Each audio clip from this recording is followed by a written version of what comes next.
Pass to Person. Here's Parrish.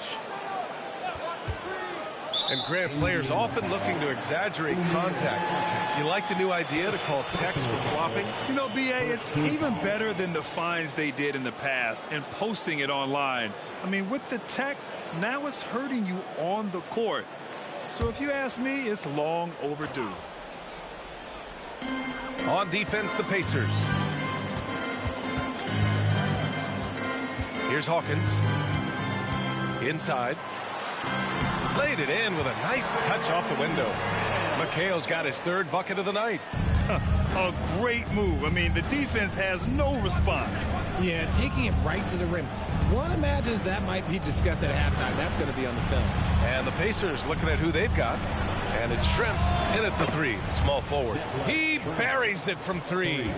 He's just ridiculous. He is just an absolute surgeon when he has the ball. This man is surgical. There is no way to slow him down when he wants to score. And let's swing it over to the sideline and hear from Allie. Brian, the last 5 MVP awards have gone to foreign players. Nikola Jokic told me, I think we're showing that there is a lot more talent in the world. It's not just USA. And I think that's the beauty. We are giving all the kids a chance and an opportunity to see that they can make it. EA? I love that story. Outstanding. Thanks, Allie. Here's Hornacek. 90 seconds into the second half now. Here's Asik. 4-3. And again, it's the Pacers from deep. That's how you up the ante. Come right back at him. Yeah, I love the competitive fire right there. You drain a triple on us, and I'm coming for my revenge. Here's Parrish. Into the lane. Oh, he muscles it in through the contact. They call the foul, and he's on his way to the line. Something lit a fire under them at the half. They started this quarter going 3 for 3 from the floor. Well, Grant, the Pacers made no secret about their focus on improving defensively. Yeah, B.A., I mean, that's how they'll take the next step.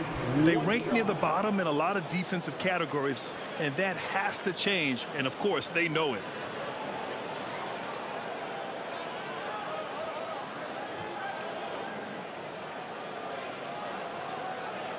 Mind the lanes. Mind the lanes. One shot.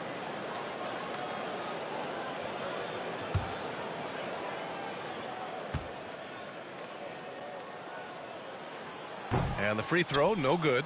And talk about consistency, RJ. Boston has made the Eastern Conference Finals 5 out of the last 7 years. Yeah, that's pretty phenomenal, especially since some of their best players are still developing. I know a guy that thinks that they haven't been very good for a very long time.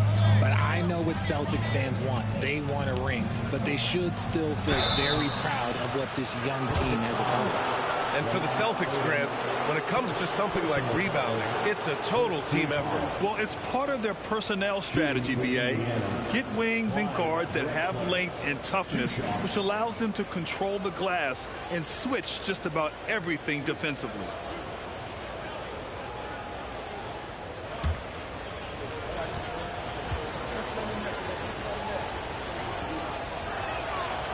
No good on the free throw. And talk about a team that's known for being unselfish, the Indiana Pacers. Yeah, you know, B.A., it's part of their core philosophy. Keep the ball moving, keep everyone involved and engaged. He hits the second from the line. The Celtics have gone 3 of 3 in this second half. A little under 2.5 minutes gone by in the third quarter. Pass to McHale. And the layup falls. McHale's got 4 points in the quarter. Their execution after halftime has been excellent, making their first 4. Drexler passes to Asik.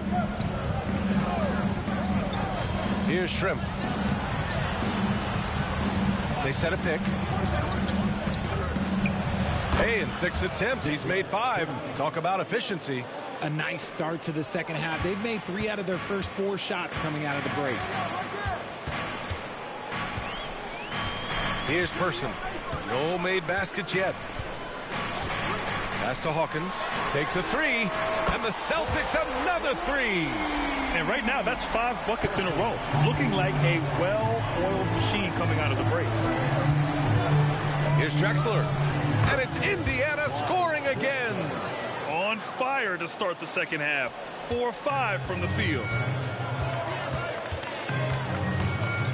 Here's Hawkins. He's got 17. Here's Person. Pass to Odom from outside the arc. Rebound by Ashik. Indiana's got 4 of 7 threes to go so far in this game. Drexler. Another one falls for Indiana. And the D having issues slowing down their mid-range game. Here's McHale. Give him 8 points now. Odom, pass to McHale. Clock at 6. Here's Odom. It's rebounded by Shrimp. They are losing because he is struggling so bad, and he has not looked comfortable all game. Fades and shoots. That one rolls around and rims out. How did he break that one? He smoked it. Everything was set up for that to be an easy basket. A nice shot by Hawkins. Time and time again, they're creating good looks from close range. Time called here. The Pacers decide to talk it over. Yeah, coach no doubt wants to use this timeout to review the matchups and maybe make some adjustments as well. I'm sure all of the above is in order, and you can never be too content. There they are. Make some noise for Celtics Entertainment. The Pacers making a switch here. Well, a chance to check out some stats for him.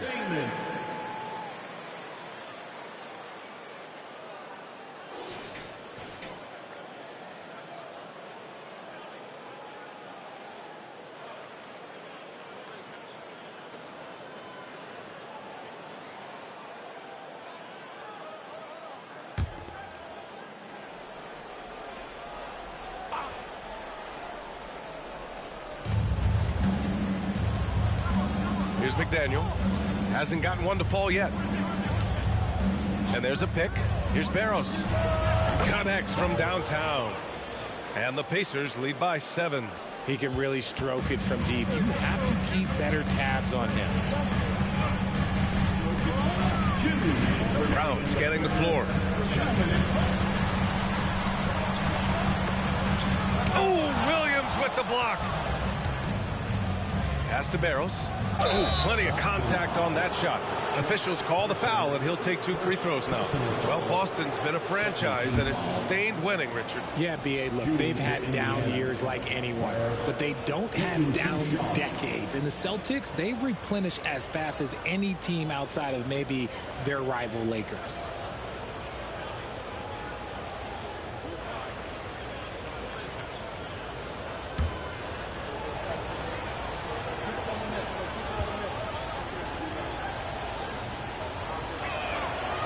He's off on the first.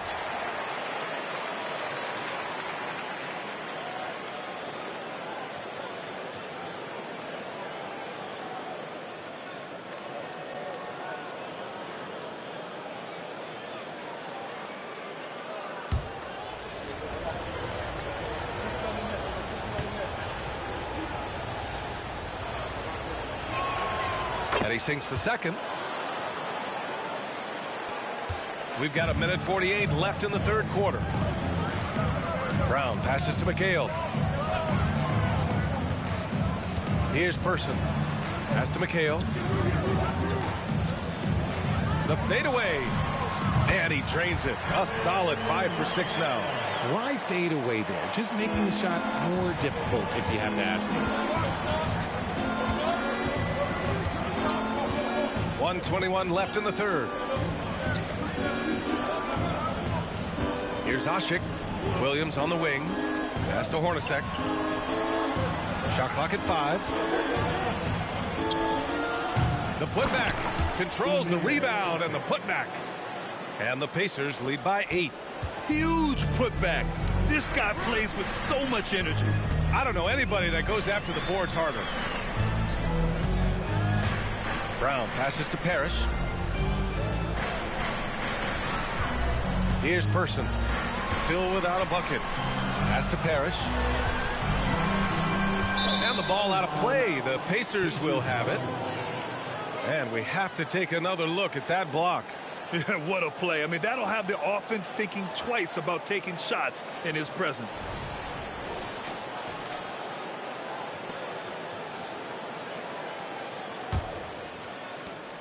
.40 seconds left in the third.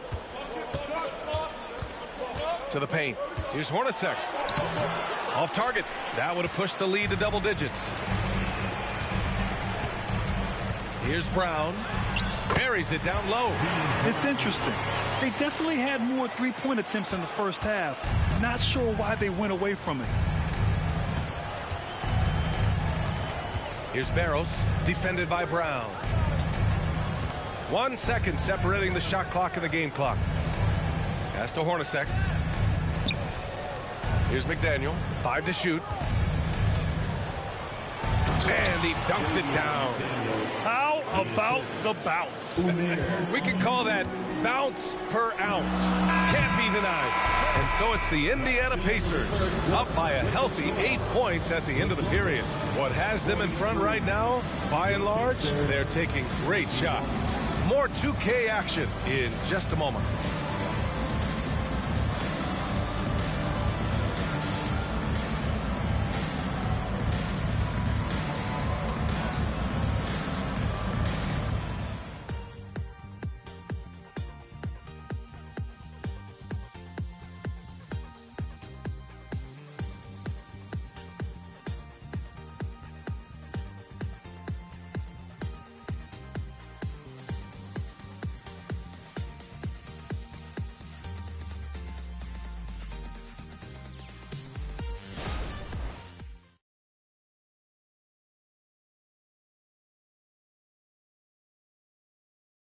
Rick Carlisle had some advice for his team. Let's hear what he had to say. Keep working the game, possession by possession. Keep doing everything hard. Down there, let's get some stops. Coach Carlisle imploring his guys to lock in defensively. Defensive intensity is important. The offense will come, but you need the defense to bring effort. And this is it. Glad to have you along for this fourth quarter. Dudley passes to Brown. From about 19, the Pacers pull it in. Hey, sometimes the best looks don't equate to points. And for Indiana, we've got Kevon Looney, and it's Brown in at center, filling out the middle. They're going at it on offense. Neither team backing down. Man, this has been a fun one, but look, who doesn't love a high-scoring game? And for the Celtics, Brown inside. Lynch passes to Eschmeyer. They set the pick. Here's a look at what's coming up for the Indiana Pacers. On Tuesday, they'll take on Kristaps Porzingis and the San Antonio Spurs. Then on Wednesday, they go back home and will be hosting the Orlando Magic.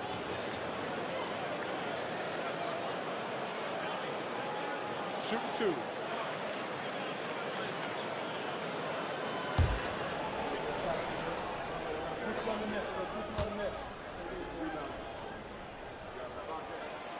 And he can't get the first one.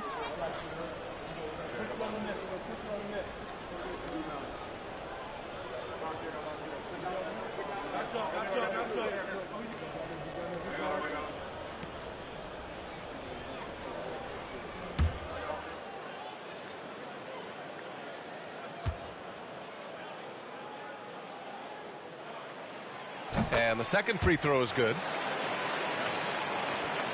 Indiana's gone 5 of 8 from outside the three-point line in this one. Outside White. Here's Looney. And a miss there on the triple. Boston trailing. Liberty. He's defended by Looney. Pass to Eschmeyer.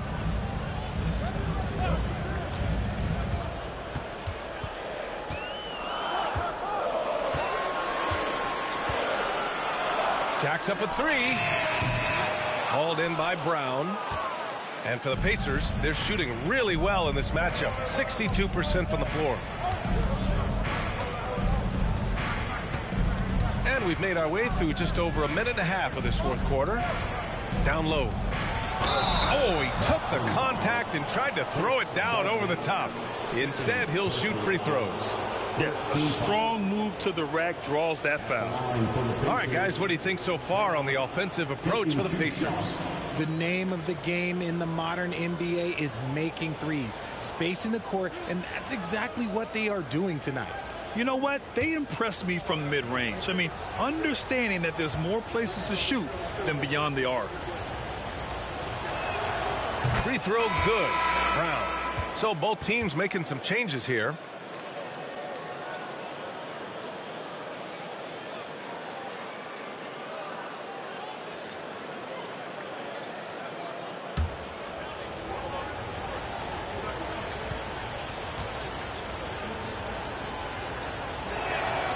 He's perfect from the line this time. Yeah, they've really made a concerted effort to get to the line here in the second half. Outside, Brown. We're about 2 minutes into the fourth here. Pass to Hawkins. Launches it. Hauled in by Brown. This is why you want ball movement and player movement. And that's made it hard for the defense to key in on any one individual. Now the Celtics on the move. Here's Brown. To the wing on the left. Drops in the three. Ooh, can't ask for a cleaner look than that, and he'll make you pay. Indiana leading. Pass to McDaniel. A little over 2.5 minutes have passed here in the fourth. Shots blocked. And that'll be Indiana's ball as it goes out of bounds. Pacers able to keep the possession. Both teams will make substitutions.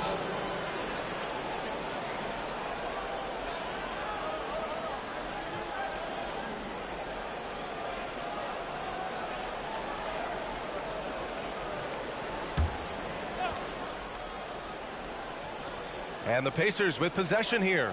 They've led by as many as 11. Down to 5 on the shot clock. And denied. He sends it right off the glass. Odom, pass to McHale. And there's the slam dunk to finish it off. And you're behind right now, but you can't pin the blame on this guy. Nope, he's got to get some more help from somebody on his team. Help him. Help that man. They set the screen. Here's McDaniel. Pass to Williams.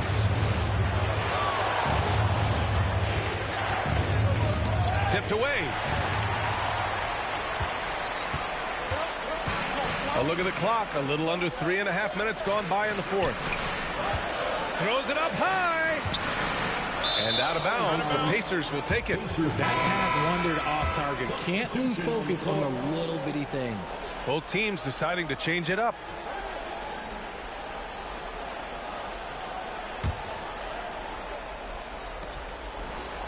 The Pacers have gone 1 of 4 since the fourth quarter began. Fourth quarter of play and over 3.5 minutes have gone by now. Here's Shrimp. Uses the glass to drop it in. And his ability to efficiently score, that's really helped him out in this one, putting them ahead on the scoreboard. Here's Hawkins.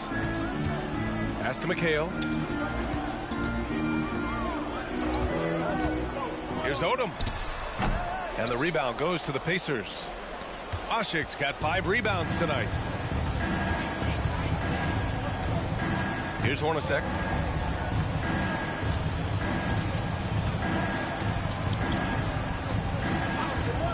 Here's Drexler.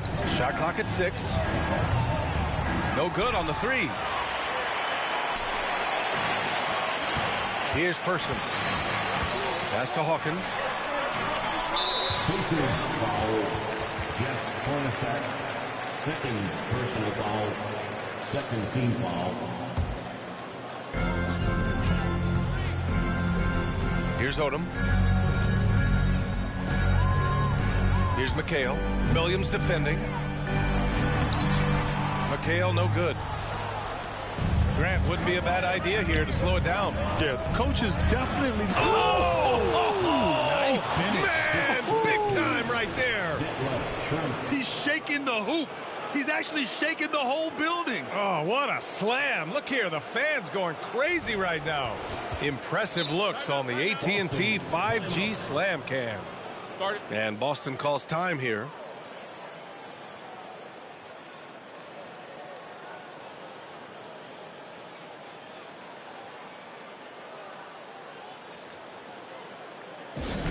Hey, Boston, let's get wild for Celtics Entertainment.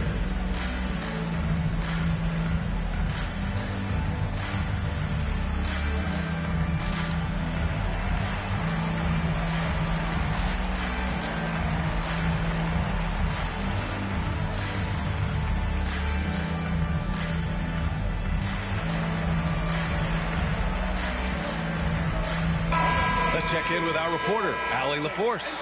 Over the break, I listened in on Joe Mazzulla's huddle.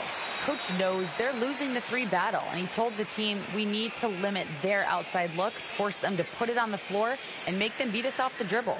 Back to you, Brian. Okay, thanks, Allie.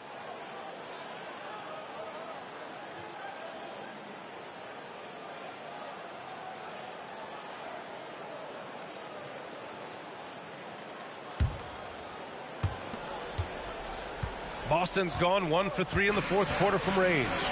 2 minutes remaining in the game. 2 minutes. 1:57 left in the fourth quarter. Lets the 3 fly. On target from range. Gotta fight harder to get over those screens. Yeah, as soon as these guys feel contact, they are just disappearing like they're not even there. You gotta show some fire and keep defending. Drexler passes to Oshik. Nice dish, and the layup goes down. Soft interior D, and they've exploited it. For Boston, they've gotten just 3 of 9 shots to go in, struggling this fourth quarter. He takes it in. Good work there as it goes. Breakdown for the defenders, and you can't ask for an easier bucket than that. Outside, Williams. Pass to Hornacek. A minute 22 left to play in the fourth quarter of this one. Here's Shrimp. 6 to shoot. From deep. Parrish with a rebound. The Celtics have gone 4 for 10 in the fourth. Odom, pass to McHale. Here's Odom. Pass to Person. It's rebounded by Shrimp. They timed up the layup perfectly. The D saw it develop and got there to bother the shot. Here's Hornacek.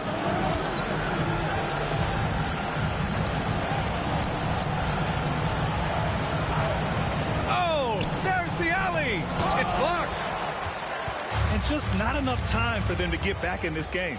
Yeah, they got to be disappointed with this result. Here's Odom. And it's good. Oh, and that cuts the lead to just 5. And here are the Pacers now. They've led by as many as 11. And Boston calls time here. They're trailing by 5. There's 25 seconds left in the fourth.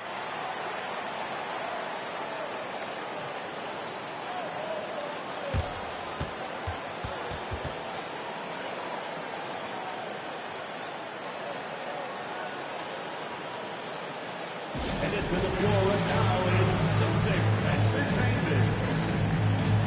Here's someone once again for Celtics Entertainment.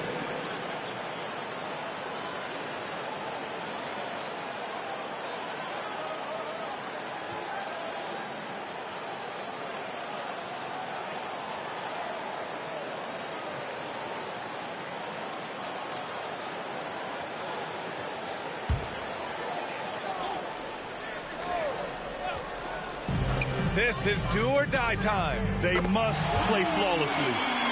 Oh, in pressure moments, he's a guy you trust to make big shots. And they foul intentionally. Now they're going to have to do that again. They're not in the penalty just yet. Yeah, just trying to keep this game alive. Not a bad foul right there. There's 21 seconds left in the fourth quarter, and he commits the intentional foul. Personal foul. Third team foul. At the line for the Pacers, Jeff Hornacek, 2 shots.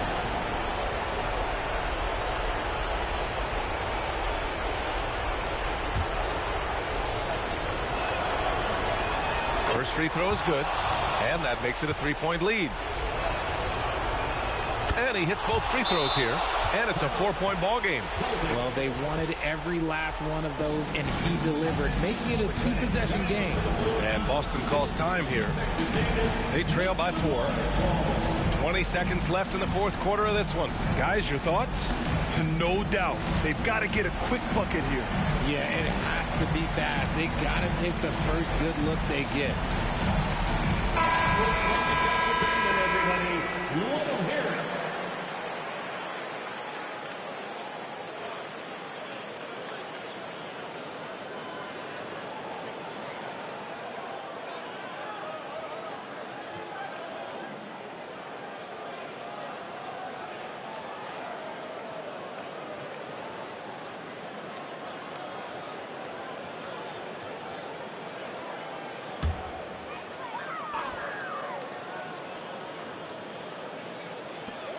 Twenty seconds left to play in the fourth. Odom, pass to Parrish. Money! And he's brought them within 2 points now. And talk about stepping up in a big way. What a huge play coming through when it matters most. And they foul intentionally. That's what they have to do at this point. Fourth team foul. Shooting for Indiana, Jeff Hornacek, taking 2 shots.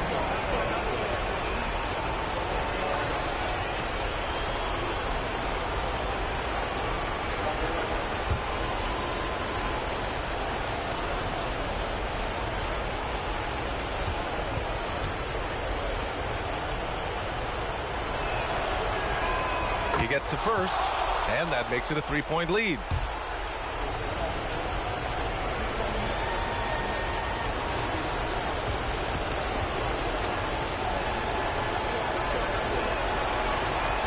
So he goes 2 for 2 at the line, and it's a 4-point ball game.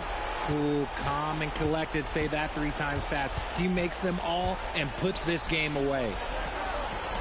Here's Person, and he buries it. Oh, what a sensational bucket. That brings him within 1. Time called here. Indiana decides to talk it over. They're ahead by 1. 3 seconds left in the fourth quarter here.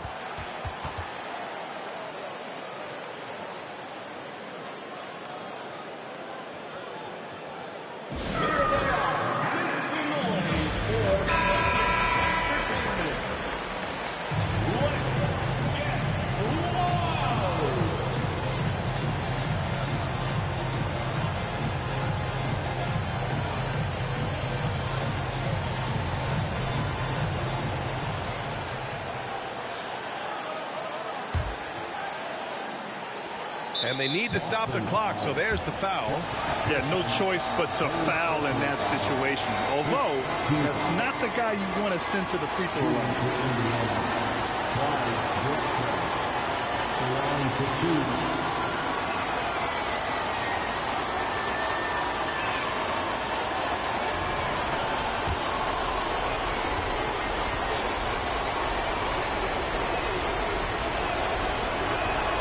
So the first one drops, and that'll put him up 2.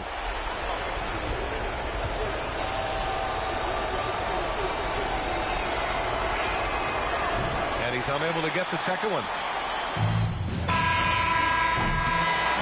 And so it's the Pacers who come out on top here.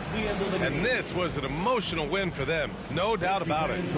Just a fantastic accomplishment. You love how they just diffuse the energy in this arena. Well, now a minute to check in with Allie. Thanks, Allie. Great interview once again. Well, folks, that's going to do it for now. This is Brian.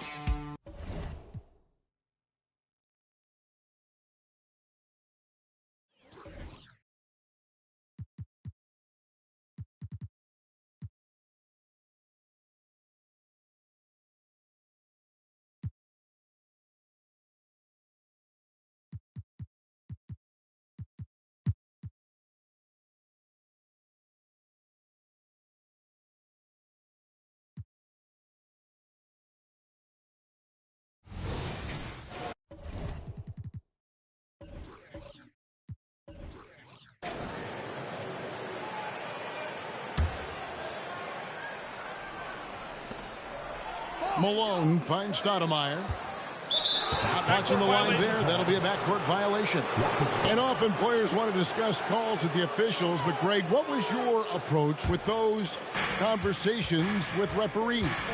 Kevin, well, it depended on the conversation, but at the end of the day, you realize they've got a job to do just like you do, and you try to keep it as respectful as possible and yet still be able to get your point across. We've got Stoudemire. He's out there with Edwards. Moses Malone out there with Wilkins. And it's Connor in at the 1 spot. That's the 5 for New York right now. And the jam by Stoudemire. And guys, Stoudemire has the potential to do this every night. Excited to see how he grows in this league. Williams inside. No scoring in this one. And here is Kaminsky. Just 5 to shoot. Worthy from outside. Wilkins grabs the miss. Wilkins has got 5 rebounds tonight. And gotta like what they've been doing down low in the post. Malone looking around. Pass to Edwards for the lead. Drains the 3, and yes, he'll go to the line for one more. It's going to go on James Worthy. And the Rockets hiring of Coach Udoka brought a lot of optimism, it seemed, to the fan base. Yeah, Houston has had a rough go in recent years. And Udoka took the Celtics to the NBA Finals in his lone season as head coach. They're not expecting that kind of success right away, but they're hopeful he can turn things in the right direction.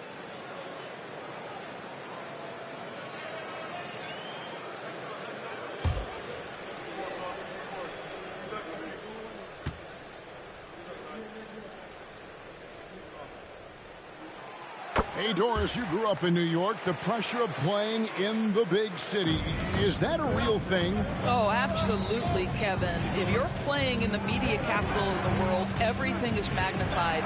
And I think that holds true for the other respective large cities. Los Angeles and Chicago come to mind.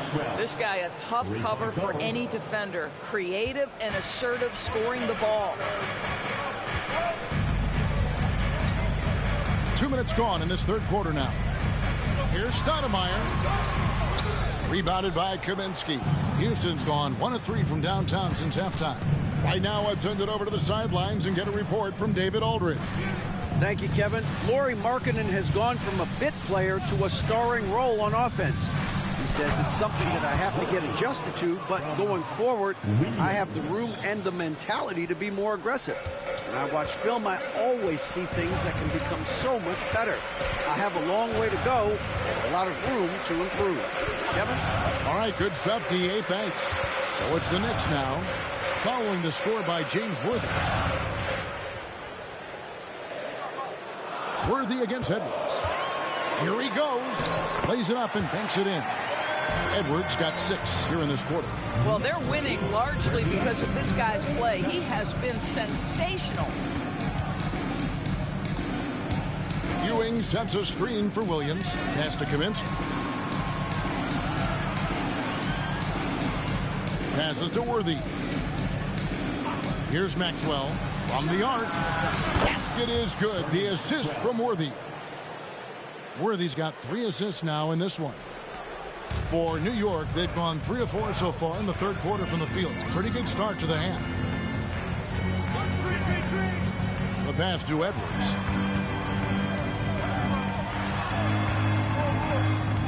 Inside. And Malone with the stuff.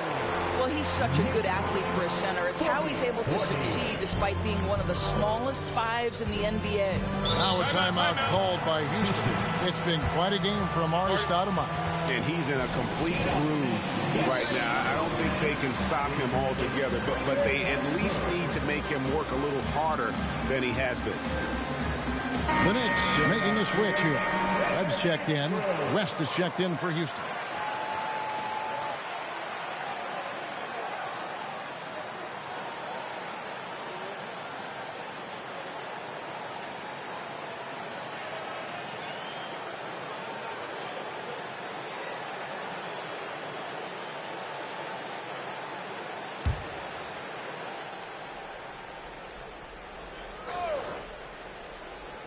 Here's West. Taking a look at his numbers, he averages about 7 points a game. Now here's Kaminsky. To the middle, here's Worthy. And the dunk by Worthy. Making the most of the screen. That's how it's done. And it's in the perfect spot, Greg. Frees him up to get all the way to the bucket. Where was the defense? No fighting through the pick, no rotation. My goodness. And so it's New York with it. The Rockets making the shot. And so the ball is out of bounds. Wilkins touched it last. Boy, not sure what happened on that one. Just an unforced error. Brewer is checked in for the Knicks. And a switch here also for Houston. Bullard's checked in. And so it's West with it. He brings it up for the Houston Rockets. A 2-point game. Maxwell against Wilkins. Driving inside. And the basket by Maxwell. Maxwell's got 12. And obviously his momentum from the last game has carried over here tonight. No, I think that's the one thing every player is searching for. Consistency. They're giving this guy a chance to carry the offense once again. And the basket by Webb. And how about the terrific use of the crossover there to just throw the defender off balance. You know, Greg, after a few seasons of development, Lauri Markkanen has really emerged. And he's such a unique player. It took him a while to kind of figure out how to maximize all of those talents and also minimize the weaknesses. But boy, has he arrived. Here's Webb, following the score by James Worthy. Pass to Edwards.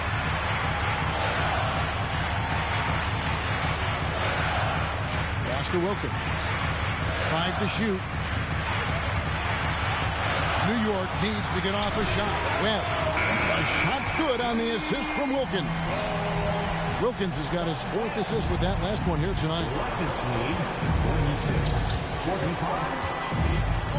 124 left in the 3rd.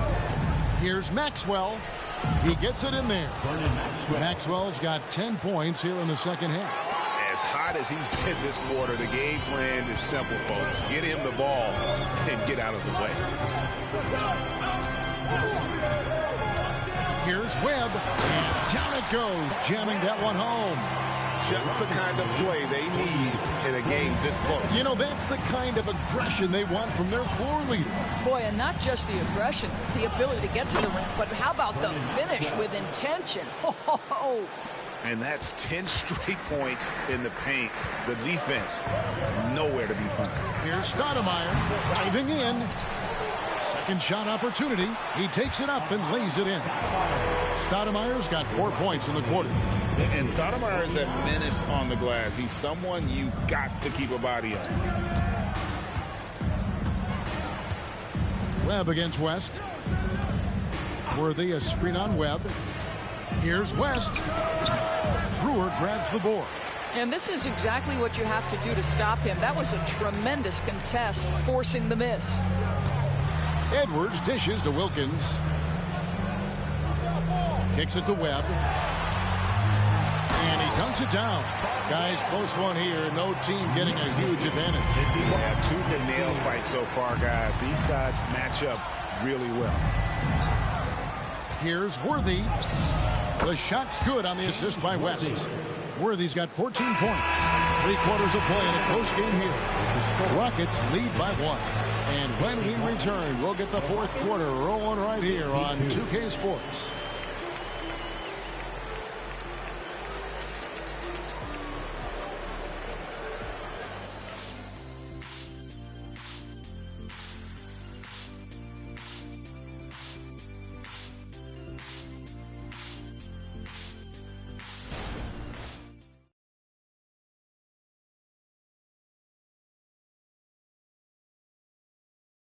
And it's time now to bring you our State Farm assist of the game. And, you know, you can always count on him for at least a couple of these pretty assists over the course of a game. And this one, a thing of beauty. You know a thing or two about a point guard's job. Set the table for your teammates. Done there perfectly. And with 3 quarters behind us, we start the 4th quarter in what is still anybody's ballgame. Taking a look at the Rockets. Passes it to Brewer. Back to Webb.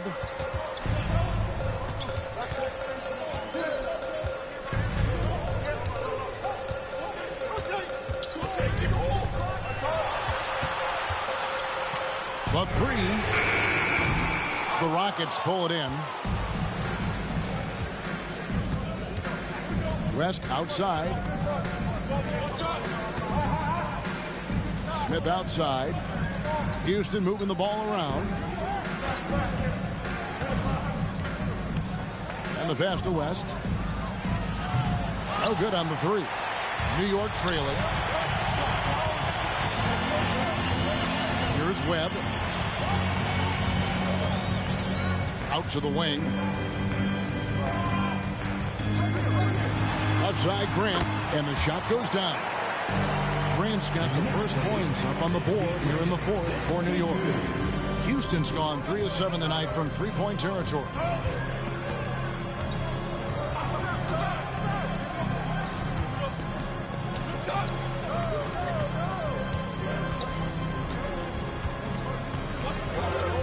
They set the screen. 5 on the clock. Webb pulls it in. New York shooting a superb 63% from the field. Wants to get it to Brewer and does. Basket is good. The assist from Webb. And it's a 3-point New York lead. You love how each side has risen to the challenge throughout this one. I'll tell you, we have seen great execution from both teams. Neither one giving an inch here. Pass to West. Smith outside.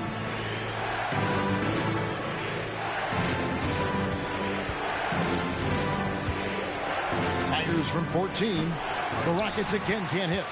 The shot's there for him, and he's got to take it. I don't care if he doesn't convert. That's a shot he has to continue to take. You give this guy an opportunity, and Norman Powell doesn't need a lot of encouragement. The defense a little late there, so he'll go to the charity stripe. And a moment to look at the scoring approach in terms of where the points are coming from for the Knicks. They bullied the defense here in the paint. Look at all of those buckets inside. Just hard to defend in the paint. Second chance points have also been a big part of what's happened in this game. Crashing the boards with authority, turning those opportunities into second chance points. Boy, big time on the offensive glass.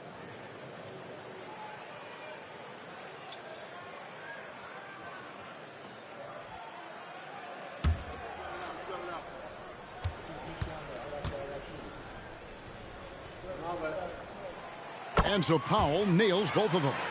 Greg, you spent your first 4 seasons playing in New York. The types of shots down the stretch that win you ball games. Malone outside. Pass to Connor. And there's the foul. It'll go on Patrick Ewing. That's his first foul. Bonner, he's checked in for foul. Coming onto the floor for your New York Knicks, number 34, Anthony Bonner.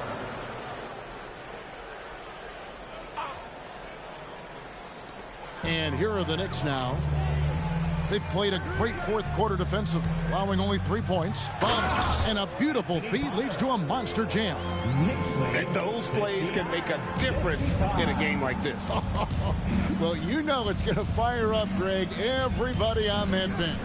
Well, credit him for going for it, not settling, saying, I'm going to attack. Here's Bullard. And so it looks like the Rockets will retain possession here. A different look for New York. Stoudemire comes in for Bonner. And it's Edwards in for Grant. Frank Kaminsky, he's checked in for Houston. Worthy comes in for West.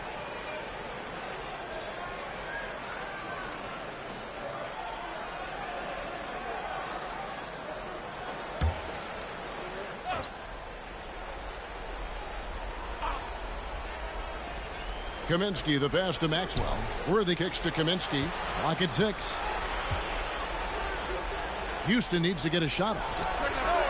It'll go, and the Knick lead is cut down to just 2 points with the bucket from Maxwell. You've got to have a short memory. Put a poor first half in your rear view and now make an impact. He lobs up the alley-oop pass. It's stolen by Kaminsky. And now in transition, here's Williams. Here we go. The game now all time. I love the tenacity. Terrific move at a crucial point in this game. That is not settling. That is going for a high percentage look at a critical time. Nicely done.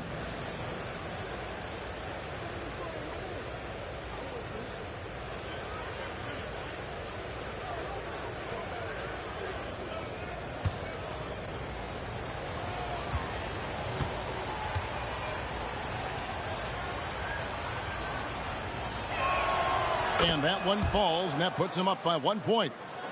Over 3.5 minutes through the final quarter now. Stoudemire left side. Passes it to Connor. Edwards, a screen on Williams. Back to Stoudemire. Shot clock at 6. A 3-ball. And he's good on the 3-ball. Stoudemire's got 19 points. Not shy from outside. There's no doubt about that. Splitting the floor and hitting them up. Here's Maxwell. Ewing, a screen on Wilkins. Ewing, good. How about the muscle inside from Ewing? Easily getting to wherever he wants to on that low block.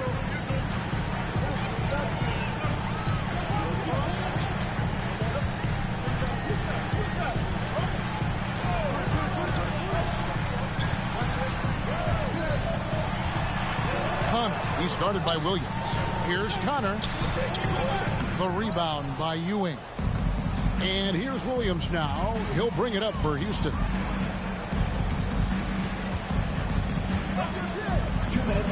To the paint. Here's Ewing. Good. And a nice assist for Williams. Williams has got 6 assists now in the game. To the inside. Here's Stoudemire. Almost, but it rolls out. A fadeaway, not a terrible idea, but he needs to make the game easier on himself. He's overcomplicating things. Back to Worthy. And he lobs it toward the rim. And Patrick Ewing with the slam. Obviously a great athlete, but the length of Ewing also helps on those alley-oops there. Throw it up his way, and the rest is easy. Time call here. The Knicks decide to talk it over. They're behind by 4. 1:33 left in the fourth.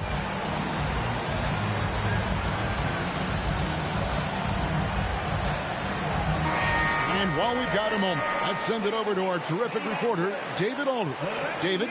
Thanks, guys. I listened to Tom Thibodeau talking to his team during the break. He said to his guys, we need to push the pace more. Come on, guys, we're at our best when we're attacking in transition.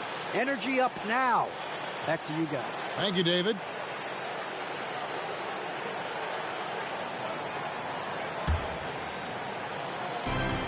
.133 left in the fourth quarter. Here's Stoudemire, and the bucket is good. 3-point play chance here for him. Bright lights, not a problem for Stoudemire. And a chance for just a second to check out the scoring breakdown for the Rockets. The mid-range game has been there for them all game long, and that old-school approach still getting it done in this one. The other thing that's been impressive is really just relentless driving the basketball. Doesn't matter if the defense is there, they are challenging them and getting it done.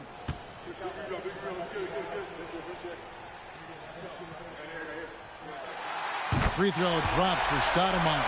Tremendous job at the line as usual. You can always bank on him in those situations.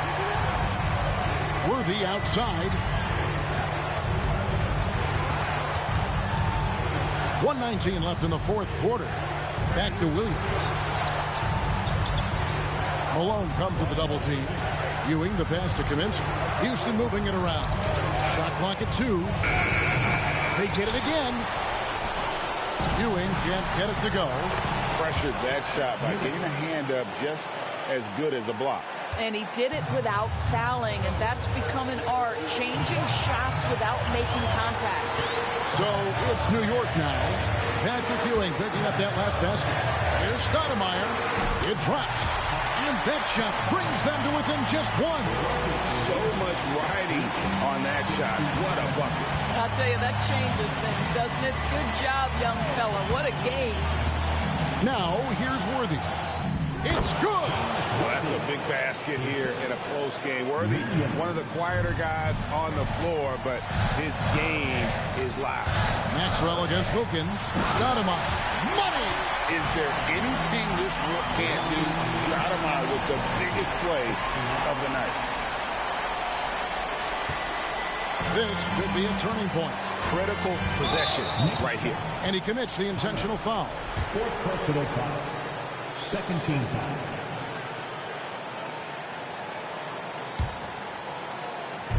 And an intentional foul right there. Connor. Fifth personal foul. Third team foul. Williams. At the line. 2 shots.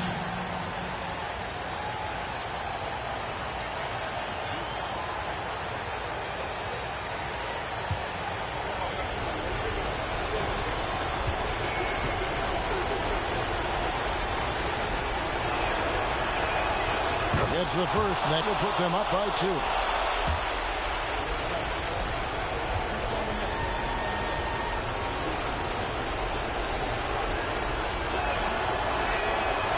Can't sink it, and that was an important free throw. Can't afford any wasted possessions down the stretch. I'll tell you, they better come up with some points on every possession from now on. Now here's Stoudemire. It's in! He has tied up this game. Oh, what a shot. Rising to the challenge, Stoudemire refuses to be intimidated by the high stakes. Now a timeout called by Houston. It's tied at 71. There's 10 seconds left in the fourth quarter. We want to get loud as we got the perfect team to help. Your next squad. All right, fans, stand up and get loud.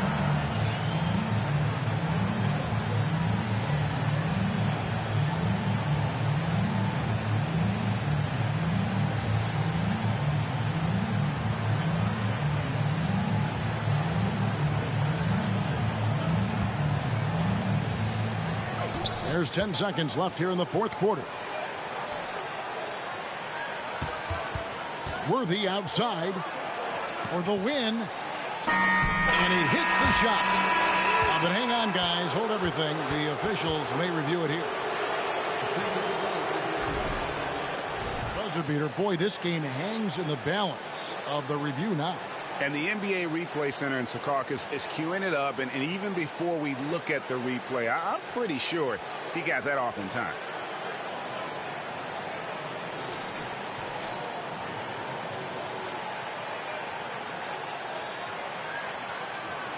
After the review, the ruling on the floor is overturned. The officials have made their decision. The basket, as we thought, will count. It took a little while to check the replay, but they did, in fact, have it right. He got it off GA, and so it's a narrow.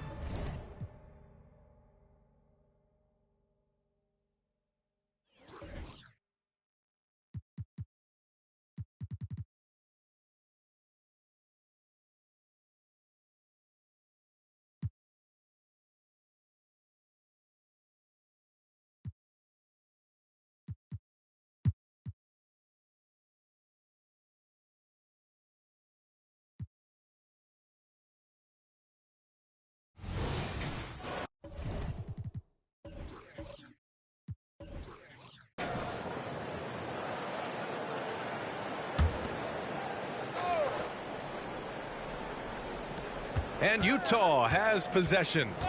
2-point game. Pass to Petrovic. Here's Johnson. Ellison passes to Johnson. The kick out to Morris.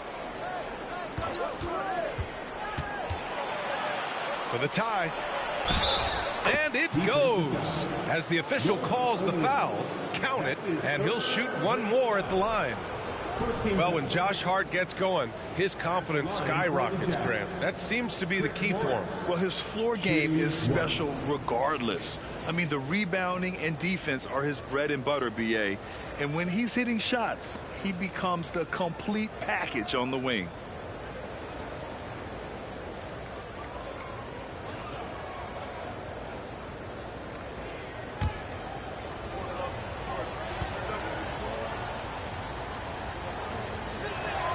And now they lead as the free throw drops in for him.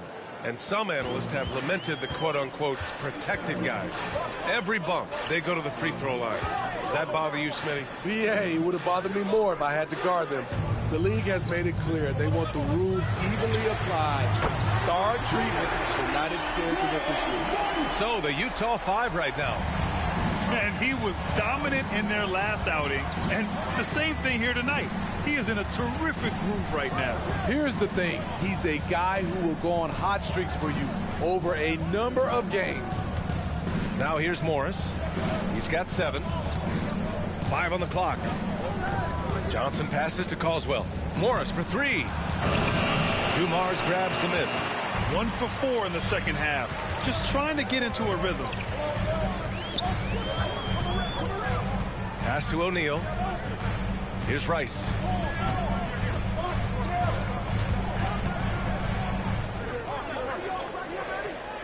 Here's Oakley. He's scoreless. Let's go with a 3. And the Raptors, another 3. We see this every night. He has the skill and versatility to keep a defense guessing. Here's Ellison. Shot's no good. Made 4, he's missed 4 now. Ugly start to this half.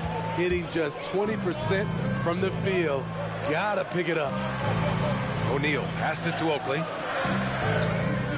Here's McMillan. Pass to Dumars. Ooh, great D on that shot, and it's off the mark. I'll tell you what, he's been off target all night, and his teammates have had to rally. Huge challenge at the rim. The defender could not have played that any better. Here's McMillan, averaging around 5 points a game. Here's Dumars.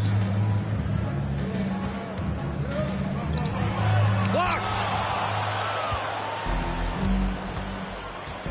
And now we're 3 minutes into this third quarter of play. To the middle. Here's Ellison. Lays it up and in off the pretty assist.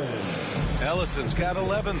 That's a well-timed, well-coordinated play. Comes right off the pick for the lay-in. Toronto calls timeout. If you want the t-shirt, I need to hear you at your very loudest.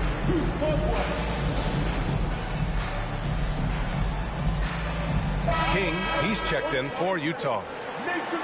Let's see some of the numbers here for him.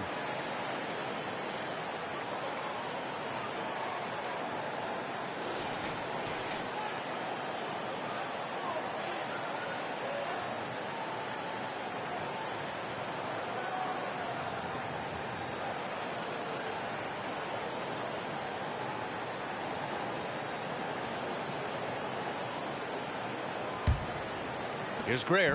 When it comes to the Utah Jazz, it's evident that they are in rebuild mode, Grant. Yeah, you know, B.A., after trading away both Rudy Gobert and Donovan Mitchell in the summer of 22, the Jazz are focused on starting new and building a team with young talent. Time now to hear from our reporter, Allie LaForce. Well, some have called Kawhi Leonard a cyborg, but he said, quote, a coach can't put a battery in your back and tell you to play harder to go win games. You have to have the mindset, and you have to train your body to reach the level that you want to play at, guys. No doubt, he is always locked in. Thanks, Allie. What a two-way play. Just tremendous. Yeah, the steal was slick. The slam topped it off. Turning defense into offense. Every coach talks about it. Perfect example right there. Here's Petrovic. Still no points. Here's King.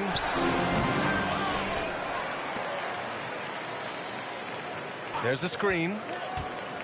To the inside. Ellison. And he goes in for the dunk.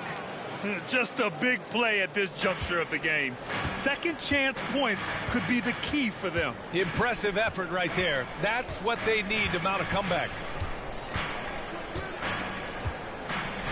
Here's Dumars. He has 6. Plenty of daylight on that shot. He's got 22. The defense is nowhere to be found guarding the three-point shot. Time called here. The Jazz decide to talk it over.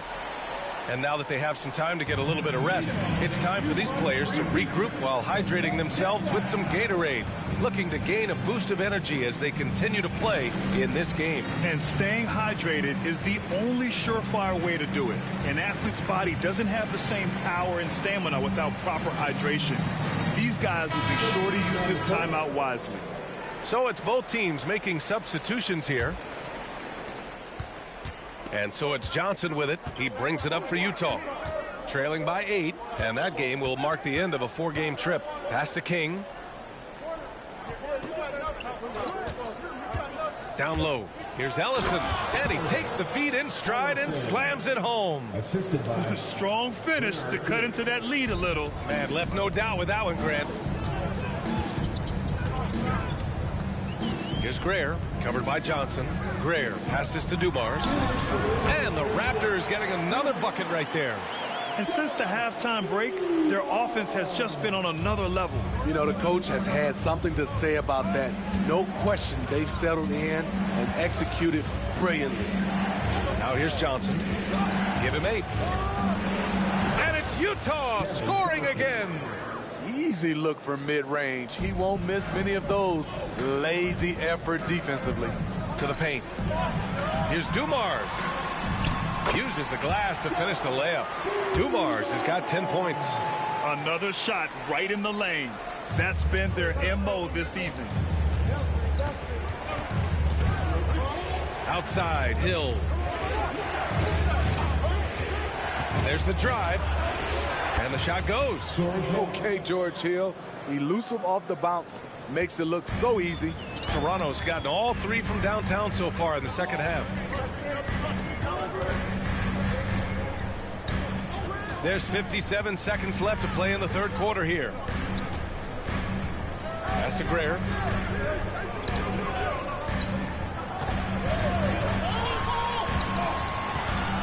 The 3 ball. Called in by Hill. Utah trailing here. And he lobs it up. Knocked loose. Caldwell, that's good. Soft defense. I mean, they've given up 10 of the last 12 points inside. The Raptors have gotten 7 of their first 11 attempts to go in this half. Here's O'Neal. Puts up a deep 3. Ellison grabs the board. Ellison's got a rebound number 5 here tonight. Outside, Hill. Fires from 14. That one rolls around and rims out. He expects to make every one of those, and we expect him to make them too. And we've watched 3 so far in this one. Raptors out in front, leading by 4. Don't go anywhere, folks. We'll be back in a moment. 44.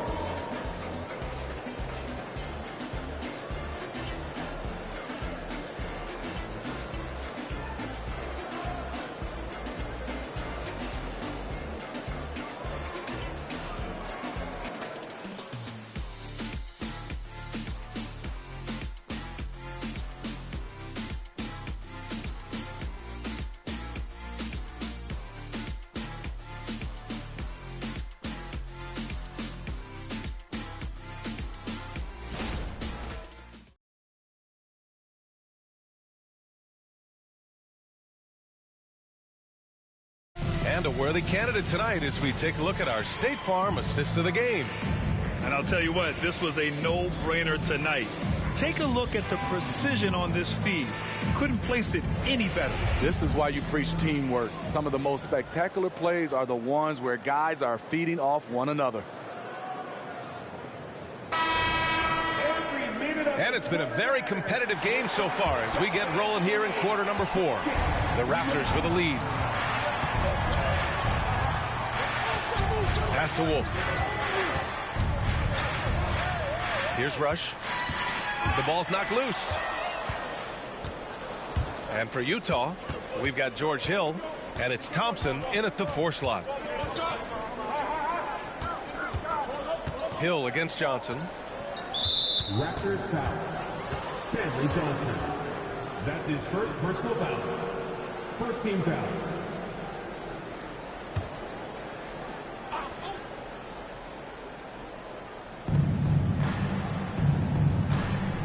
Now here's Hill. Drives to the hoop. Pass to Jaminski. Just 2 to shoot. The Jazz need to get one up in a hurry. Thompson, no good. The Raptors shooting about 56% in this one. And he'll draw the foul. He'll head to the line for 2. One thing the Raptors did very well in 2023, Smitty, was pester ball handlers. They led the league in steals in the regular season. BA by a fairly significant margin. That really speaks to their defensive focus.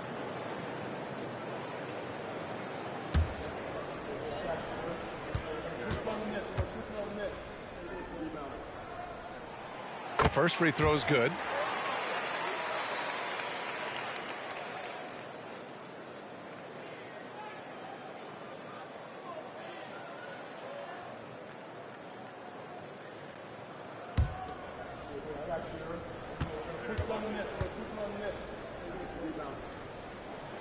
And so he makes both from the line.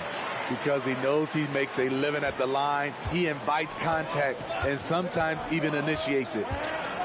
Thompson outside. Fourth quarter just getting started. 1 minute in the books. King, the pass to Hill. Thompson in the post. And it's Toronto with a rebound. They held a 12-point lead earlier. They'll take on the Magic at Amway Center after this one, and that'll be their only game on the road before heading back home. Rush, the pass to Grayer. Outside Johnson. No good from outside. And for the Jazz, they're shooting efficiently, 50% so far. Thompson outside. Pass to King. They set the pick. Now here's Hill. Inside. Here's Thompson. And so he draws the foul, headed to the line to shoot a pair. The defense there doing whatever they can to protect the rim. Shooting for Utah, Thompson, taking 2 shots.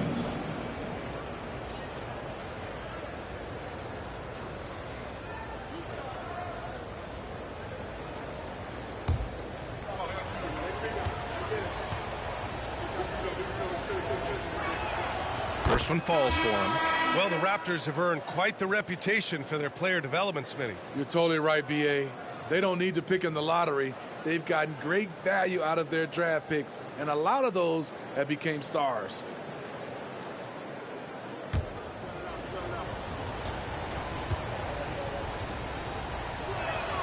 Both free throws good from Thompson. And it's the Raptors with the ball. A great fourth quarter, just giving up 2 points. Right side Johnson.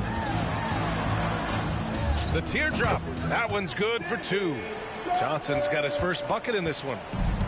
Boy, you love how guys are making plays for one another here. Yeah, just a balanced attack, a total team effort. Yeah, they've been pretty careless so far, racking up a number of fouls in very little time. Coming over the floor for the Jazz, number 42, Mike Jaminski.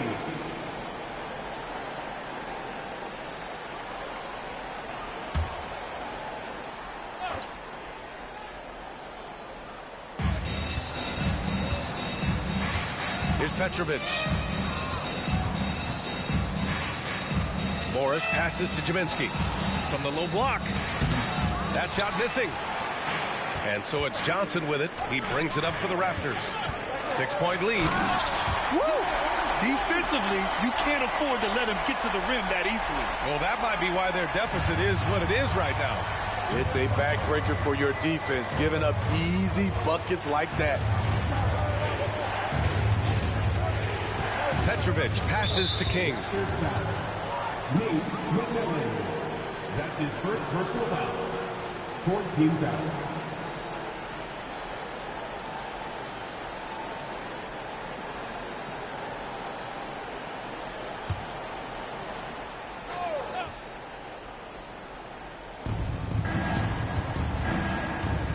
Here's Petrovic.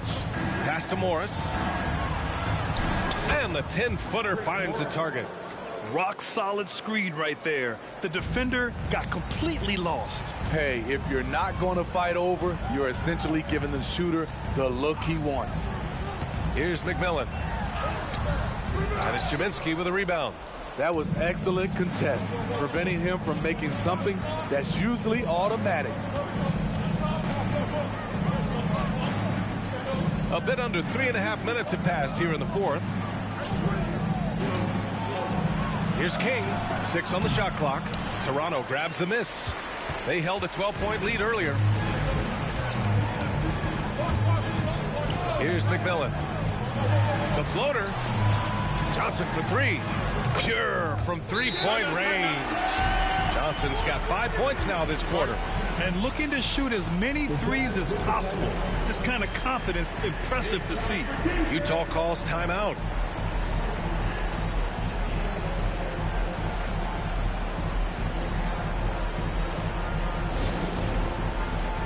So both teams changing it up here and keeping us updated from the sideline. Allie LaForce. Over that last break, I got a chance to hear what Will Hardy said to the team. He questioned his team's effort, asking them, should I put in the bench right now? Wake up, guys. We can still win this game, but I need you all to play like you believe you can. Not exactly a fun huddle to listen in on, guys. Okay, good stuff. Thank you, Allie.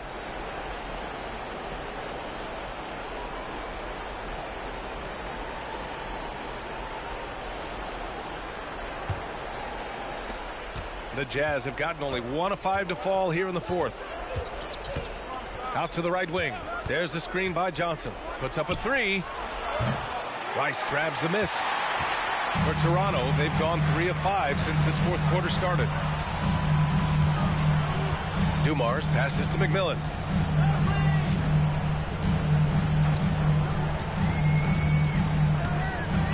Pass to Rice for 3. They get it back.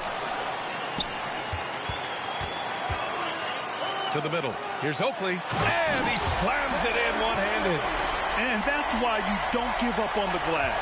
Man, his efforts well rewarded right there. Working hard, beating everyone to the ball. He does this night in and night out. Here's Morris. Following the bucket by the Raptors. Well-placed jumper from the free throw line. Morris has gotten 4 this quarter. Carving out just enough space for mid-range. Good look. Here's McMillan. Pass to Dumars. There's the triple. Gets the 3 to fall.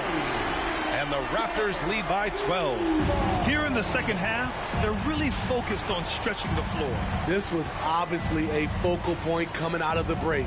Look smart when the shots are going down. Morris. Count that one. Oh, just an easy reverse for him.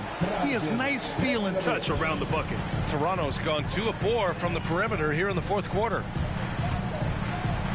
Here's Rice. Good. He's taken 13 shots. He's drained 10 of them. Fantastic production.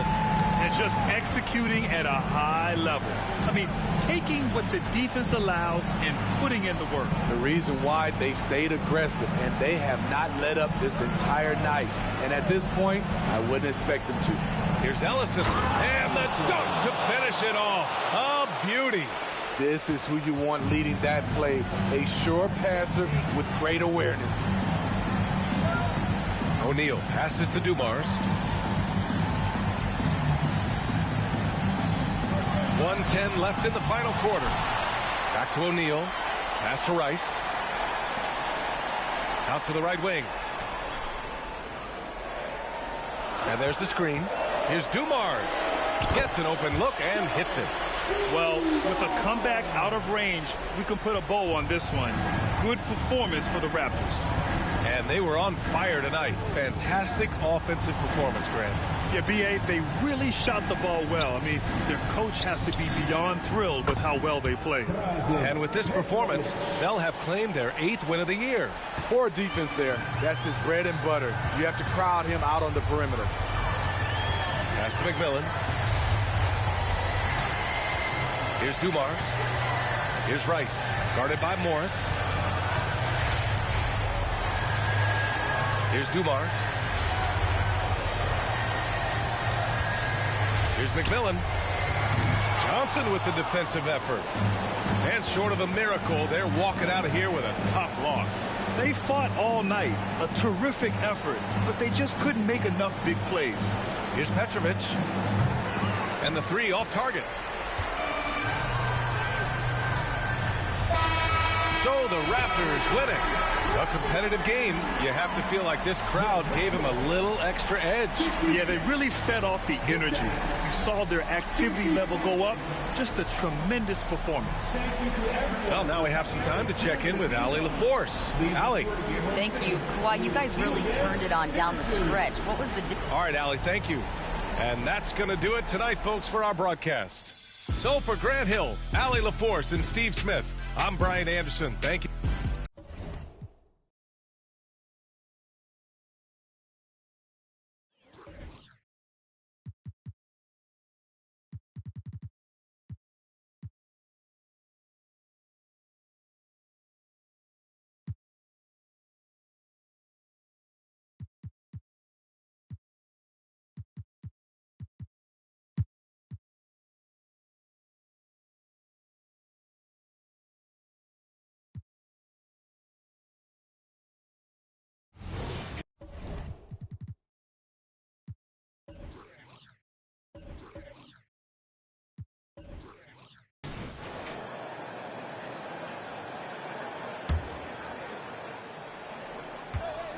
I see him. Now, here is Robinson. Here's Hamilton. And that's good. Robinson picking up the assist. Robinson's got 3 assists in the game. No doubt, Greg, Jason Tatum is an all-NBA player. And this guy continues to improve. And JT's scoring average increasing in each of his first 5 seasons. I just love how he gets to the line more, being more aggressive. Tatum was the guy on a finals team at just 24 years old. Fox is out there with Robinson. Then it's Porter. Then there's Richard Hamilton. And it's Hibbert in at the 5, roaming the paint. That's the lineup out there for the Grizzlies. Now here's Porter. 6 points for him.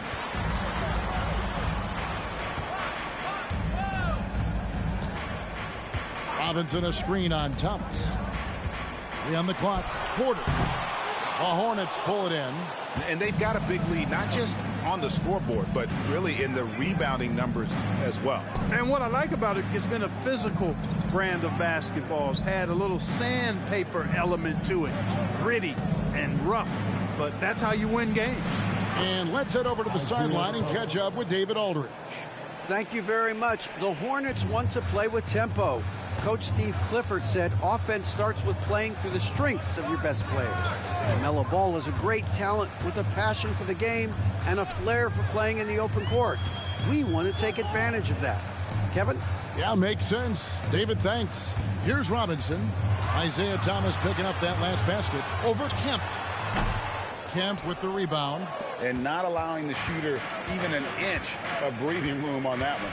And guys, that's exactly the kind of high-impact defense they want to see out of him. Now, here's Kemp. They lead by the biggest margin of the game, 15 points. Here's Gill. It's rebounded by Roy Hibbert. You're not going to see that very often. Plenty of space, but he just, let's face it, he whiffs on that one. And it's sent back by Kemp. Long arms and quick reflexes from Kemp allow him to get all over that shot there. Porter against Gill, 13 feet away. Basket counts. Gill's got 10 points. And even with the big lead, he remains focused on the task at hand. Yeah, and you know, that is some shaky and shoddy defensive work. They got to tighten it up. Hamilton sets a screen for Porter. A pass to Fox. Robinson a screen on Curson. Fox passes to Robinson. Good, and it's Fox who picks up the assist. Hard not to make that pass. Fox with excellent vision to recognize the open man. Pass to Gill. Over Hamilton. Gill misses. The Grizzlies trail by 15. Hey, Greg, gritty is a word that is often used to describe the Grizzlies team. And I think it applies to this unit as well. These guys are all tenacious and hungry. They play every game with a healthy chip on their shoulder. They love to compete. And Memphis making a change here. Cheeks is checked in.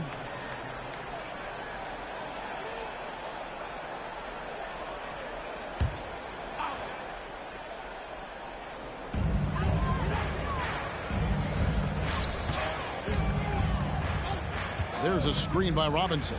6 on the shot clock. Here's Porter. No good on that one. Good D by Thomas. Hornets leading by 15. Here's Brandon. Great D that time from Hibbert. His leads have gone 2 of 7 from the field in the third. That leaves room for improvement, certainly.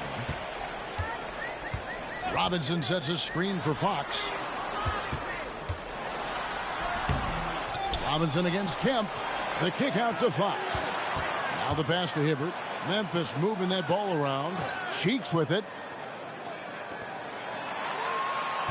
They set the pick. Here's Porter. He trains it as the shot clock ticks down.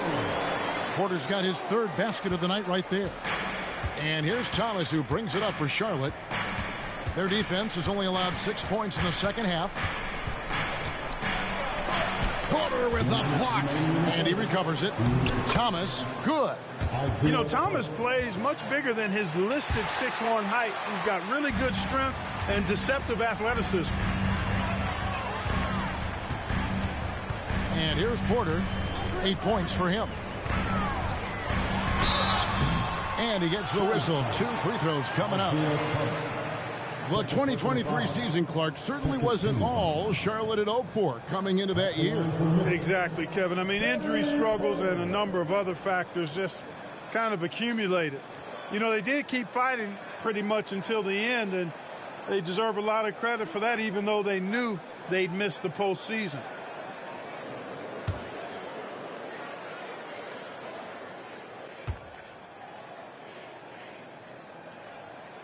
The first one falls.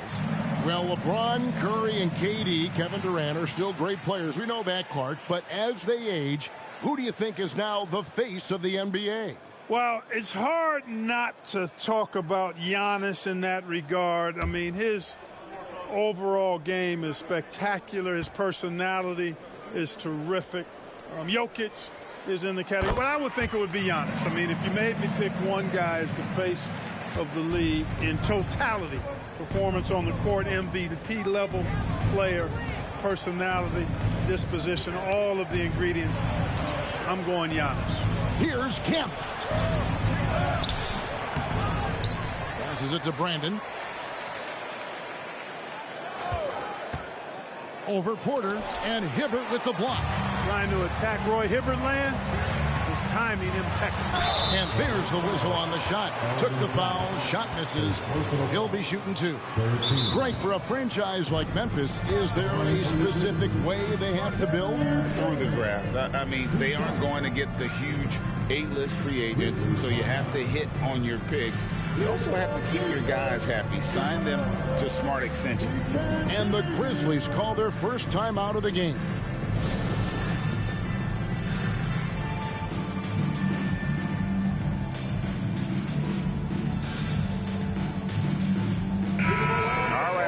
Check out stats for Porter. A very nice season for him last year. Averaged 8 points a game, 7 assists, and 7 rebounds. Even though his numbers have been more than solid, I think he'll want to step his game up to another level. Yeah, and you know, on paper, those numbers are terrific. Most players would be thrilled with those numbers, but as good as they are, I know this guy expects more of himself.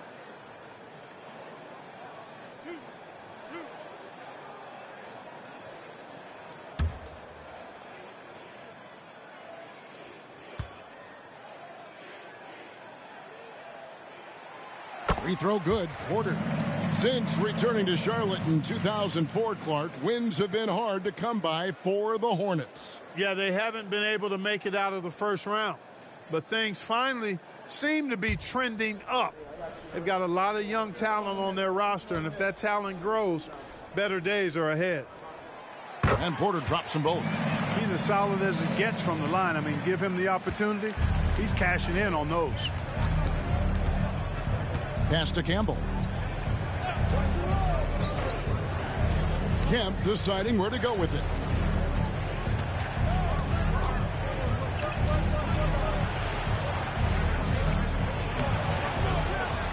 And Kemp with the slam.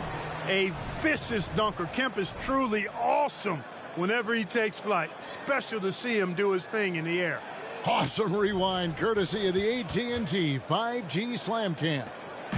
The Grizzlies trail by 13. Hibbert with a screen for Porter.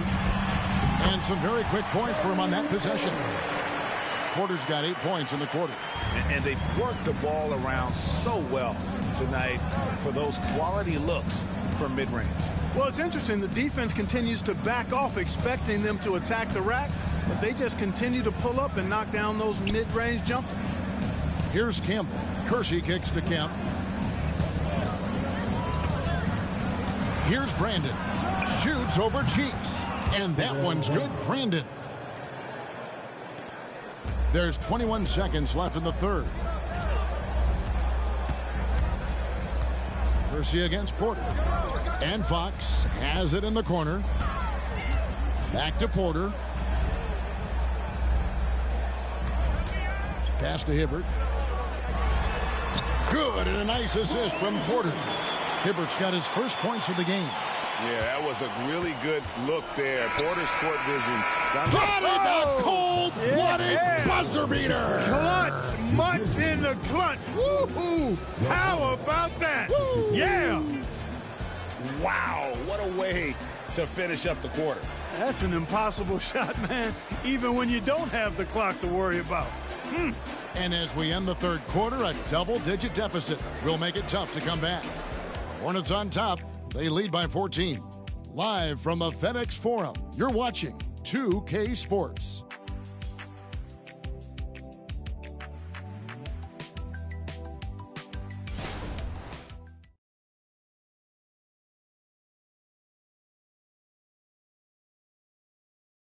And it's time to bring up the State Farm assist of the game. And how about the big fella here showing us he's got some point guard skill here with the tremendous setup. Hey, that was a high-level pass no matter what position it came from. But it does make it stand out a little more when it's made by the big fella.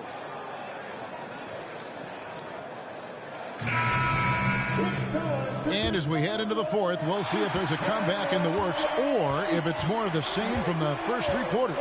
So with Thomas sitting on the bench, this is who Steve Clifford has out there. We've got Wang, and it's Graham in at the 2 guard. Now, here's Cheeks. Sweet little floater. Nice utilization of the screen there by Cheeks. Hornets leading by 12. There's the pass to Stewart. Kicks it to Graham.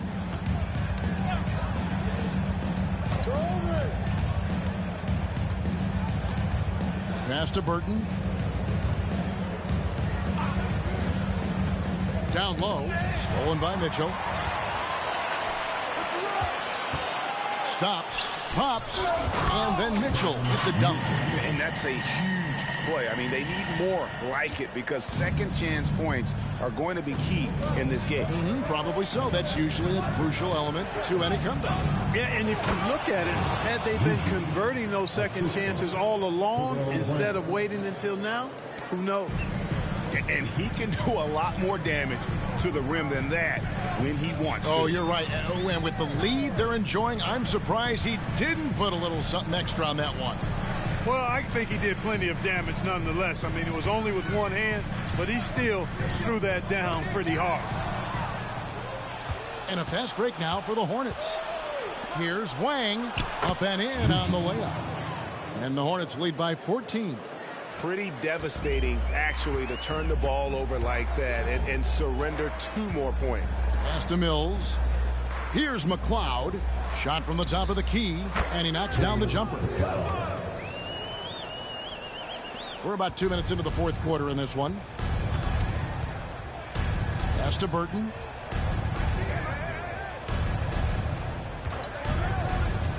High post Stewart. And the dunk by Stewart. And, you know, we can't measure Hart. I mean, he's not as big as the other power forwards, but his jumping ability and mindset is incredible. Now, here's Cheeks. Mitchell outside. He feeds it to Mills. It's good. Mills has got his first bucket of the night. And that solid play in the paint continues here, guys. Charlotte calls timeout. Well, the last time, GA, the Hornets made the playoffs was back in 2016. And that was during Steve Clifford's first stint with the organization. I'm sure that played a factor in their decision to bring him back as head coach. And with an update from the sidelines, let's check in with David Aldridge. Hey, guys, I had a chance to find out what Steve Clifford talked about with his players. Now, his perspective was to play like we're behind. He said that's the energy we need right now. We haven't won anything yet. Back to you guys. Thanks so much, David.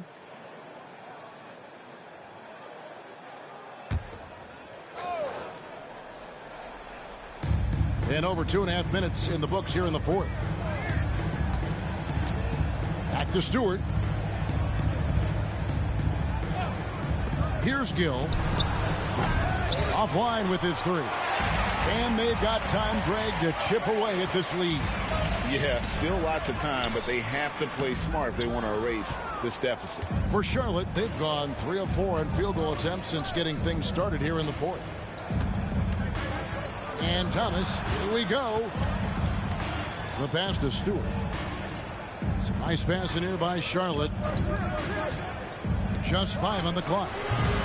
Gill misses. The Grizzlies have gotten 4 of their 6 shots to fall so far here in the fourth. A pretty nice efficiency there. Passes it to Porter. Now here is Hamilton. Good, and a nice assist from Porter. Porter's got 3 assists tonight. And once he sees the ball go through, Rip can pile up the points. A truly elite score. Now here's Stewart. Pass to Kersey. And Thomas has it in the corner. There's a screen. Pulls up on the elbow. Kersey, good. And the Hornets lead by 12. And they're beginning to just flat out fall apart defensively right now, especially on the interior. Yeah, and that's 4 straight field goals now they've allowed from point-blank range. Can't happen. Timeout called, the Grizzlies.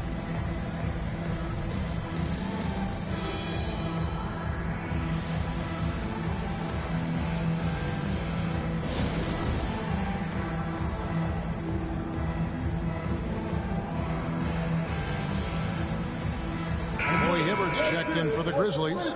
Robinson comes in for Mitchell. And here are the Grizzlies now. They've given up just 8 points in the fourth quarter. Outside Porter. Porter double team. And Robinson wide open. He shoots. And he stays with it. And finished off by Robinson. I tell you what, he is one guy you do not stand in the way of when he decides to attack the basket. Fox against Kersey. Pass to Gill. Outside Thomas. Down to 5 on the shot clock. Laid in with a nice touch off the glass. And though Thomas is great from the perimeter, he has a toughness and a willingness to go in amongst the trees and kind of mix it up. Now here's Porter. Fox passes to Hibbert. Outside Porter. Here's Hamilton. That misses off the backboard. Defense made an impact right there. Definitely got him uncomfortable going up with it. And there's the pass to Thomas. Going inside. 1:37 left to play here in the fourth. And then Thomas with the jam. Right now, this is Thomas's show. I mean, he's just torturing the defense and getting busy. Robinson a screen on Thomas. Outside, Fox. Fires the 3. Good, and a nice assist from Porter. Porter's got his 4th assist with that last one here tonight. And the Hornets call time here. They're up by 11. 1:21 left to play in the final quarter.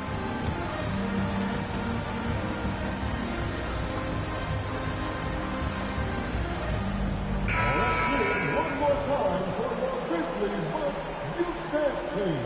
Come on.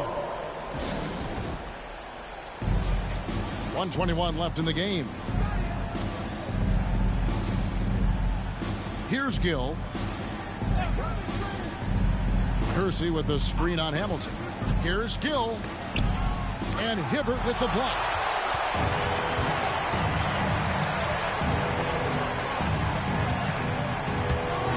Thomas against Porter. Back to Fox. And again, it's the Grizzlies from deep. You know, Fox is not known as a guy with a quick release, but he showed you some quickness getting that one up and down. Passes it to Gill. 41 seconds left in the fourth quarter. Puts up a three. Oh, my. He'll go to the line with a chance for a 4-point play. Rip Hamilton picks that one up. At the line for the Hornets, Kendall Gill. One shot.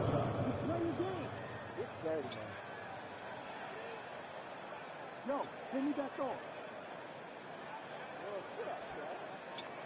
Let's go. One shot. There you go. Way to be a playmaker.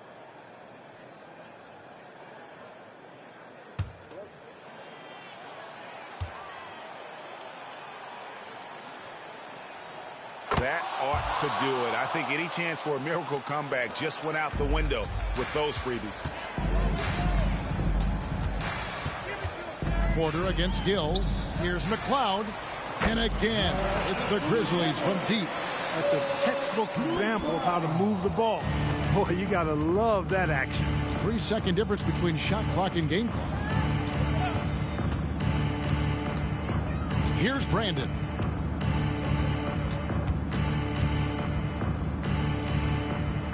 Pass to Burton. 4 on the shot clock. Lets it go from the baseline and nails it. Now Porter. And so it's the Hornets taking care of business in this one. This was a very strong showing for him, Greg. Not necessarily a runaway win, but one they'll feel very good about. And let's face it, anytime you can go on the road and win in the fashion they did, you have to feel good about it. Really an outstanding effort all the way around. And that about wraps it up. For Greg Anthony, Clark Kellogg, and David Aldridge, this is Kevin Harlan saying thanks for watching. As we leave you with our New Balance Player of the Game, Isaiah Thomas.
Here's Augman.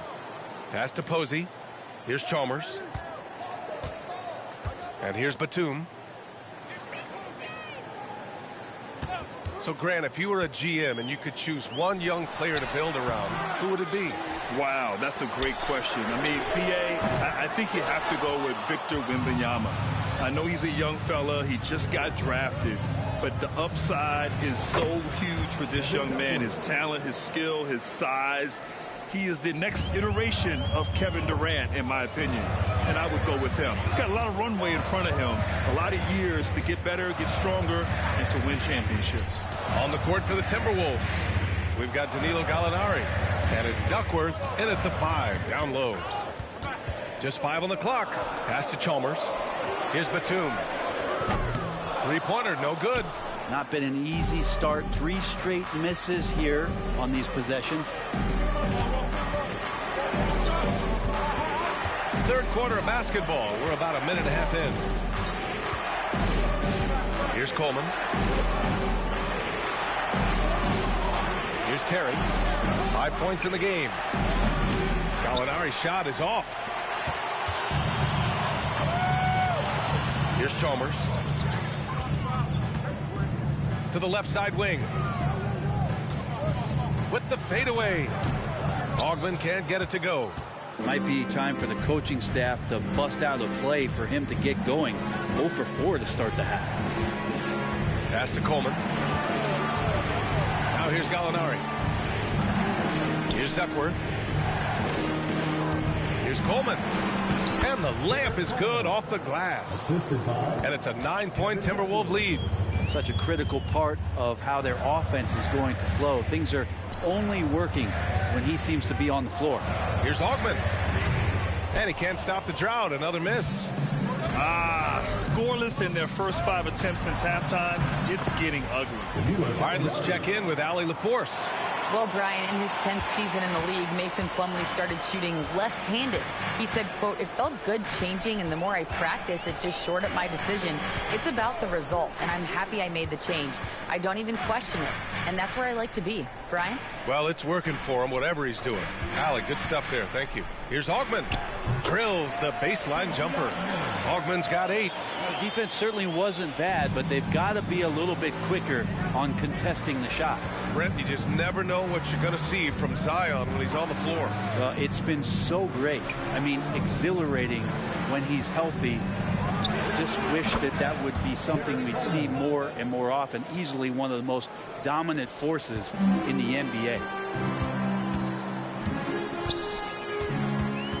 Third quarter of basketball here. A little under 3.5 minutes gone by. Here's Chalmers. He's got 6. Pass to Towns. Right through the D for the layup. Give him 8. A big man, Karl Anthony Towns, no problem taking a little contact. Here's Terry. He's got 5.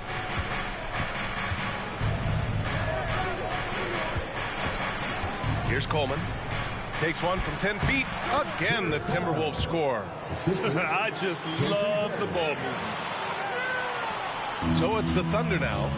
They trail by 11. Here's Chalmers. Batum sets a screen. Chalmers, the pass to Ogman, and in deciding against lowering the minimum age for the NBA draft. Brad, you think it's fair to 17 and 18-year-olds who want to go pro? You know, BA, I do think it's fair. I mean, there are other avenues in today's basketball environment where compensation for these guys is possible. You have the overseas route. You have the G League Ignite. And, of course, now colleges have the NIL, so that's huge. Here's Chapman. Give him 8. And too long on the shot. Nice rebound. Trying to match the other team's intensity right now. Oh, and there's the whistle on the shot. So 2 free throws for him coming up. One thing I think of when it comes to Barton is clutch shooting. Yeah, BA, he's hit a lot of big shots in his career. It's good to have a guy like him out there. Someone a coach knows is going to be a reliable option in crunch time.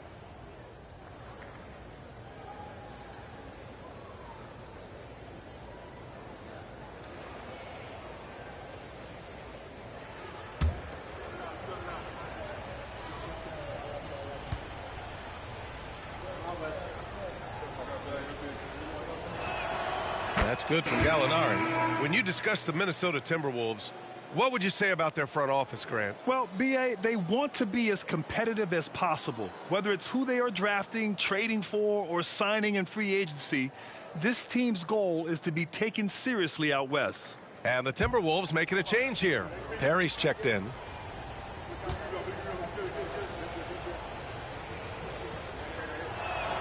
Gallinari hits them both. And you look at the Thunder. Talk about a team that's drafted well. It's hard to see out the window in Oklahoma City with how much they've stockpiled their picks in that front office.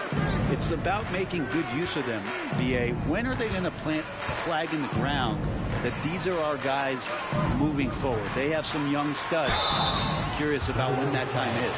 And one guy who's instant offense when he's hot, Dante DiVincenzo. He can get it going offensively. There are nights where it takes a bit for that to happen because he's an opportunistic scorer, but he's got size out of the backcourt. He's a good athlete, a good shooter, and an even better defender.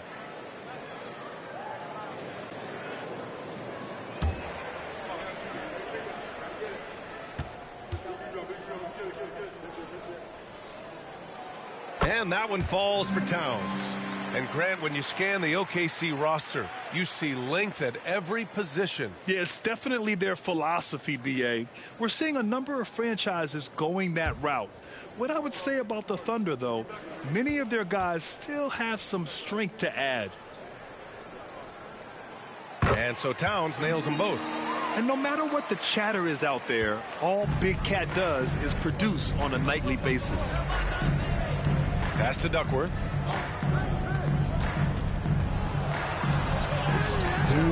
No luck on that one. And some solid defense from Towns. Batum outside. Here's the pick. The Thunder with another miss. And here's Minnesota now. They're on a 14-6 run. Out left to the wing. Here's Duckworth. And a foul called on the way up. So he'll take 2 from the free throw line. It's going to be on Karl Anthony Towns. All right, guys, what do you think about the offensive approach we've seen so far for the Timberwolves? Well, they did a tremendous job keeping guys fresh. Their aggressiveness took over, showcased by their points off the fast break. And there's been another bonus to what's happened with them tonight, and that's the offensive rebounding. They're boxing out. They're getting up extra shots. That could be a difference maker in the result. That free throw, no good. And the one thing about Jamal Murray, Brent, you know he's not afraid of the big moments. Nah, and it felt really good just as a basketball fan, BA, to see Jamal Murray return to those big moment kind of plays that we got used to while the teams were in the bubble. Certainly a rising star and a guy that gets dangerous the bigger the game gets.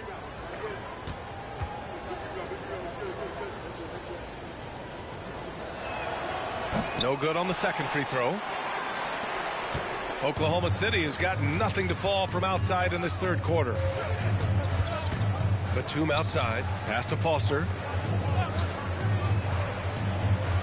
Here's Chapman. Drills it from deep. Chapman's got 11 points. And if you give Batum some time to survey the floor, he'll find an open teammate. 1:06 left in the third quarter. Here's Ginobili. The three is up. It's hauled in by Foster. I'm not sure how he finds himself in so much space there. He's kicking himself for whiffing a bit on that one. And the basket by Towns. They just look so overwhelmed inside. You know, that's why they continue to get attacked. Here's Bogues. Inside. It's stolen away.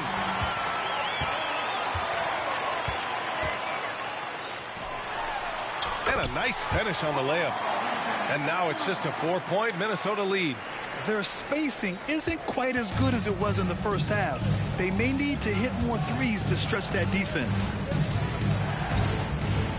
Outside Gallinari. Down low. Here's Duckworth. Second shot opportunity. And it's good on the layup. He's got 12. He's getting it done offensively, making winning plays at every turn.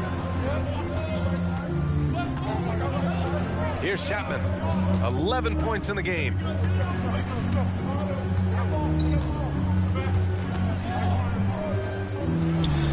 Again, Oklahoma City.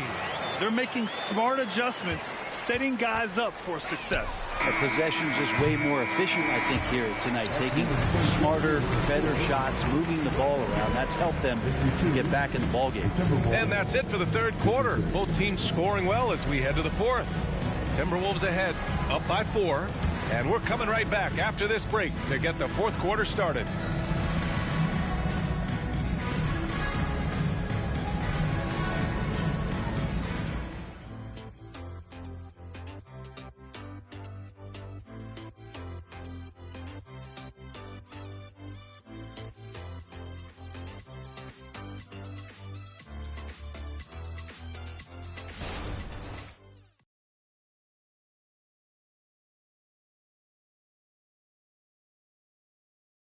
And it's time now to bring you our State Farm assist of the game. This is the definition of team chemistry. I love to see this kind of communication and connection between teammates leading to the perfect pass. The coaches talk about it all the time, but to be able to play with that kind of feel, nice play, collaborating, improvising, and organic. 3 tense quarters behind us.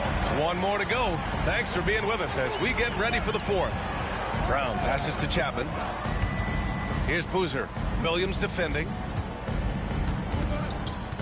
Pass to Foster. And he banks in the layup. Foster's gotten his first points in this one. Oh, what great action we've seen tonight. Hard to imagine a more entertaining game. No, this is about as high octane a game as you're going to find. And a look now at the 5 for the Timberwolves to start the fourth quarter. And it's Williams in at the 4 spot. Practically a block. Good, strong challenge. Yeah, altering the shot just as long as there's a miss, that kind of energy not wasted. Pass to Chapman.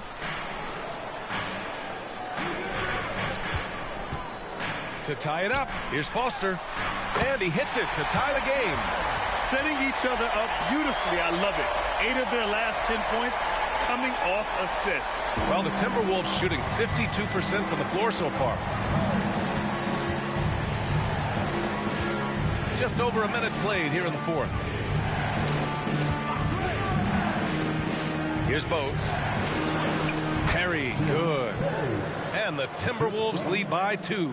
Instead of risking something on the perimeter, he just works it inside. And no reason to settle in that situation. If they're going to give that up, he's going to take all of it. Chilcutt. The rebound by Perry. Well, mid-range is where he makes the money. So when the D's slow to get out on him, always surprising to see him miss from there. Pass to Hobson.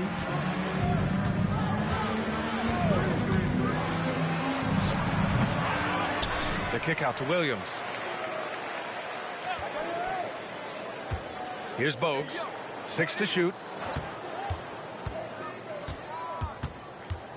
Tries again. It's hauled in by Foster. Foster's got 5 rebounds tonight. Well, there's more he could have done in this game for sure, but it hasn't kept them from pulling ahead. A touch under 2.5 minutes have passed now here in the fourth. Here's Bogues. Driving to the basket. And he converts the layup.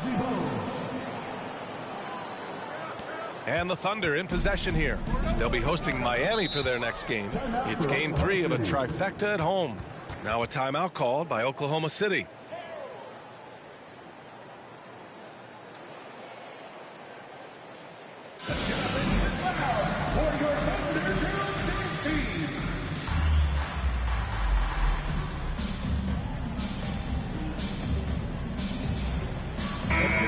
To hear from Allie LaForce. Thanks, guys. Mark Dagnall had some words for his team over the last break. Well, coach is thrilled with their 3-point shooting, saying in the huddle, guys, let's keep it up. Continue to shoot it from deep. It's working. They've been on fire from distance so far. Appreciate the report, Allie.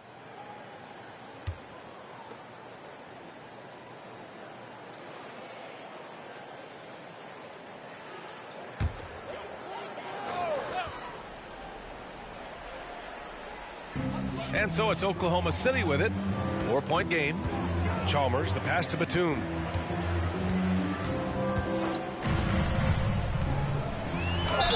And there's a whistle. He'll head to the line to shoot 2. And Batum playing with some aggressiveness here, drawing that foul. First team foul. At the line for your Thunder, Nicholas Batum.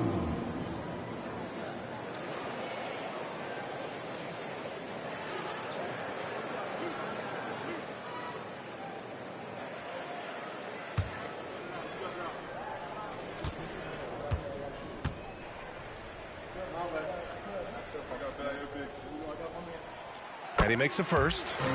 Batum just brings a lot of experience and helps this team remain confident that he's going to make the right play and make the subtle contributions to put you in a place to win.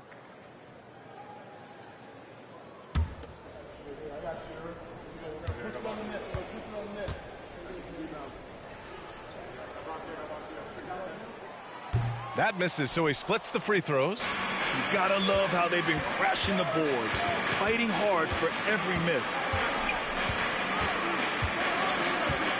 Here's Ginobili. To the inside. Boozer grabs the board. Got the ball where he wanted it, but then got swarmed. Here's Chalmers. Foster, the pass to Batum. That one's good. This game is all even. They've really picked up the energy level and have willed themselves back into this game. Well, they didn't really have a choice at the position that they were. They had to fight hard. They've gotten that. They've outworked the other team, just fighting to it. Pass to Ginobili. Fires the three. Knocks it down from distance. And the Timberwolves lead by 3. One of the most competitive guys to ever play in the league. Ginobili built for big moments. Here's Augman.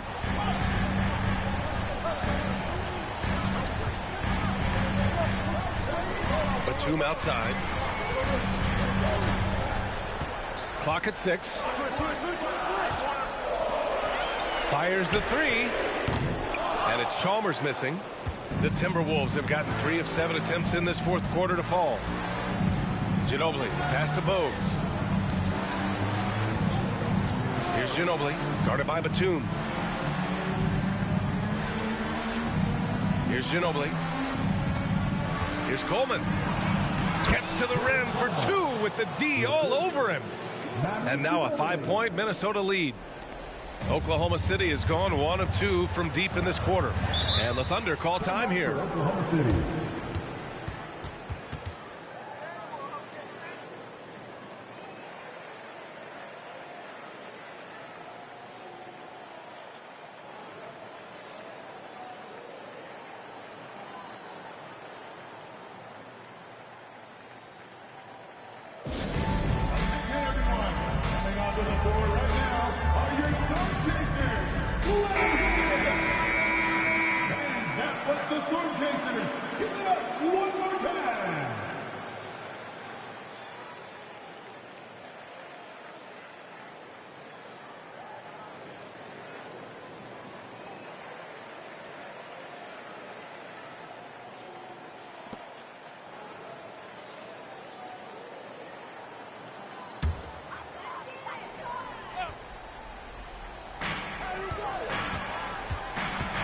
Here's Chalmers. Pass to Posey. Now here's Batum. Nice form on the 20-footer. No matter the stakes, Batum will take the challenge.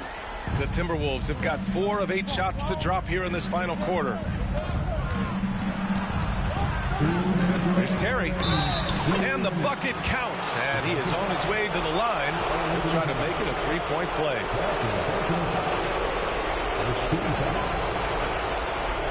The line for the Timberwolves, Jason Terry. The line for 1.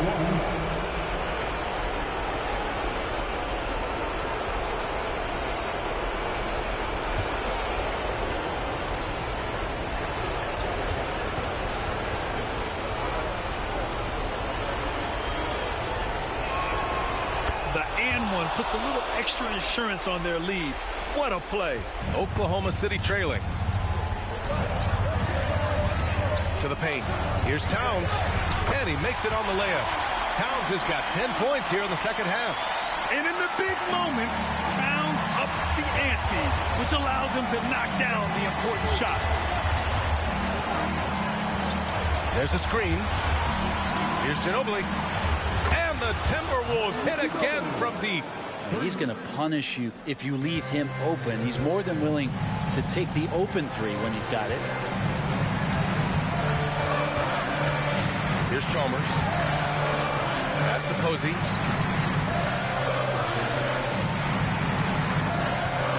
To the inside. It's picked off.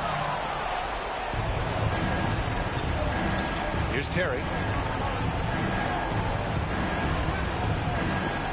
And here's Gallinari. Terry, the pass to Ginobili.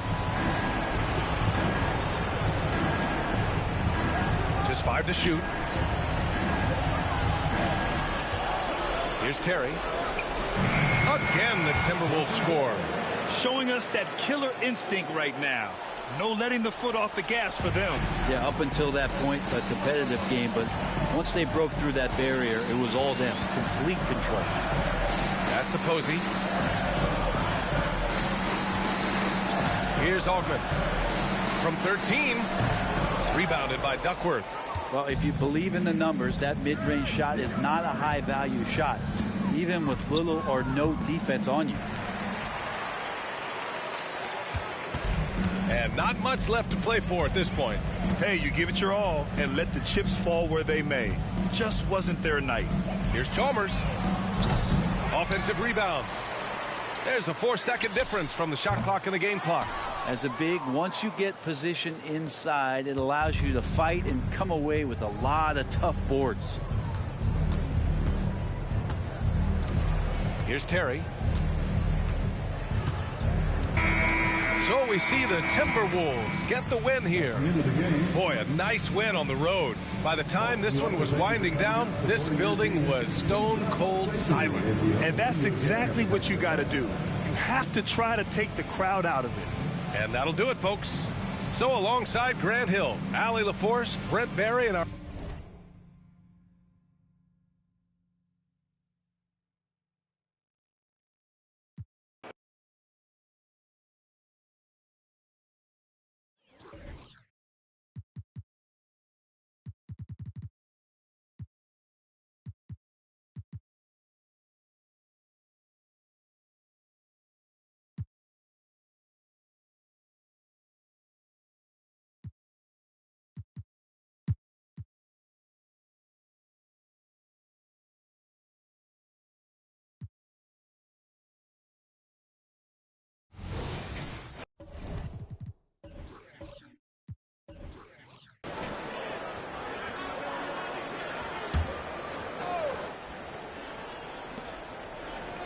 Jeffries the pass to Turner.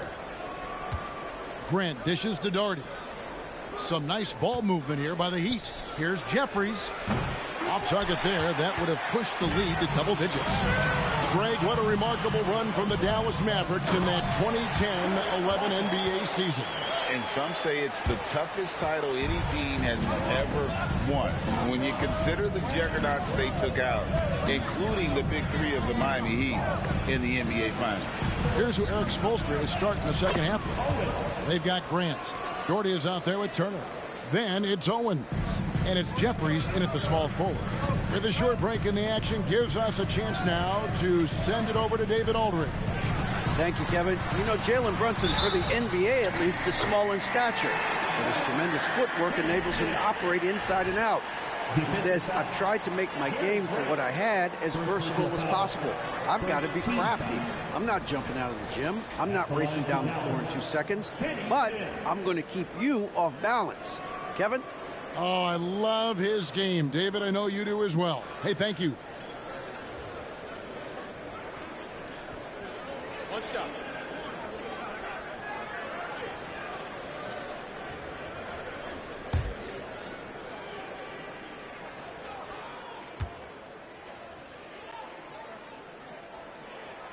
The free throw drops for Smith. Coaches say, GA, the league has a problem when it's punishing the retaliators and not the instigators. Do they have a point? Kevin, I think so. For any scuffle, it's worth asking who started it, and that's what we do in life normally, right? Owens kicks to Doherty. Grant outside. Shot clock at 5. This one for 3. Out to the right wing. Jeffries. Good on the three-point shot. Jeffries got 7. Listen, even average three-point shooters are going to make that shot. Defense must be better. And out of bounds as the Heat gain possession. Here's what Miami has lined up on their schedule. On Tuesday, they're off to Oklahoma City to face off with the Thunder. And then on Wednesday, they'll head home and take on the Minnesota Timberwolves. Grant, the bounce pass. Here's Owens. Good, and Grant gets the assist. Grant's got assist number 5 here tonight. Boy, the bounce pass put right on the money. Nice assist. Booker looking around. Butler sets a screen for Booker. Pass to Butler. Ring shot on the way. Buries the jump shot. Yeah, Booker keeping that defense off balance with his passing ability right there. Pass to Owens. Poked away. Second half of play with just under 2.5 minutes gone. And Long gets it to go. And now just a 5-point Miami lead. And now this game's taken on a whole new feel since halftime. What energy we're seeing. Something has lit a fire under both of these teams. Now here's Owens. Yep, that one goes. Owens has got 22. This guy has been a catalyst for them all game long. What a job leading them to this lead. You know, Greg, one thing you've got to admire about Miles Turner is how sensational a shot blocker he is. Every year among the leaders in the NBA. And Kevin, such a dependable defensive anchor. Someone that just reads shooters well, knows when to go after the block. And that'll be Dallas as it goes out of bounds. Mavericks retain possession. And that's a block right there. He swats that ball away with some energy. And guys, that is lockdown defense at its finest. Going right at the shot and then able to knock it away. Dallas making a switch here. Lever's checked in.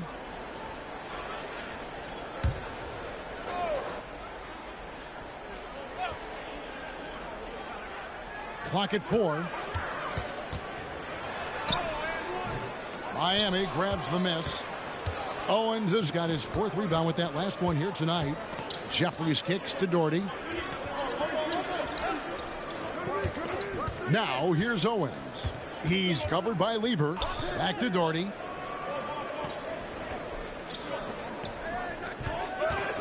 Here's Jeffries. And another basket for Miami. Mavericks trail by 9. Smith with it.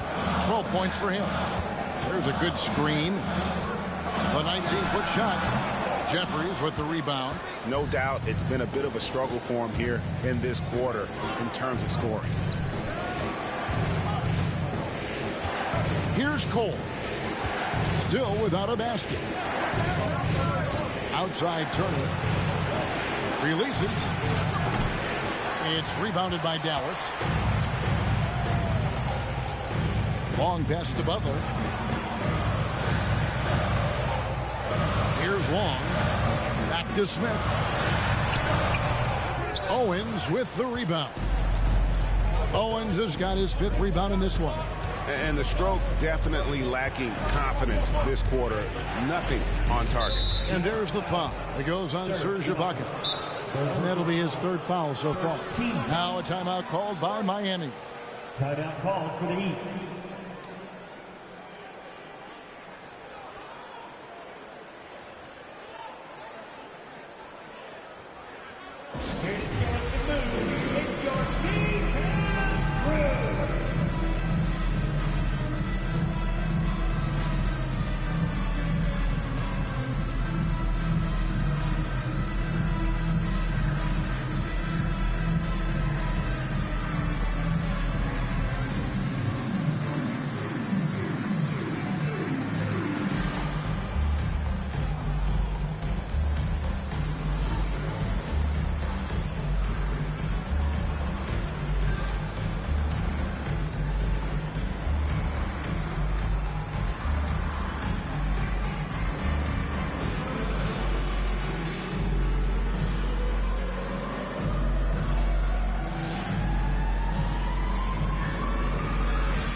Anthony's checked in for Smith. Bailey's checked in for the Heat.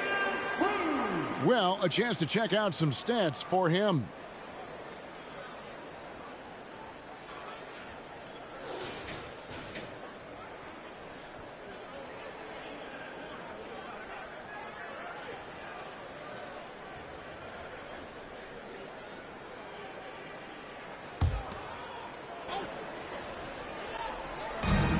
on defense, the Mavericks. They trail by 9 points. Bailey passes to Turner. To the inside. The shot's good from Lever. Lever's got 6. And made possible by a heads-up play defensively at the other end. Here's Cole. Covered by Anthony. Buries it down low. Owens has got 24 points. In such a rhythm right now. Feathery touch. He's lighting them up. Anthony looking it over. Lever outside. Butler from outside. Rebound by the Heat. 13 points was their biggest lead in the game. They'll take on the Thunder at Paycom Center after this one. That'll be the last game of their very short 3-game road tour. Here's Long. And foul on the shot, so he'll get a chance at the line. First personal foul. For Dallas, they have been good at the free throw line. This one, 7 of 8. At the line for 2. Long.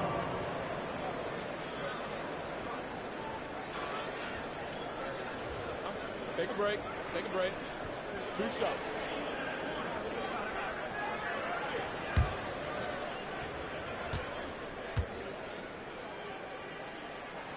And he makes the first.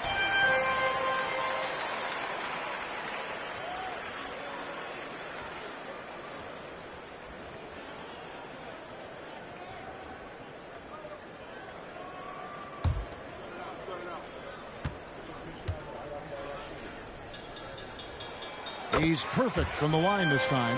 This is what makes him a challenge to stop. He will beat you from the floor, and he can also beat you from the line.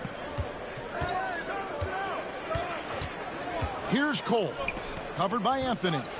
And a lot of contact on that one, so he'll shoot 2 here. And a few seasons ago, Norman Powell was hopping around the NBA from team to team. You know, remarkably, Kevin, though his locker and location may have been changing, his play was consistent through that stretch and beyond.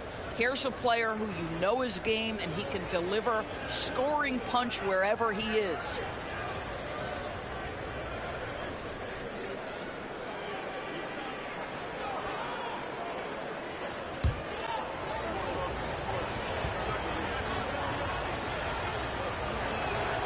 And he knocks down the first one. Boris Diaz checked in for Dallas.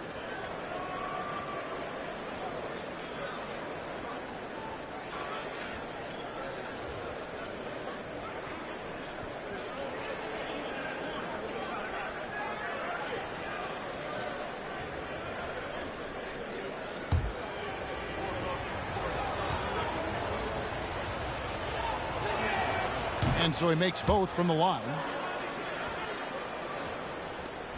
1:04 left in the third quarter. Now here's Anthony.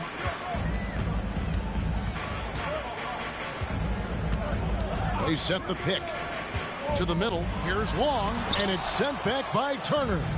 How about Turner's ability to anticipate when the shooter's going to release? Couldn't be better at timing his rejections. Passes to Jeffries. Some nice ball movement here by the Heat. 5 to shoot. Turner with a screen on Lever. Here's Owens. And again, it's the Heat missing. Mavericks trail by 9. Butler passes to Dion. Lever up top.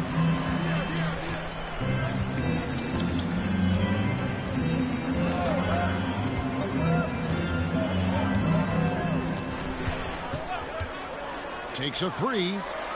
Bangs home the trifecta. Lever's got his 3rd basket of the night. And so it's the Miami Heat with a 6-point lead at the end of the quarter. They're feeling very confident, shooting the ball with great efficiency and dictating the pace. Right back after this break.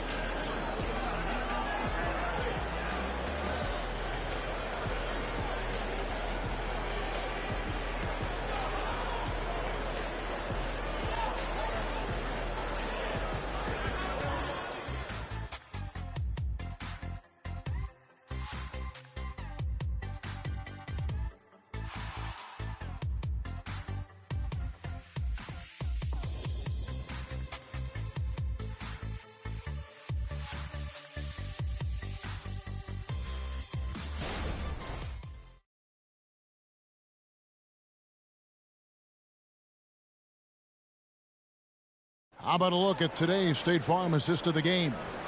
Yeah, and I like the fact we get to see this pass one more time. A magnificent feed, and you love to see your off guard taking over the playmaking duties with this much skill. You love the unselfishness, finding the best look, and it doesn't matter who's taking it. Well, what a terrific game it's been so far, with this fourth quarter sure to bring more pressure-packed basketball. So with Smith sitting on the bench, here's the 5 for Jason Kidd right now. Horace Diaw is out there with Sally. Then it's Lever. Then it's Anthony. Now here's Lever. Here's Sally. And then Sally with the dunk. Go into the rack with energy, and the D afraid to cut him off. Yeah, gotta chalk that one up to some shaky defending. Yeah, and give him credit for taking advantage in a close game. Those are the types of plays that can swing things in your direction. No problems knocking that one down. And the Heat lead by 7. You simply must play better defense than that. This guy is too good from distance. Lever passes to Sally. Here's Kite. And Miami making a change here. Woods checked in. Heat substitution. Number 35, Christian Wood.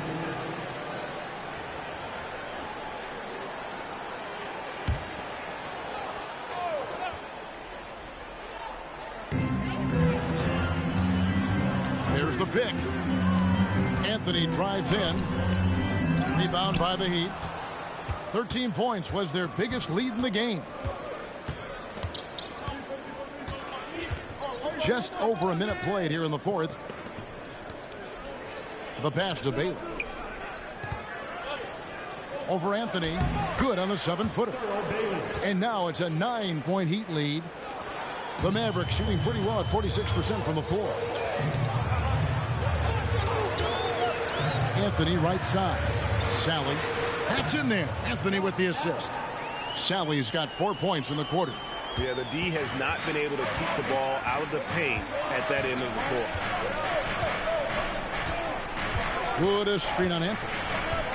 Here's Coles. It's deflected. Now here's Diaw. He's guarded close. And that's out of bounds. Dallas will retain possession. And the Mavericks call time here. And team strategies closely guarded. One aspect of the game the fans aren't always privy to. It's tough to hide your communications. Teams go to great lengths to try to do it, but sometimes to no avail.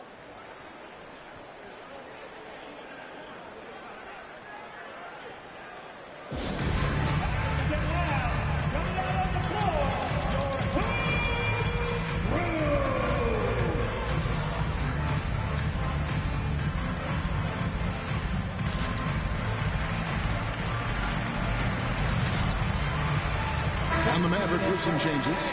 Butler, he's checked in for Sally. Booker comes in for Lever. And Smith subbed in for Anthony. Time now to turn to our sideline reporter, David Aldridge. David. Thanks, guys. Well, I got a chance to listen in on what Jason Kidd was talking about with his players. Now, Coach really laid into them. He said, we're too loose with it. Tighten it up. These turnovers are going to cost us if we keep giving the ball away. We're better than this. Guys? Okay, David, much appreciated. On defense, the Heat, they lead by 7. Booker outside. Yes, and it's Smith with the assist that time. Smith's got 3 assists now in this one. They set him up. Booker's going to knock it down. Great execution there. Here's Cole.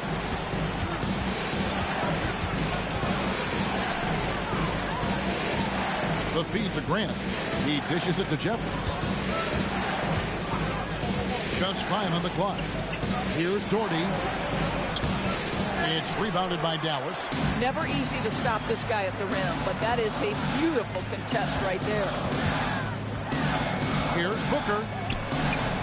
Rebounded by Doherty. Well, we didn't see the same kind of control we're used to seeing from him. This guy is usually a tremendous finisher. Grant the pass to Bailey. Back to Grant. Feeds to Doherty. Count it. And the Heat lead by 6.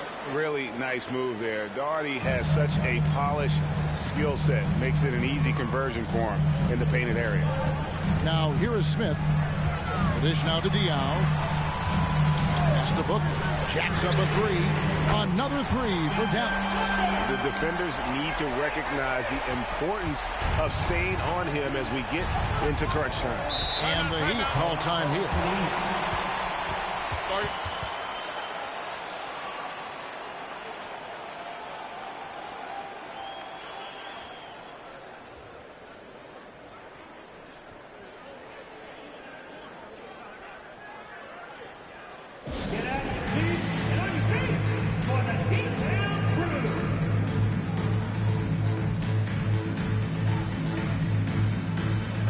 So both teams making some changes here.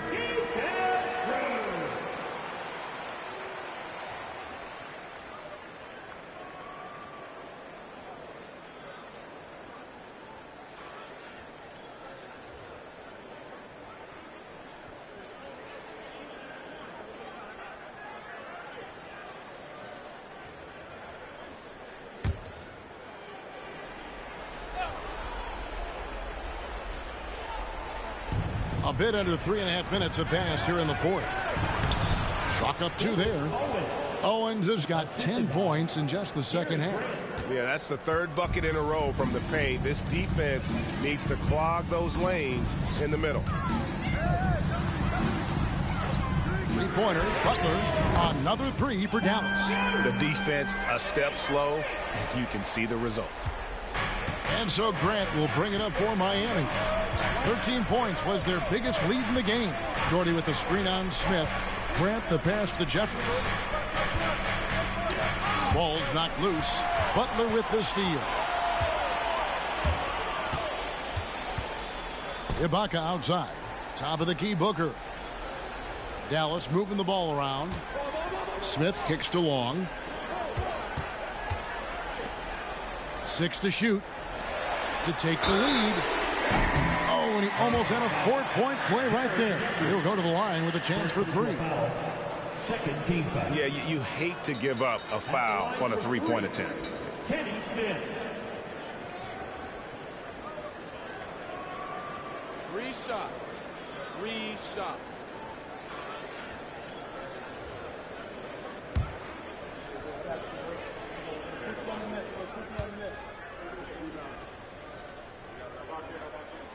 Makes it, and the next one could tie it up.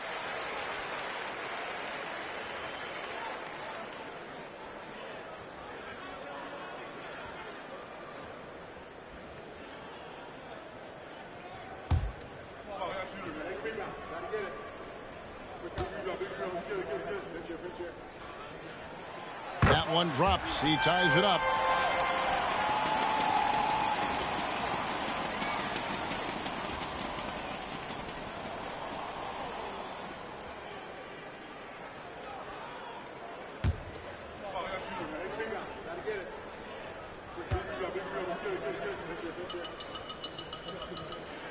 And they now lead as the free throw drops for him. Well, this guy has multiple ways to get to the free throw line, and boy, has his stroke been on the money. Jordy with the screen on Smith. Turner against Ibaka. Now here's Owens. He's covered closely. Over Booker. And it's Miami with another. Here's Smith.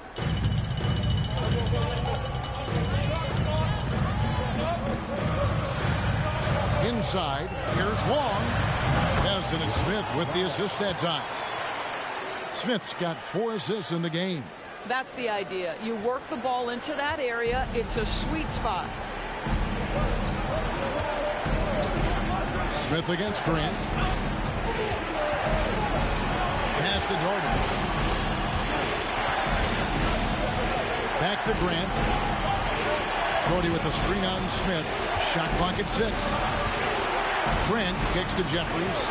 Here's Owens. And the Heat, another three. And since halftime, this has become an intense ball game. They are getting after it hard. It has become a a foul on Miles Turner. That will get him his 4th foul of the game.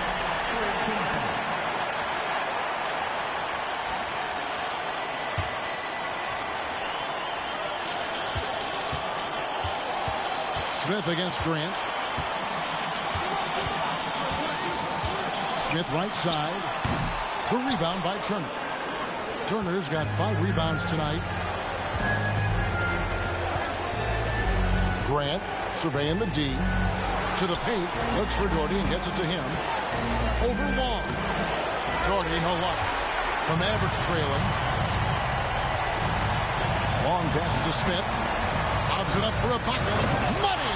Oh, my goodness. Serge Ibaka with the killer instinct in an important situation. Love it. 56 seconds left in the 4th quarter of this one. The jump hook. A second chance effort. Oh, you just love seeing a player with absolutely no fear. To me, more often than not, when you attack, good things happen. Dallas calls timeout. They trail by 2. 44 seconds left in the game.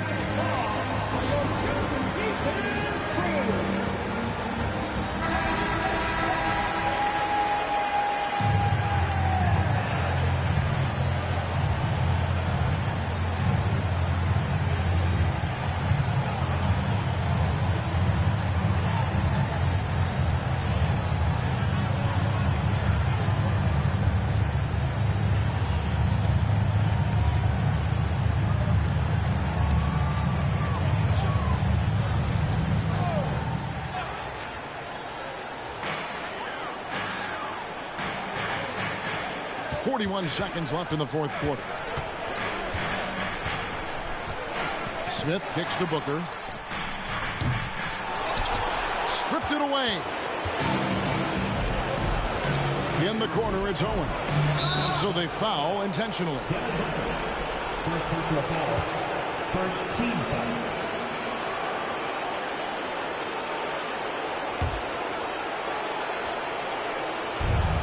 26 seconds left to play here in the 4th, and so they choose to intentionally foul. Second team foul. At the line for the Heat, Gary Grant taking 2 shots.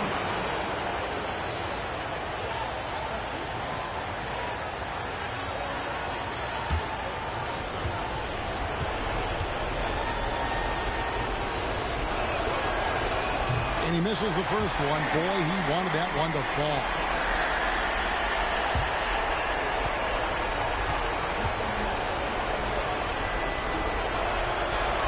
And he does get the second one. And that makes it a 3-point lead. Dallas calls timeout. They're trailing by 3. There's 25 seconds left in the 4th quarter.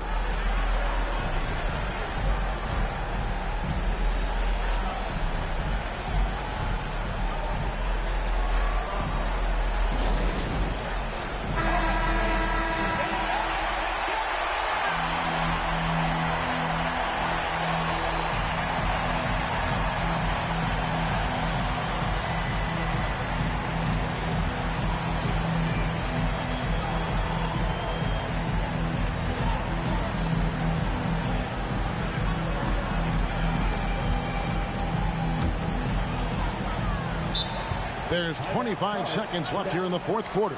Dallas calls timeout. They're down by 3. There's 25 seconds left in the 4th.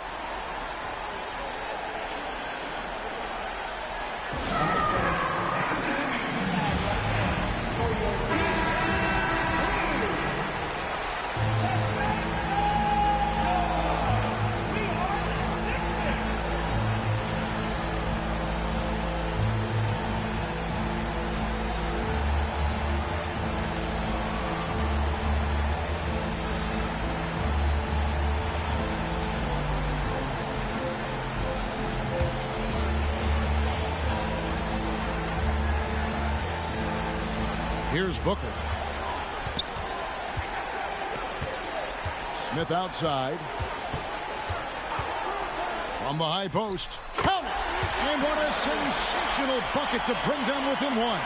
This guy is a pick-your-poison kind of player. Very hard defensively to cover all your bases. bases with him. And they need to stop the clock, so there's a foul. That's right. No other option but to foul and hope for some misses.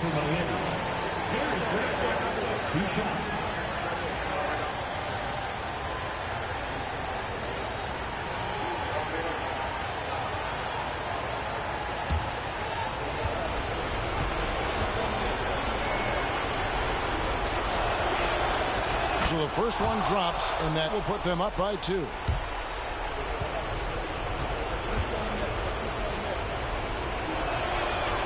Second one is good. Getting both at the line, and it's a 3-point game. That last free throw was a huge, huge shot. The difference between a 2 and a 3-point lead at this stage is major. Smith for 3. Bullseye! A tremendous 3 to tie it up. And combining that great speed with a deft shooting touch, Kenny, the Jet, on point there from distance. And Eric Spoelstra wants a timeout.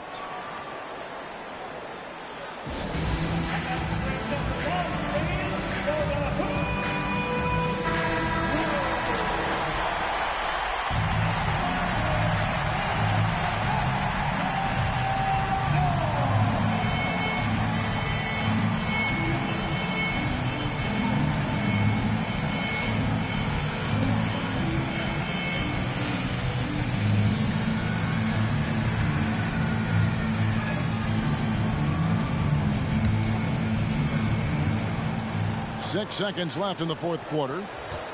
Here's Doherty. It's off. And that's going to do it for regulation. So we are headed to overtime. And we'll get going after this from the American Airlines Center.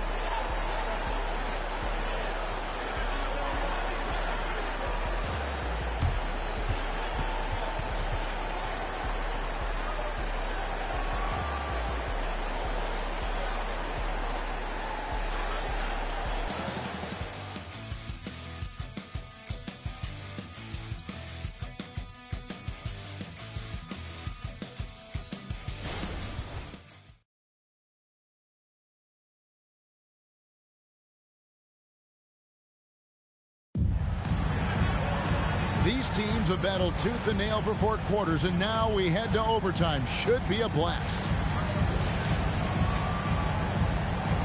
Here we go.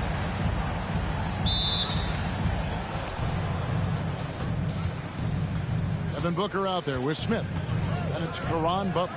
Then it's Ibaka, and it's Long in at the 4-man position. Turner looking around. Passes it to Owens. Clock at 6. Here's Jeffries. Trains it from beyond the arc. Jeffries got the first points here in the overtime period for Miami. Booker outside. Smith against Grant. That's tipped. Now here's Owens. Tight defense on him.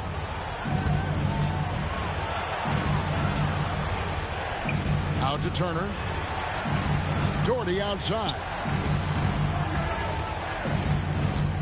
There's the screen. Here's Owens. And the rebound goes to the Mavericks. Long's got 9 rebounds in the game. Getting it done. And Ibaka slams it in. How about the experience that Ibaka brings? He's able to be comfortable in any situation.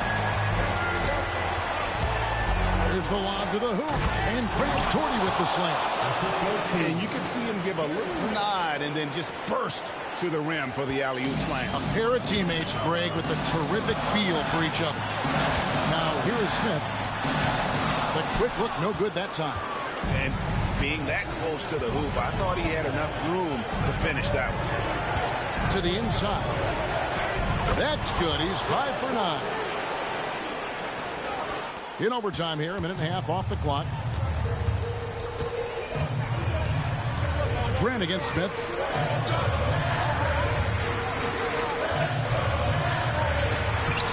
Solid play on the low block, and that one's good.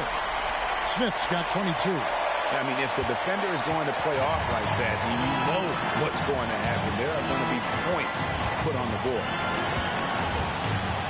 To the middle. The jump hook, and again, Brad Doherty. Doherty's got 6 here in this quarter. It's been like this all night for both teams. The offenses having their way. And it is a major disadvantage down the stretch if you can't guard. This may just come down to who has the ball last. Throws it up high, and stolen by Booker. Butler at the elbow, down low. Smith inside, Grant on him. And boy, did he ever sell the pump fake. Worked to absolute perfection. Here's Owens. What a big possession right here. No doubt about it, guys. The tension is palpable. And now they decide to foul intentionally. Second personal foul. First team foul. And they go to the intentional foul. Kevin Smith. Third personal foul. Second team foul. At the line for the Heat, Gary Grant. 2 shots.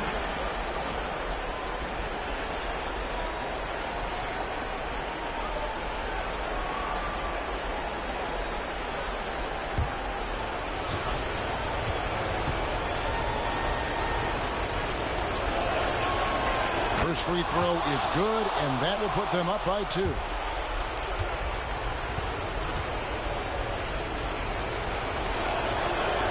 So he goes 2 for 2 at the line, and it's a 3-point game.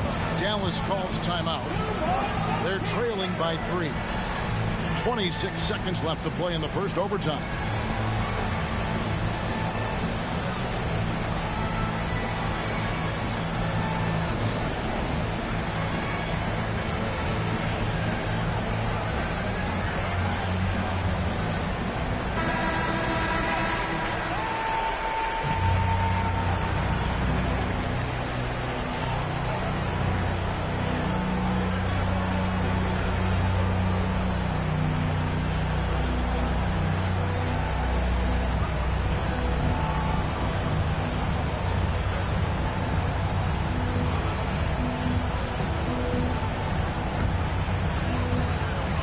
The Mavericks call time here.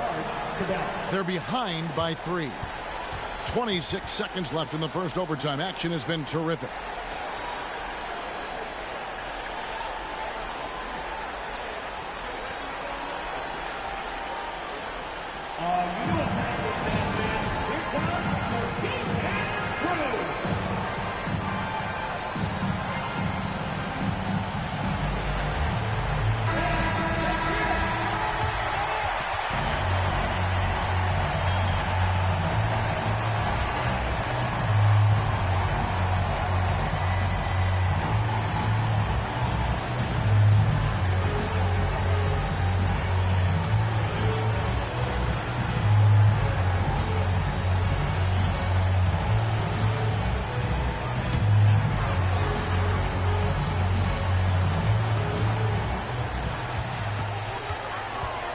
Smith against Grant. Now here is Smith. He's tightly guarded. Here's Ibaka. Yes! Boy, terrific penetration from the big man. Ibaka putting his athleticism to good use. And now they foul and stop the clock. Second personal foul. Third team foul. Shooting for Miami. Owens. At the line for 2.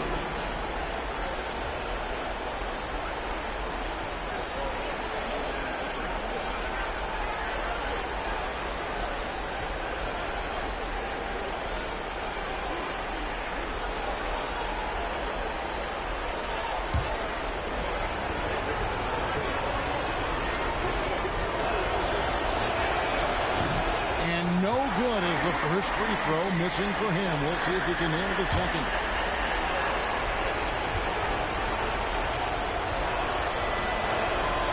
He's able to hit the second one, and that will put them up by 2. Now Smith. Lobs it up for Ibaka. Deflects the pass. And there's the intentional foul. No choice but to stop the clock here. 14 foul. Shooting for Miami. Owens. 2 shots.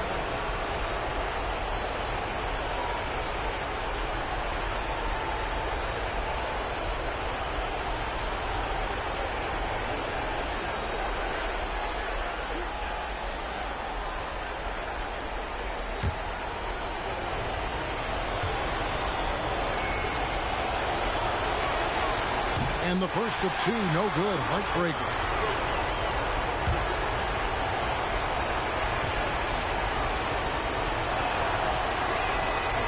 And that trip coming up empty, missing both. Here's Smith. Knocks it down, and we're going to another overtime. What a phenomenal shot at the buzzer. I just cannot believe what we've seen in this game. And so we are tied again at the end of overtime. Now we're headed to overtime number 2. We'll take a quick break, then get you back to the action.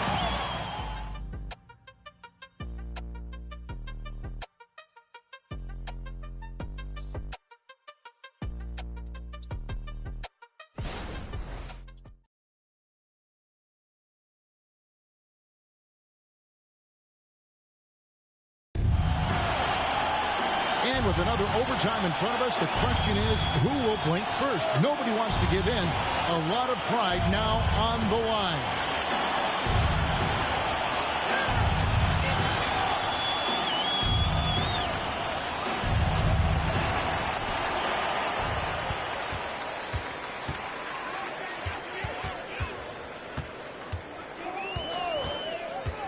To take the lead, count that bucket. Smith's got 30 points. I'll tell you, this guy is proving to be a problem for the defense. In this quarter, he has been special. Grant the pass to Jeffries.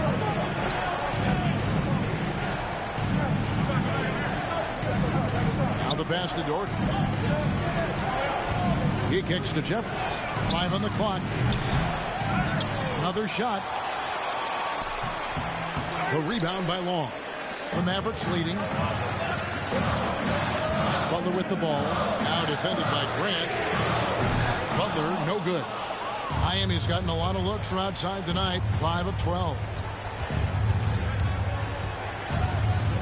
Here is Jeffries, defended by Butler. 2 minutes remaining in overtime. 2 minutes. Jeffries dishes to Doherty. And here is Owen. Miami no good on that time either. Butler on the wing. Lets it go with a 3. Jeffries with the rebound. Jeffries got 4 rebounds in this game. Grant down low. Covered by Smith. Owens. Good, and Grant gets the assist. Owens has got 34. Just a terrific all-around scoring effort from him. I mean, it's because of that they're even in this game. Smith against Grant. Pass to Long. Booker outside. Pass to Long. Dallas needs to get off a shot. Butler from outside. It's tipped. Here is Jeffries, defended by Butler. Pass to Grant. Here is Jeffries. There's the pass to Turner. And here's Doherty. Over Long. Good! Perfect execution. The size mismatch was there, and they went right at it. And it was timely. And that's the basket they had to have in an absolutely vital possession. And the Mavericks call time here. They trail by 2. There's 42 seconds left in the second overtime period. Good stuff.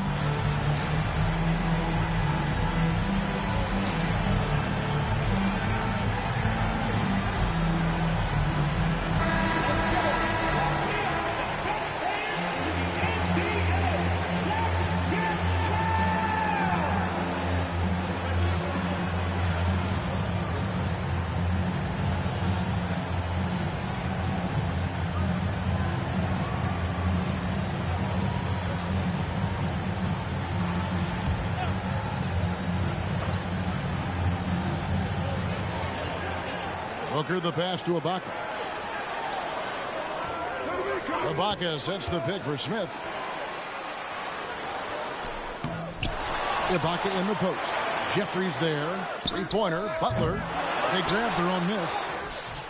You know, 2 things happen here. Excellent coverage on the shot, and then finish the possession securing the boards. 15 points.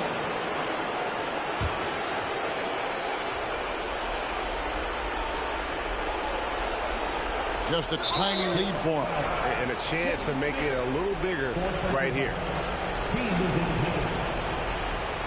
Shooting for Miami, Aaron Gray, taking 2 shots.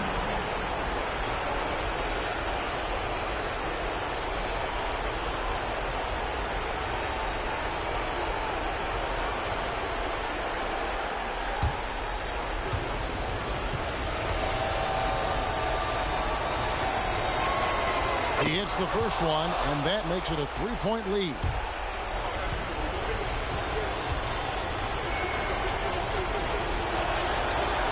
And he hits both free throws here. So now it's a 4-point ball game. Yeah, the crucial part of those free throws is that it now makes it a 2-possession game. And the Mavericks call time here. They're trailing by 4. We've got 22 seconds left in the second overtime. What a game.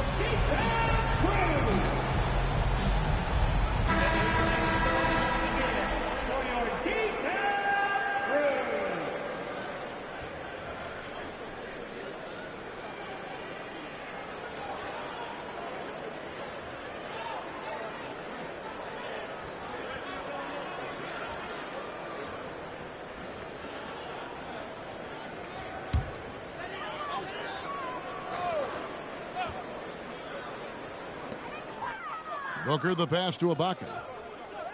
Smith outside.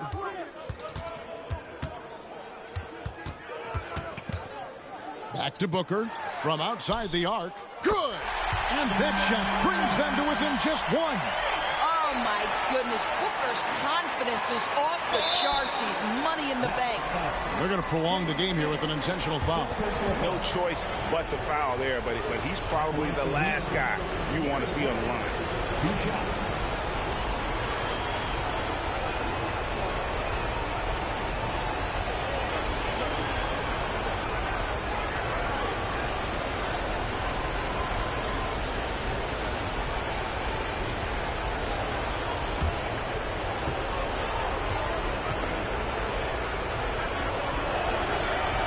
He drops the first one, and that will put them up by 2.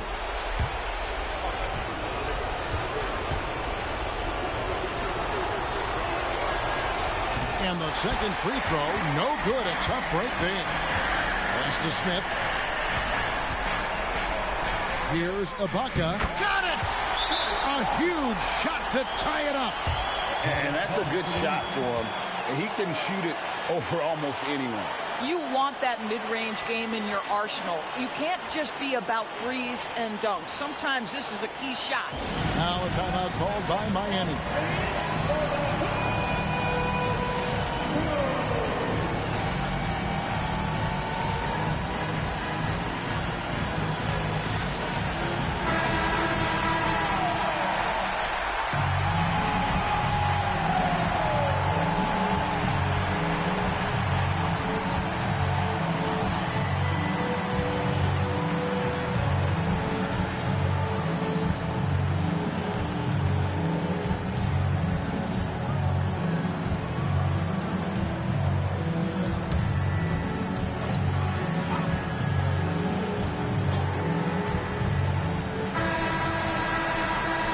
So with overtime 2 in the books, the game is still not over. Overtime number 3 coming up. And we'll get going after this from the American Airlines Center.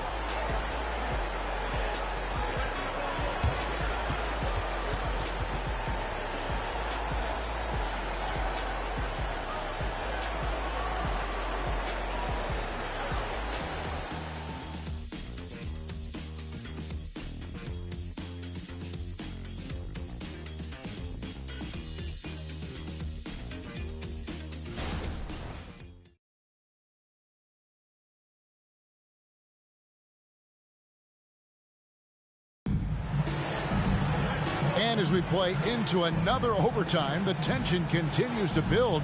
Both teams refusing to quit.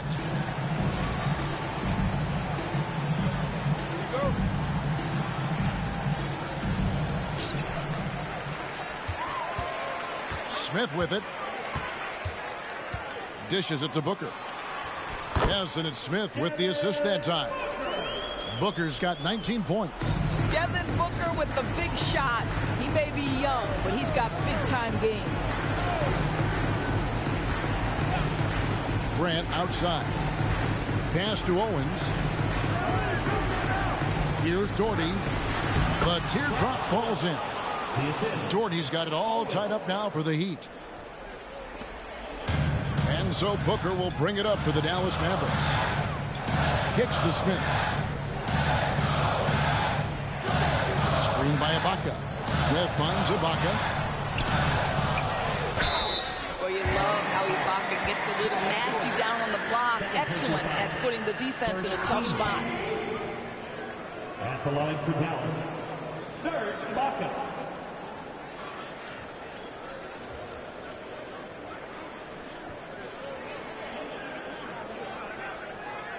Shooting 2.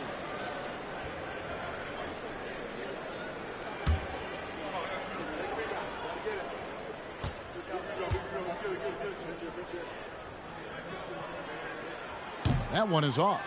Well, let's remember, Serge Ibaka is a defensive presence. This guy, an elite shot blocker early in his career, and he is now a capable scorer from just about anywhere.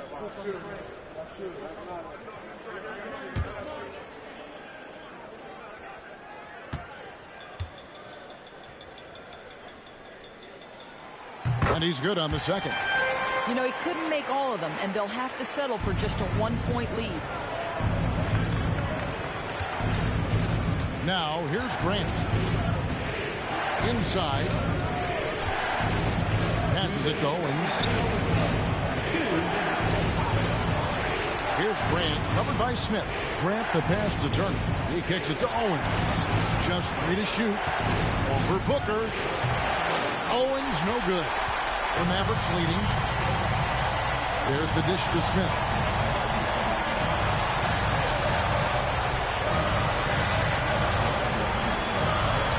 The kick outside to Butler. The three-pointer, no good. Not a whole lot going down for him at this point. He just can't buy a break. To the middle. Turner passes to Grant. Down low. Here's Doherty.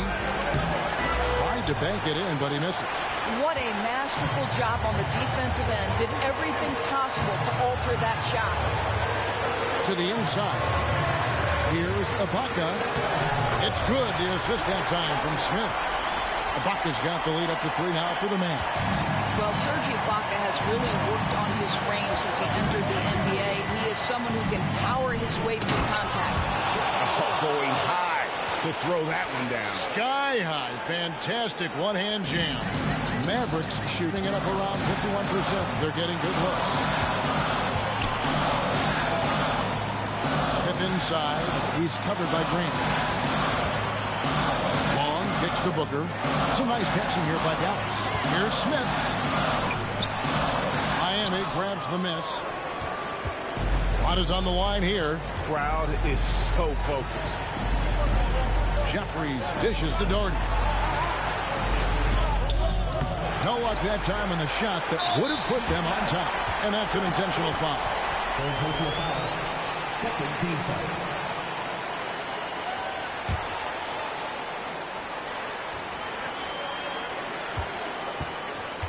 And now we've got the intentional foul. Second personal foul. Third team foul. At the line to David Butler. 2 shots.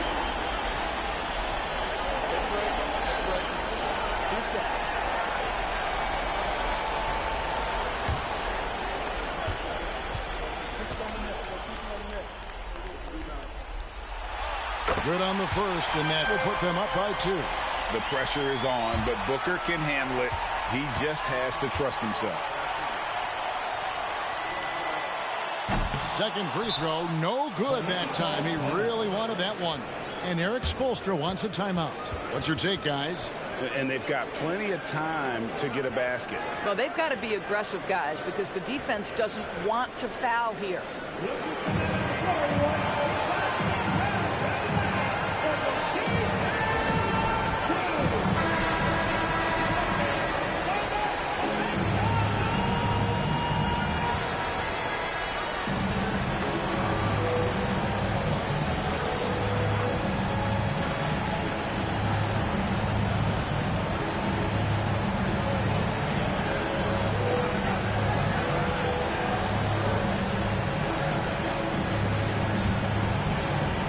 points are an absolute must here. And no time to waste. Not at this point in the game.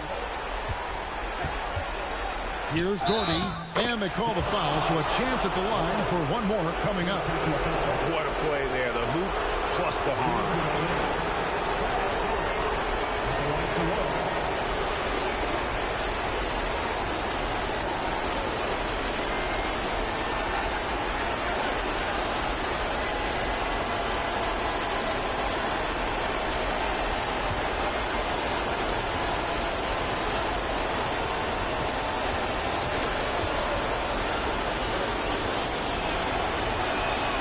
He knocks down the clutch free throw. He is absolutely the guy you want at the line in that situation. It just shows you how much he loves these moments. Dallas calls timeout. Guys, your thoughts?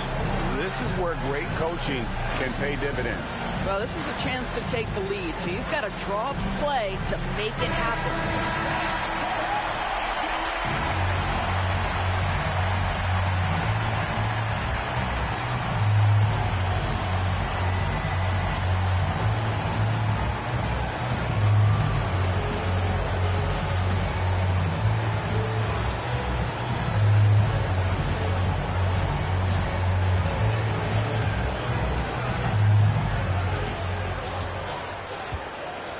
Smith feeling it out a bit.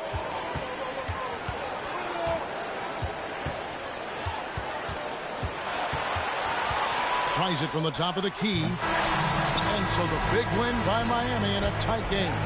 An amazing game lasting multiple overtimes. I mean, definitely an epic game. And while both teams fought hard, I just got the sense they played more with a purpose to win. I mean, all the tension.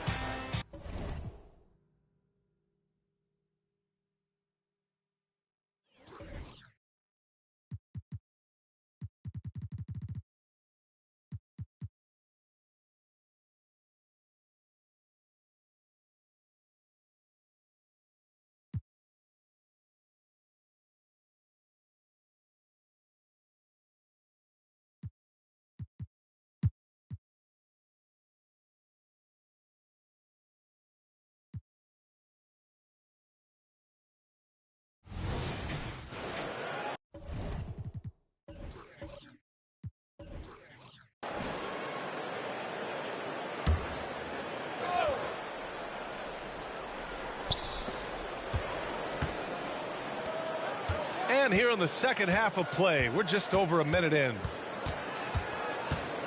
There's a screen. Here's Abdul Rauf. He's been a consistent contributor, averaging just over 11 a game. 5 on the clock. Pass to Richmond. And that basket pushes the lead to double digits. Richmond's got 12. All right, Grant, I'm going to ask you to put on your executive hat now. Tell us what the key is to establishing culture at an NBA organization. Ooh, BA. Culture, structured accountability. It's about getting the right group of guys, having strong leadership. And, of course, it only works if the coaches and players fully buy in. Lots of winning going on in Philadelphia. 6 straight playoff appearances, Richard. Yeah, they're the masters of the mid. Their game, that's just the way it is. No finals appearances. And look, that's got to be top of mind. East is tough, but they've got the talent to go far, but they just keep having mid seasons.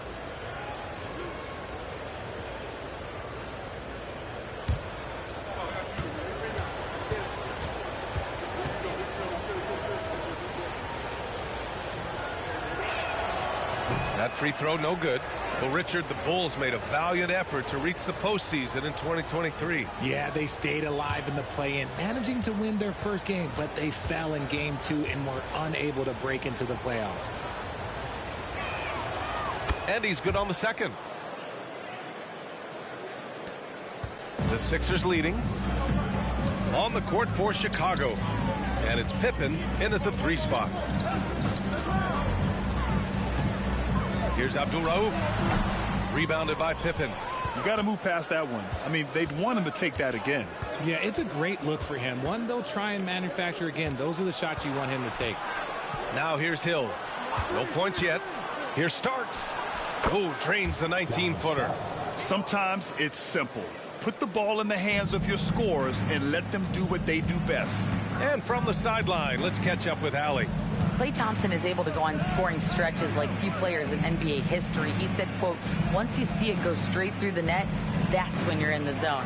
At the beginning of the game, you hold your follow through. Once you feel like you can't miss, you shoot real quick, and that's a great feeling. You feel on top of the world. B.A.? Yes, indeed. Thanks, Allie. And it's the Bulls with the ball, following the score by Philadelphia. Here's Pippen. Perfection with the jumper from the elbow. Pippen's got 8. Gotta fight harder to get over those screens. Yeah, as soon as these guys feel contact, they are just disappearing like they're not even there. You gotta show some fire and keep defending. Now here's Winslow. 13 feet out. Cycli with a rebound. Cycli's got 4 rebounds in the game. Here's Pippen. Winslow defending. Outside, Hill.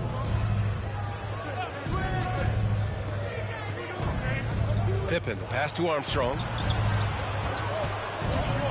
Here's Cycli. And he bangs it home with one hand. And what an aggressive move to the rim. He's really trying to fire up his teammates right now. Boy, it's not hard to feel inspired after a teammate makes that kind of finish. And that could be the spark they needed to make a little run as they try to even this thing up. And the 76ers call time here.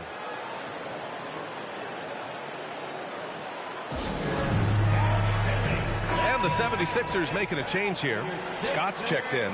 Brooks, he's checked in for Chicago. Fans, are you hyped up? Get up, put your hands together for your Sixers TNT.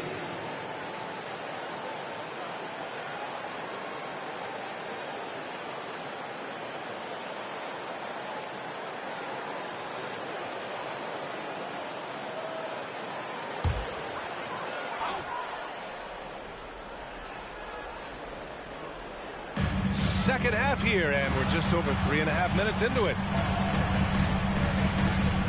Fades back. Rebounded by Pippen. And he's very confident from that range, but you can't make him off. Inside. Powered down after the assist led him to the lane.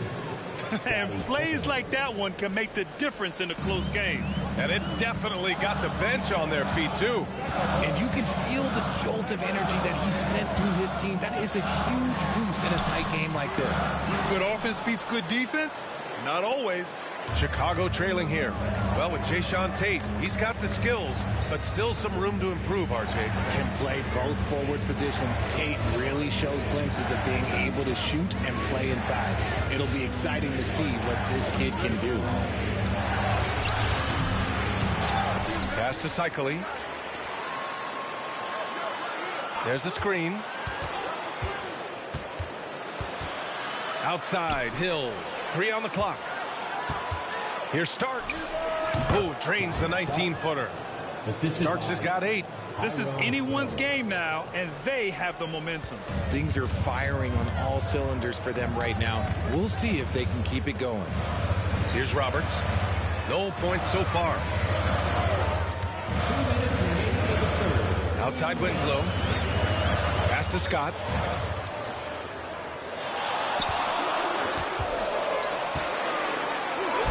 And he drops in the layup off the glass. He's got 6. Want to score in the NBA? Picks can really force the D to make tough choices. Brooks outside. Here's Pippen. Winslow defending. Right side, Hill. Brooks outside. Top of the key. It's hauled in by the Sixers. Olajuwon's got 5 rebounds in the game. Outside Winslow to the middle. Shot's good by Olajuwon. And now a 5-point Philadelphia lead. In a tight game, they wanted to make sure of that possession. Timeout called here. Chicago decides to talk it over. Richard, an interesting trend with this Chicago team. Their conservative three-point shooting. Yeah, the Bulls hover around the bottom of the league for total attempts, BA, which definitely separates them for the rest of the NBA.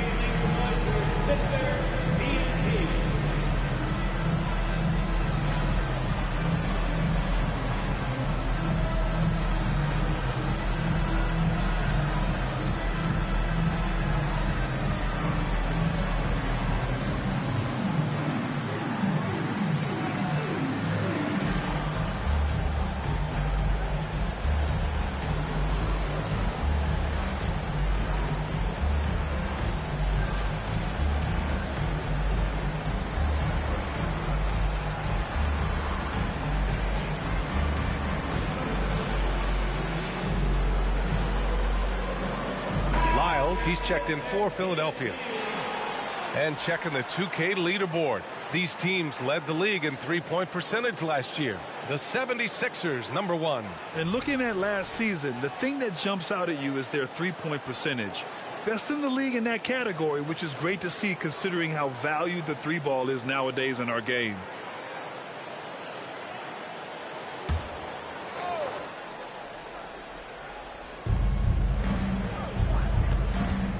Brooks outside. Pass to Starks. A step back shot. Second chance shot. It counts, and the foul. That's on Justice Winslow. Stayed with it, and his effort is rewarded with the second chance bucket. At the line for the Bulls, Ronnie Cycling. At the line for one.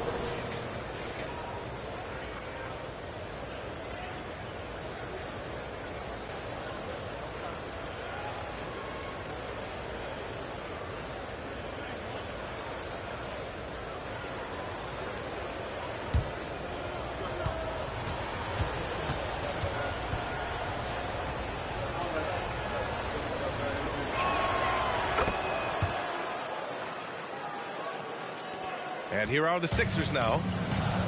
They held a 12-point lead earlier. Pass to Lyles. And here is Winslow. We've got 33 seconds left in the third quarter. Yeah, showing a little versatility with their offensive attack. In the first half, it was about the three ball. In the second half, they've emphasized interior scoring. Now here's Brooks. Yet to see a basket. And he lobs it up to the rim. Alley-oop up top, hammer it home. Beautiful setup on the alley-oop. Great catch, great flush. Here's Scott. 6 points for him. Lyles a screen. Scott passes to Lyles. Beyond the arc. And that's not going to go. It's still anybody's game as we reach the end of 3. Sixers ahead. They lead by a bucket. And we're just moments away from the start of quarter number 4. Stay with us.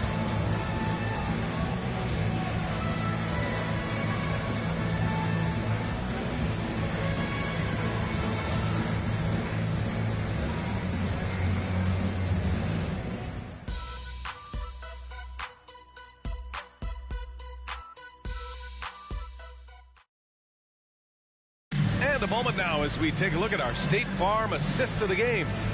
Talk about painting a magnificent picture with that dime. Just a great decision and a perfect delivery. A lot of times a spectacular pass is more impressive than a spectacular shot. This is one of those times. And with 3 quarters behind us, we'll start the 4th in what is still anybody's ball game. We've got Jetty Osman, and it's Rush in at the 3. That's the group on the floor for Philadelphia. Pass to Hammonds. Down low. Here's Lyles. Nails the baby hook. And the 76ers lead by 4. And Brooks has got the ball here for the Bulls. Here's Dumas.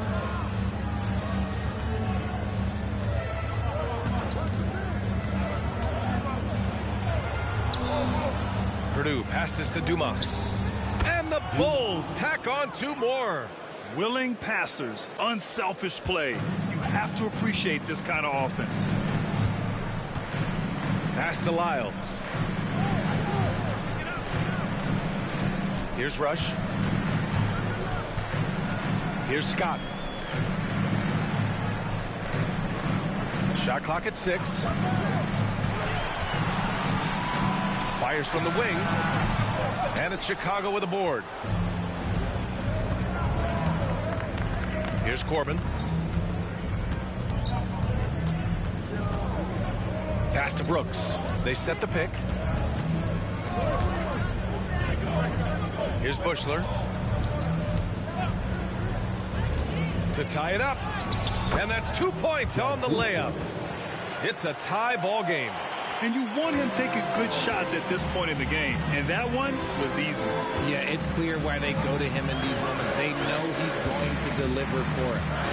Here's Scott. Pass to Hammonds. Here's Lyles. And Dumas pulls it down. An opportunity now to retake the lead. Showing off their intensity these last few minutes. His hang time on the rim puts a sweet cherry on top, B.A. It's a close game, and those displays of explosiveness can jumpstart a team. Here's Osman. The Bulls making their last shot. Scott passes to Rush. Here's Osman. And there's the screen from behind the arc.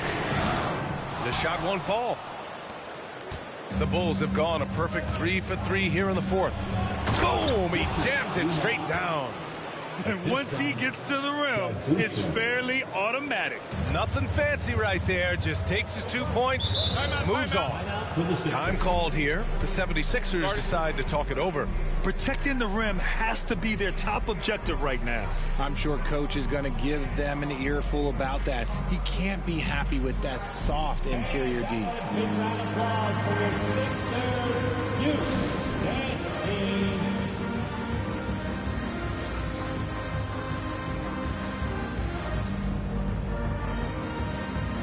Gives us a chance to catch up with Allie LaForce. I was able to listen in on what Nick Nurse had to say to the team. And coach had a simple message for their team saying, hey, we're right there. Let's start with a stop. Knock down a couple shots and we'll be up. Sometimes the best instructions are the basic ones. B.A.? Thanks for that, Allie.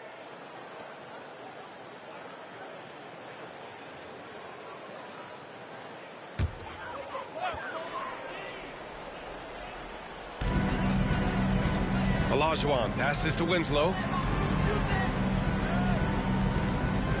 Pass to Lyles. Here's Olajuwon. Will it go? And it's good on the lay-in. If you give him any sort of space, he's going to attack. Here's Dumas. There's the three. Rebounded by Winslow. For Philadelphia, they've gone 2 of 5 from the field in this final quarter. To the inside, Olajuwon. Basket counts. Making the floater look this smooth is not as easy as it looks. It's a challenging shot. Ooh, stolen by Winslow. Here's Abdul Rauf. Chance there to take the lead, but a miss. The Bulls have gotten 4 of 5 attempts to fall so far in the fourth. Good.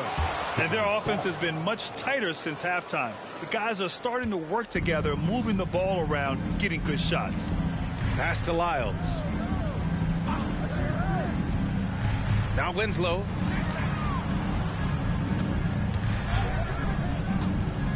Back to Lyles. Here's Scott. And he nails that one right through the heart. And this is just typical of him. Always making an impact at crucial moments in the game. And his team needs every bit of his production if they want to pull this one out. It is neck and neck here in the final period. Timeout called, the Bulls. And I'm sure the players will be staying hydrated with some Gatorade during this timeout. It's so important that they maximize their ability to recharge during a short break like this.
Here's Armstrong.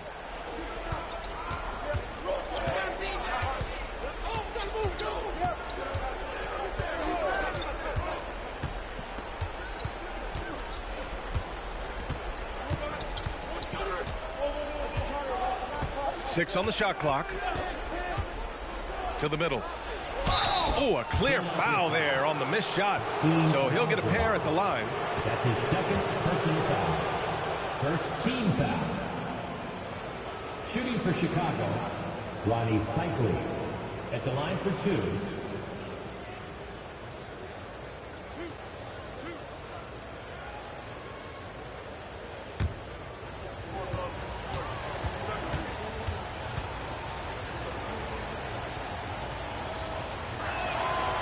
First one falls.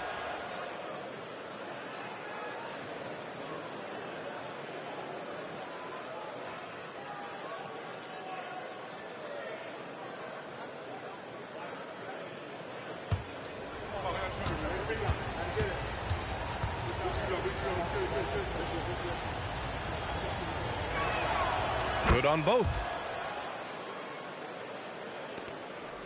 Here's Abdul Rauf.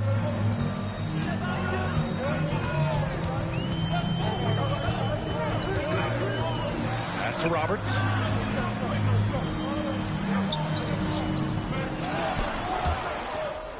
And it's Chicago with a board. Cycli's got rebound number 7 tonight.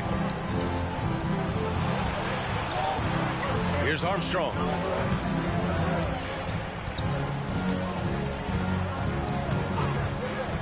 Pippen, pass to Hill. Over to the wing. Shot clock at 5. The offensive rebound.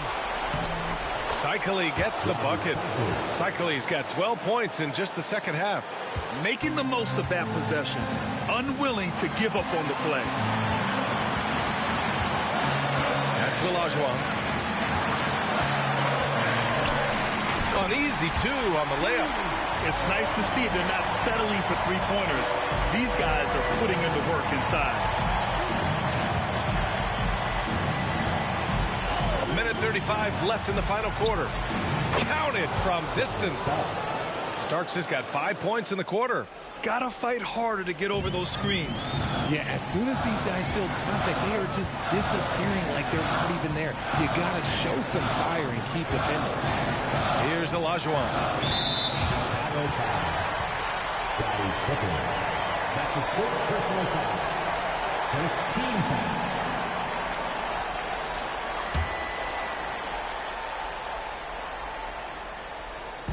Bulls on D. Pass to Olajuwon. 5 to shoot. Here's Scott. Takes the 3. And that one falls. His 5th basket in 7 tries. And defensively, how do you leave them that open in crunch time? Here's Pippen. Count it! Great to see guys who don't back down under pressure. He knew what they needed here and was determined to deliver. And the 76ers call time here. They're trailing by 4. There's 53 seconds left to play in the fourth quarter.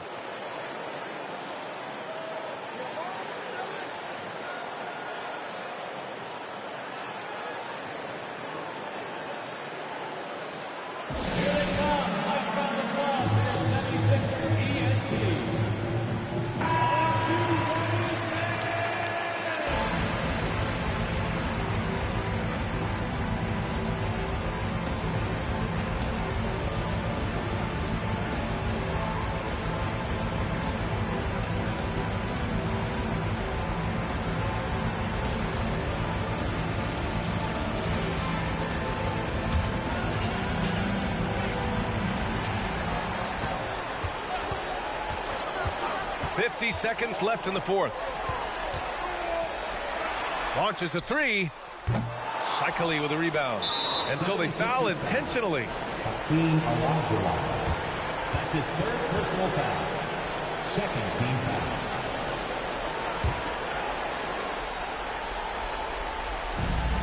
There's 42 seconds left in the fourth quarter here. There's the steal.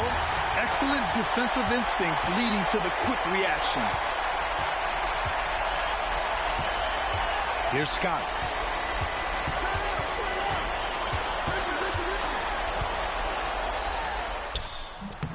And it's Chicago with a board. And so they choose to intentionally foul. Getting a little desperate at this stage. I mean, the clock's the big factor.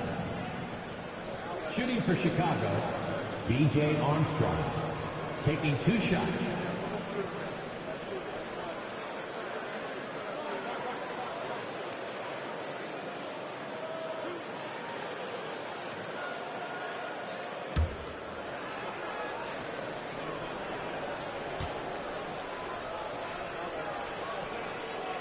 He drops the first one, and that puts him up 5.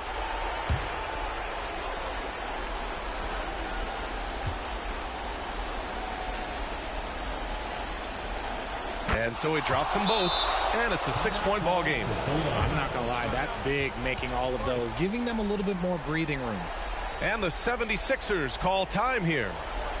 They're down by 6. There's 21 seconds left in the fourth quarter. All right, guys, what do you think? The game's not quite done yet, but they need points right away. We've seen teams come back from this before. Smart to take the timeout and get everybody focused on exactly what needs to be done. Get loud for your 76ers ENT.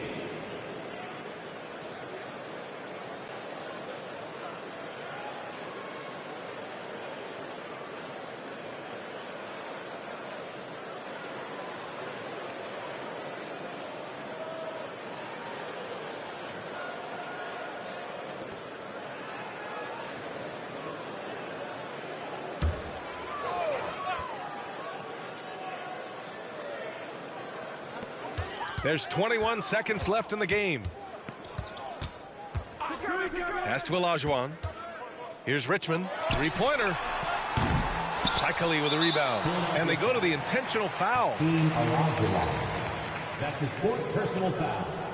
4th team foul.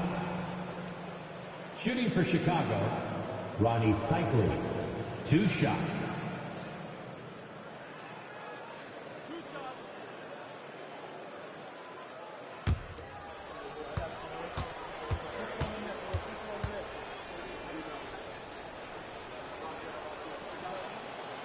And he misses the first one. Boy, he wanted that one to go.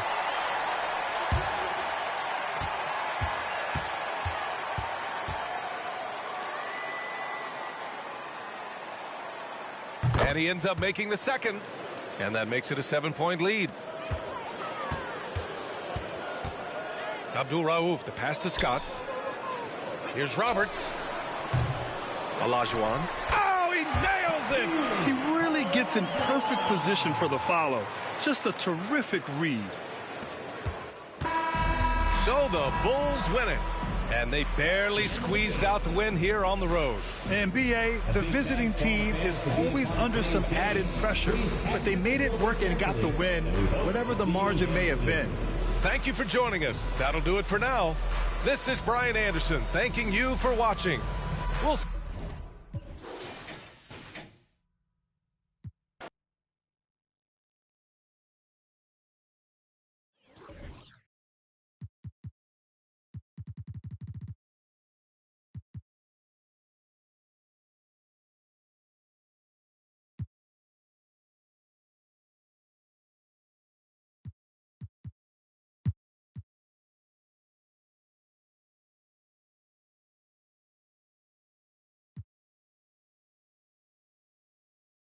And the NBA looking to reduce the amount of carrying recently. Seems like GA ball handlers had to adjust. You know, guards can get away with a lot these days, and it's hard for players and refs to make that adjustment. Ultimately, things need to be kept in check. Here's Smits. Back to Williams. For the lead. Rebound by the Nuggets. We've got Larry Nance. Johnson is out there with Rodman. And there's D'Angelo Russell. And it's Reynolds in at the shooting guard. That's the group on the floor for Denver. Checking in the game for your Nuggets, Number 4, Kelly Oubre.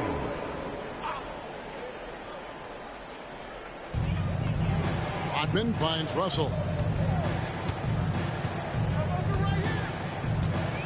Tries the spin move. Pass to Reynolds. Trying his luck from deep. And the rebound goes to the Pistons. Smits has got his 5th rebound in this one. On the wing, Williams. Passes to Pierce. Back to Williams. 6 on the shot clock. For the lead. Hands it from downtown. Williams has got 9. Continuing to stoke the fire, his shot making has been absolutely superb. Smitty, it ended up being a last place finish for the Detroit Pistons in 2023. And Kevin, it wasn't pretty. But on the flip side, it positioned them for an interesting offseason and some big draft possibilities. Here's Smits. Rodman covering. Here's the pass to Malone. Good, and Pierce gets the assist. Pierce has got his 3rd assist on the night. This is why you're trying to get him as many touches as possible. He's got the net. And another thing you like about Russell, just good size at that lead guard position, and makes him a handful to defend inside. Denver shooting their 6th and 7th free throw attempts tonight. 2 shots. Shooting 2.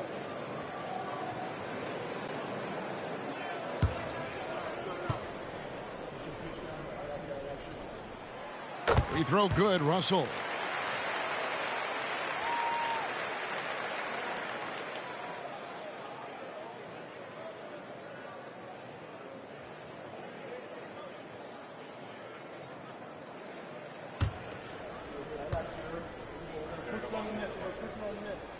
And so Russell hits them both. Into the 3rd we go. 2 minutes in now. Pierce feeling it out a bit. Here's Ferry. Dennis Rodman pulls it in. Rodman's got 4 rebounds now tonight. Stolen by Pierce. Getting the latest now from our sideline reporter, David Aldridge. David, it's all yours. Take it away. Thank you, Kevin. Victor Wembanyama is drawing admirers far and wide, including some who know their hoops, like LeBron James. LeBron says he's for sure a generational talent. Everybody's been a unicorn over the last few years, but he's more like an alien. Nobody has ever seen anyone as tall as he is, but as fluid and as graceful as he is out on the floor. Kevin? Yeah, David, you and I agree. He is different. So it's Detroit now. After D'Angelo Russell's three-pointer that didn't go. Ferry, and he banks in the layup. And the Pistons lead by 5. They're doing a really good job of getting the ball inside and attacking the paint. That's an area they have completely dominated. Now, here is Russell. He's got 7. Rodman with a screen on Pierce. Reynolds passes to Rodman, and he makes good on the layup. Rodman's got his 2nd basket of the night. Important points there. Got him on a nice play, getting the ball inside and right to the bucket. Malone, the pass to Ferry. Kicks to Pierce.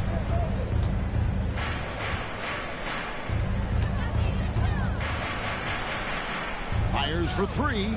And another 3 for Detroit. Three-point shooting since the half has been about as good as you could ask for. You know, here we are, Greg, looking at Victor Wembanyama. I mean, can he get any taller? Well, he's already 7'4", Kevin. But yes, what's amazing is that I still think he's grown, which is scary for the rest of the league. Here's Ferry. After Dennis Rodman's bucket there, Ferry passes to Pierce. Outside Williams. There's the triple. And that comes off the assist by Pierce. 3 points. Williams has got the lead up to 7 now for the Pistons. To the paint. Here's Johnson. Great pass to set up the lay-in. Nice job. Those passes have to be right on the money around the painted area. Timeout call. The Pistons.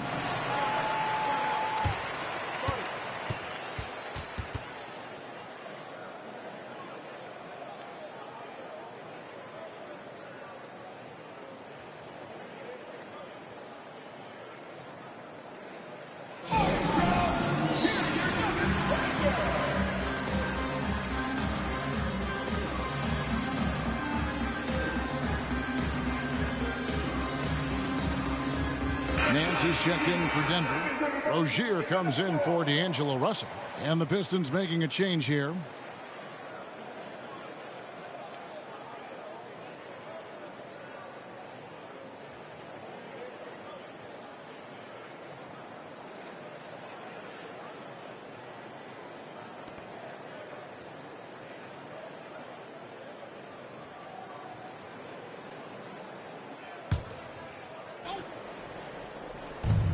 Here's Pierce. Off the inbound, no good. Something that's kept this game close is the fact that the rebound stats for both teams are almost identical. Rozier looking around. Oubre outside. From outside, off the mark. Uncontested look. Can't fault the shot selection. He's money from there. Here's Pierce. Good on the 13-footer. Pierce has got 9 points. He always has the green light to take those kinds of shots because he is absolutely lethal from there. We've got 1:48 left to play in the third. And the jam by Larry Nance. And once Rozier spots that hole in the defense, he just doesn't hesitate. Just sends the ball to an open shooter. Here's Strickland. Nothing on the board. Dishes to Pierce. Outside, Davis.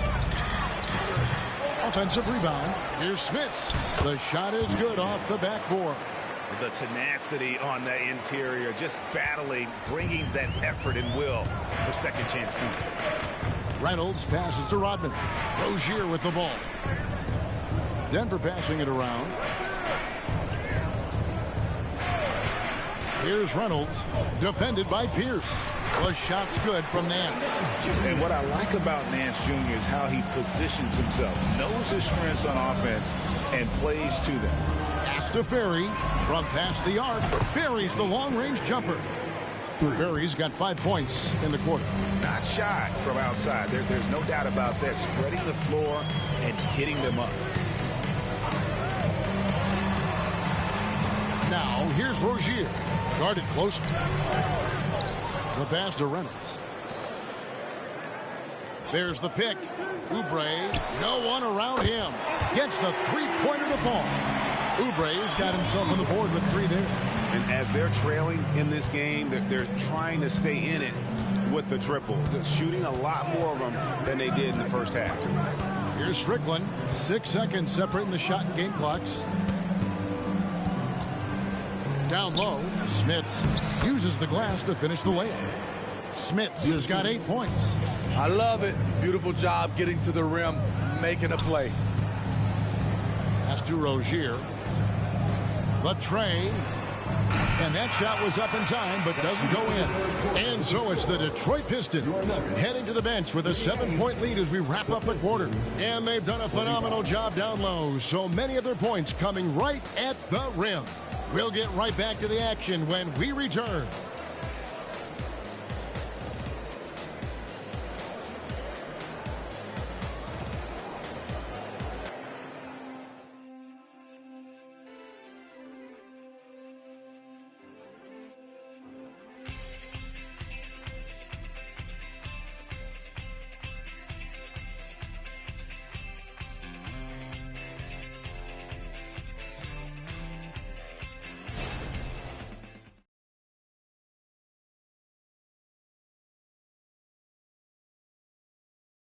A moment now to find out what Coach told the team during their huddle. Raising the shot, no hesitation, we're back. They're trying to come every time, all right? Set our defense up, they can play against our set D, all right? We just got to take care of it and defend without fouling, okay? Now, GA, he's commanding his squad to be smarter on defense.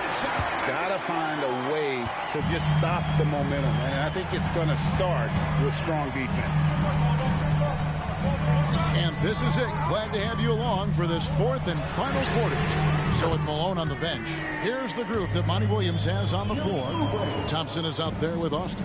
Then there's Donaldson, and there's Davis, and it's Strickland in at the point guard position. And here's Austin after the three-pointer from Kelly Oubre. Green against Thompson. Passes it to Davis. Down to 5 on the shot clock. The Pistons need to get off a shot here. Shot's good by Strickland.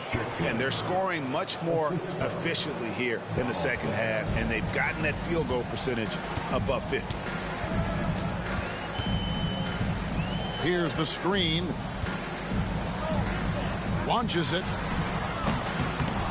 Rebound by the Pistons. A few possessions into the fourth quarter, just over a minute played. Not the kind of aggressive defense they need to cut into the lead. Yeah, you have to protect the rim, Greg, a little better. Also, if you can't get stops at this point, it really doesn't matter what you do at the offensive end. Rozier, the pass to Uber. That's good, and it's Rozier with the assist. Rozier's got 3 assists in the game. Detroit leading by 5. Final quarter here, and we're just over a minute and a half through it. Strickland. It's hauled in by the Nuggets. Green's got 6 rebounds now in the game. Takes the 3. And again, Denver with the triple. Defensively, they just look out of sync, not closing out on the threes in time. Here's Strickland. Always going up for the alley-oop here. It's stolen by Nance. And the Nuggets pushing it up now. The dish to Green. Pass to Nance. Rozier kicks to Oubre. And no good. Had a chance to take the lead there. The Pistons have gone 2 of 3 from the field to get the fourth quarter started. And the pass to Austin. He dishes it to Thompson. Pass to Donaldson. To the inside. Here's Austin. And he uses the glass on the layup. Austin's got his first basket of the night. And they're beginning to just flat out fall apart defensively right now, especially on the interior. Time called here. The Nuggets decide to talk it over.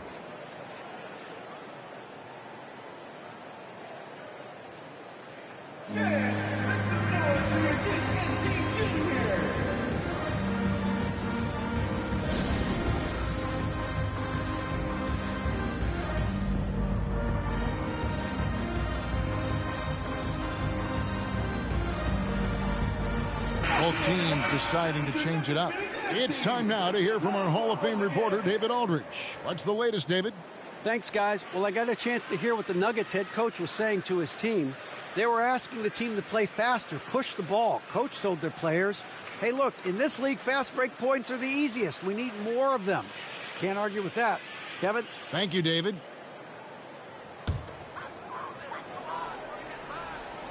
And just about 3 minutes through the fourth quarter here. Oubre outside. Here's Reynolds. Passes to Johnson. 6 to shoot. Here's Russell. It goes straight through with the swish. And after an abysmal first half from the field, the shots now starting to fall. And we're about 3.5 minutes into the fourth quarter. Count it. 14 points for Williams. Yeah, all the skills on display from the rookie. Williams showing the league what he can bring to the table. They set the pick.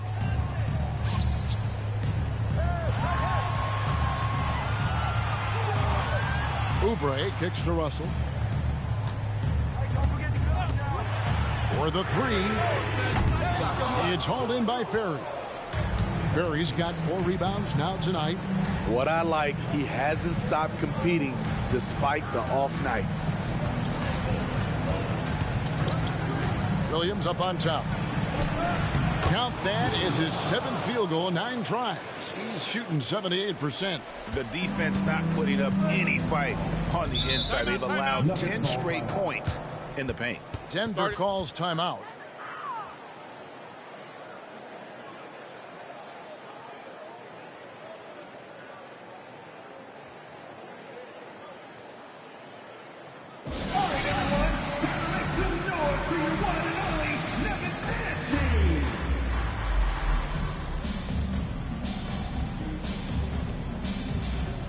Harrell, he's checked in for the Nuggets.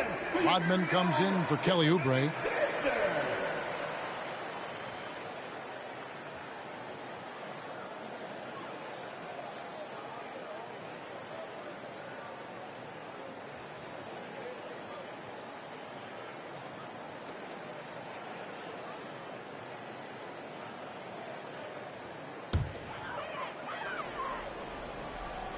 Here's Reynolds.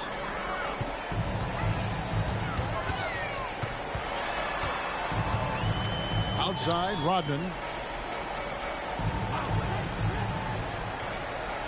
Pass to Russell.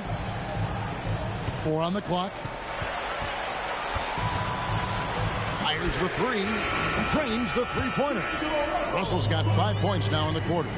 Yeah, the leadership skills on display there. Getting it done when it matters most. D'Angelo Russell. Here's Williams. From down in the low post, it goes. And the Pistons lead by 5. No nerves from Williams. The youngster showing up in a pressure moment. Rodman with a screen on Pierce. Reynolds passes to Rodman. And they double up Russell. The Nuggets need to get a shot off here. Reynolds, good. Heavy incoming from beyond the arc. A key part of their initiative this entire fourth quarter. Interesting approach coming down the stretch. Looking to rack up points in chunks. Now here's Malone. It's good. Great play by Williams to set it up. Williams has got 3 assists now in this one. Always surveying the floor. Williams with that veteran-like vision there. Here's Reynolds. In the corner, it's Rodman. Out to Russell.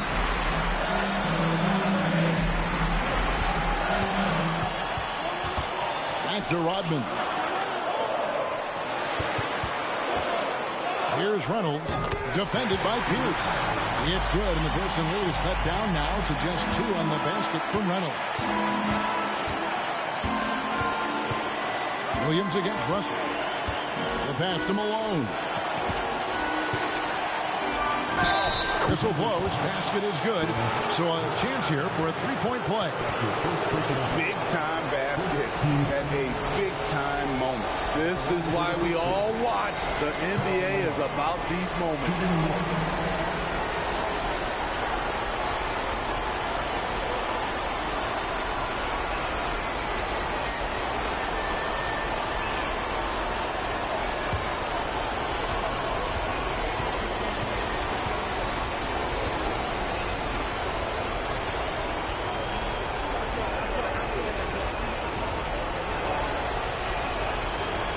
Free throw drops from Malone.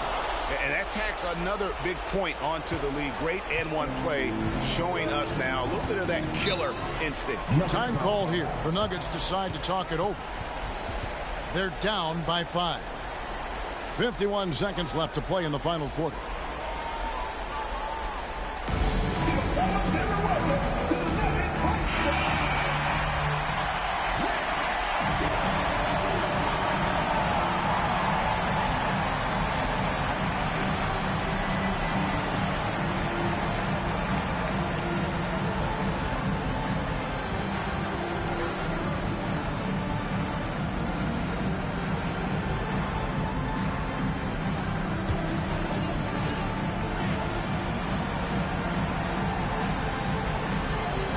Seconds left in the fourth quarter. Rodman with a screen on Pierce. And it's close, but didn't get on balance quick enough. That's his second personal foul. First team foul.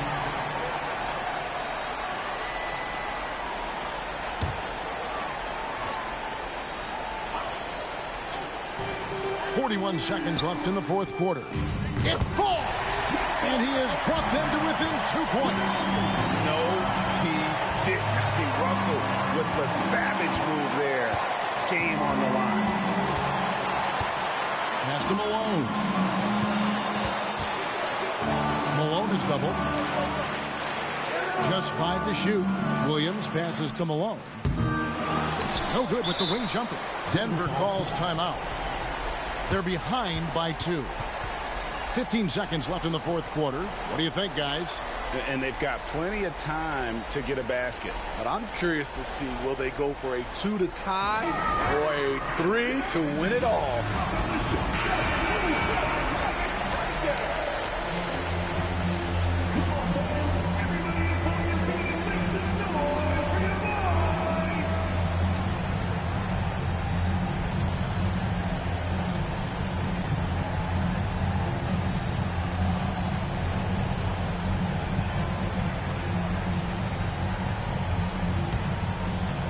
And they are really racking up the assists in this one. And their team chemistry is evident. These guys enjoy playing with one another. Reynolds passes to Rodman. Russell from long range. And so the big win by Detroit in a tight game. This win, such a tremendous emotional boost for them. Really an accomplishment and crazy finish to take a road game like this and simply deflate an entire building. And now we'll send it over to David Aldridge, who is standing by courtside. David. Thanks, Russell. Congrats on the win. How are you guys able to stay in front down the stretch? Just try to be aggressive. And we did a good job in all game of staying aggressive. Our defense was key towards the end, and we did a good job of closing.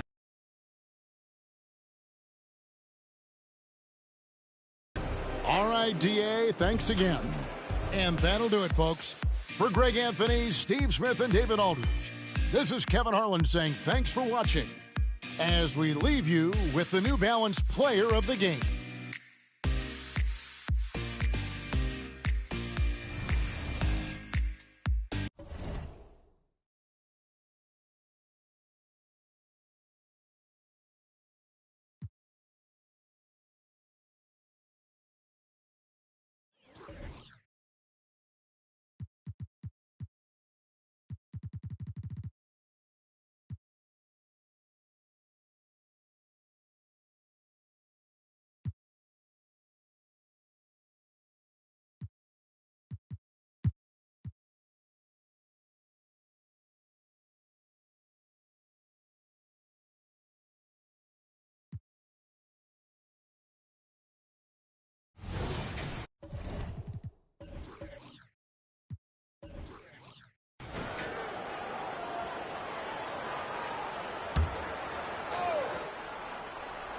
Here's Rivers. No made baskets yet. Pass to Longley. Shoots over Lopez. From out on the wing, he knocks it down. Grant, you had a terrific mid-range game. It feels like more players are going back to that now. Yeah, you know, it's interesting, B.A. The analytics say dunks and three-pointers. But that makes your offense almost just two-dimensional. In many cases, too predictable. You're seeing more and more players, particularly the elite ones, finding comfort in the mid-range. They've got Robin Lopez, and it's Davis in at the one. That's who's in the game for the Lakers. Here's Longley. The Lakers getting their last shot to go. Los Angeles foul. Chris Mullin. That's his second personal foul. First team foul.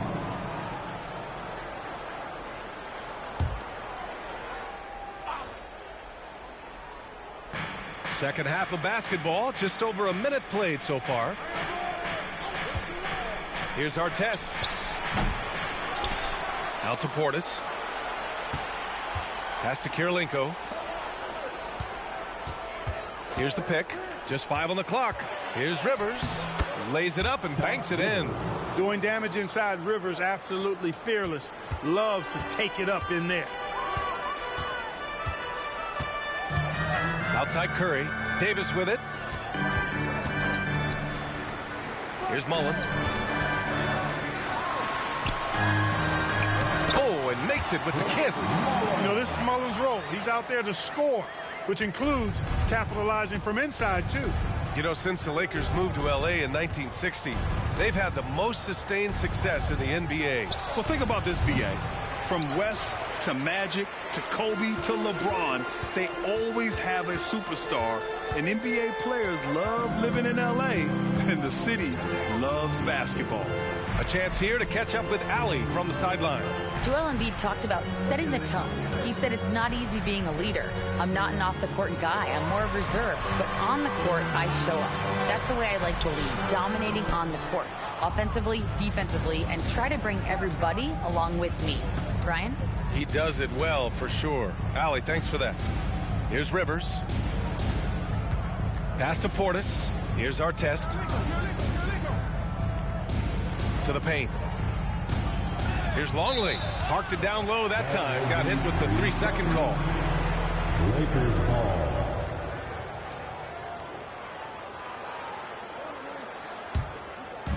On offense, here are the Lakers. Down by 12. Outside Davis. Here's Lopez. That one falls. Coming off Davis' feed. Davis has got 3 assists in the game. They've now had assists on each of their last 3 buckets. Here's Rivers. Pass to Kirilenko. Here's Longley. Shoots over Lopez. Longley, that's good. Longley's got 5 points. And so Davis will bring it up for the Lakers. Their defense has only allowed 6 points in the second half. And here's Curry for 3.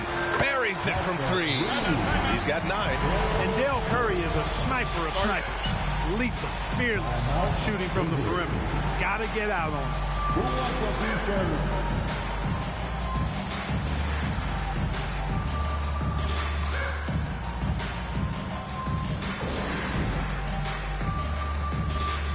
The Lakers making a switch here. Watson's checked in. Let's go.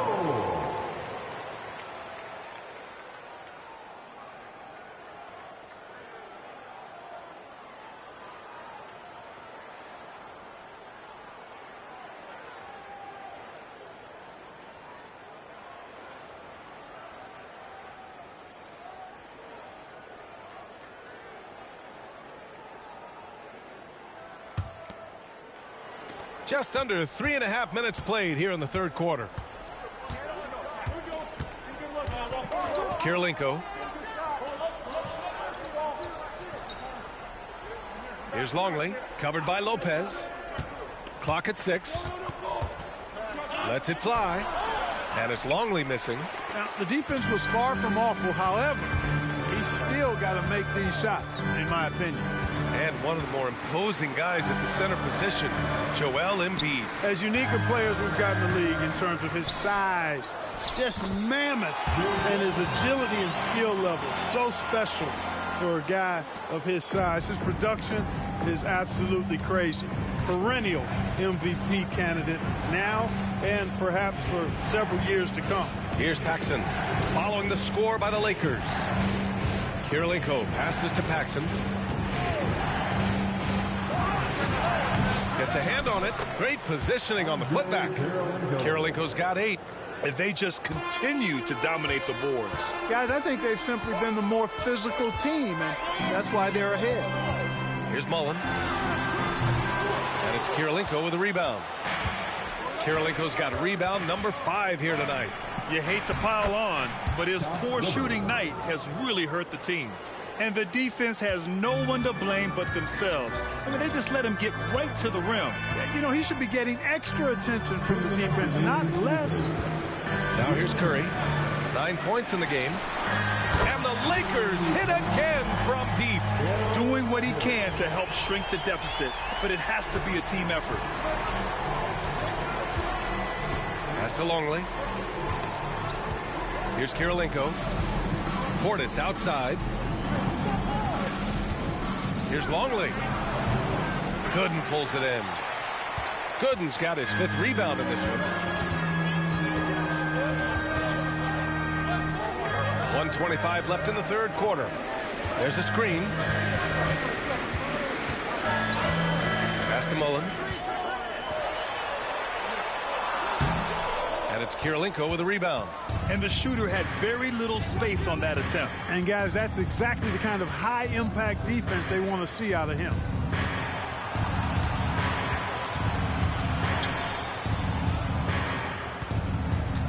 Here's Longley, covered by Lopez, and the shot goes down. 7 points in the game. Looks like we're starting to see a pattern here. Not afraid to get in the paint and get wet. Well, I agree with you. 4 of their last 5 baskets have been exactly of that variety. Here's Watson. Curry passes to Lopez. There's 42 seconds left in the third. Knocked away.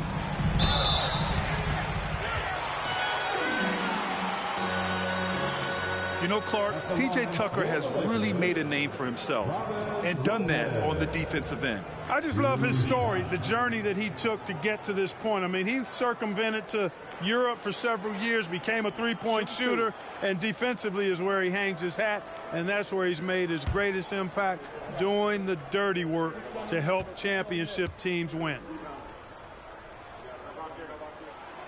He misses the free throw. George, he's checked in for Los Angeles.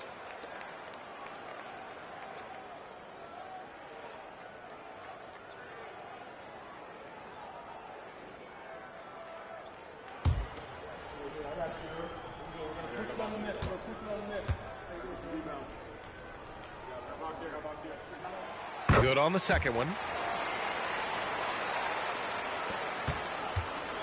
And they've been moving the ball really well tonight. Good things come to those who take good shots. Paxson passes to Portis. Here's Longley, covered by Lopez. Longley, that's good. Smart pass by Portis, showing the ability to make good decisions with the ball.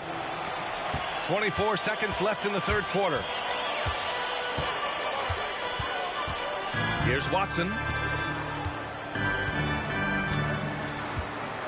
We've got 13 seconds left to play in the third. 6 to shoot. George outside from the arc. Knocks down the long J. George has got his third basket of the night. Their strategy has been pretty simple here in the second half. Attack from three-point range. Certainly. I mean, they saw a weakness in the perimeter defense and took advantage of it. And so it's Seattle, finishing the quarter with an 8-point lead. Getting lots of great looks, shooting it well. That's why they're up. Back after this.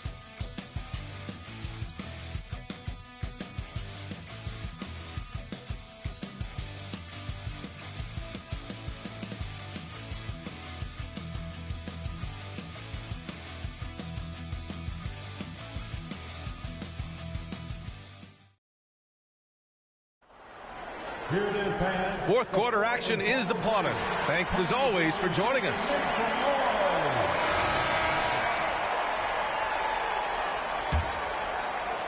So it's the Lakers now. 8-point game. Here's Watson. It's George on the wing. And it's off from three-point range. I'll tell you what, they've been aggressive and they've been physical. Well, they're working the glass, really battling in that area of the game, and that's helped them stake this lead. And there's a reason why guys love playing with Dragic. Just an unselfish player. Here's Watson. Holmes, a screen on Dragic. Watson passes to Holmes, kicks it to George. Here's Sampson. Back to George. Down to 5 on the shot clock. With the drive. And it's Watson missing. Man, I can't believe he blew that gimme, guys. Well, I know he's frustrated about that. Dragic with it. Inside. Here's Chambers. And the foul is called. He missed it, so he's got a couple of free throws coming his way. Rashawn Holmes picks one up. Defense tries to get physical with Chambers, but he stays focused and strong and draws the foul. Tom Chambers at the line for 2.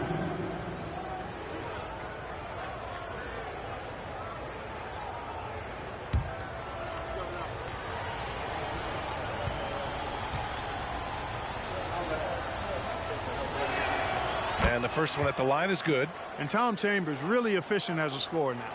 Excellent in the post and also possesses a reliable jump shot.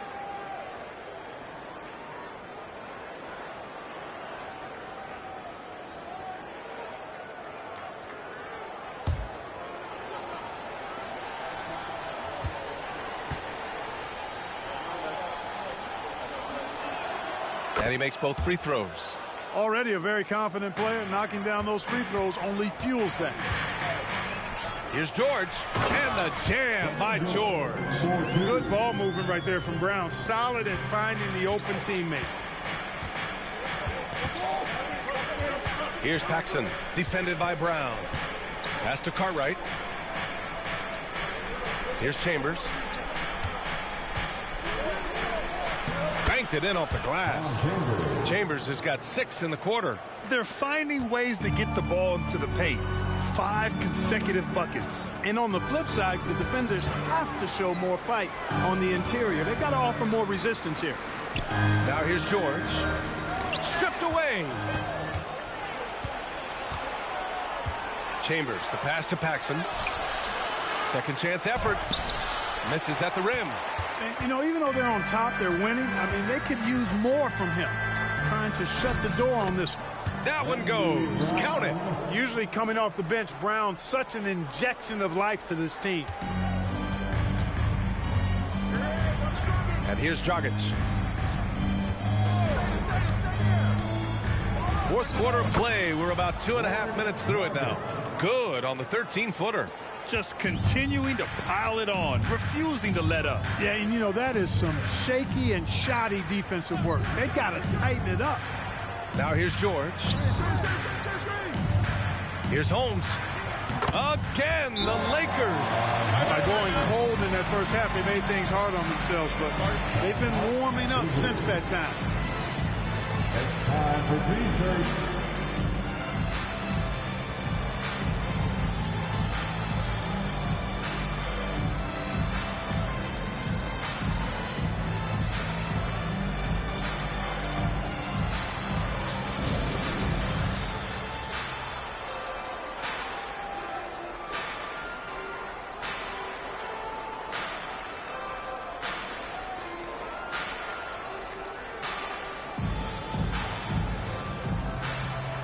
So it's both teams making substitutions here.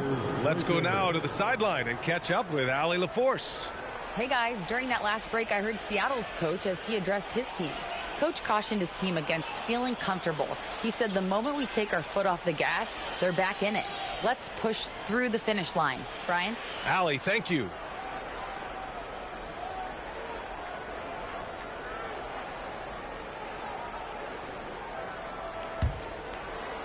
Just over 2.5 minutes played now. Final quarter of regulation.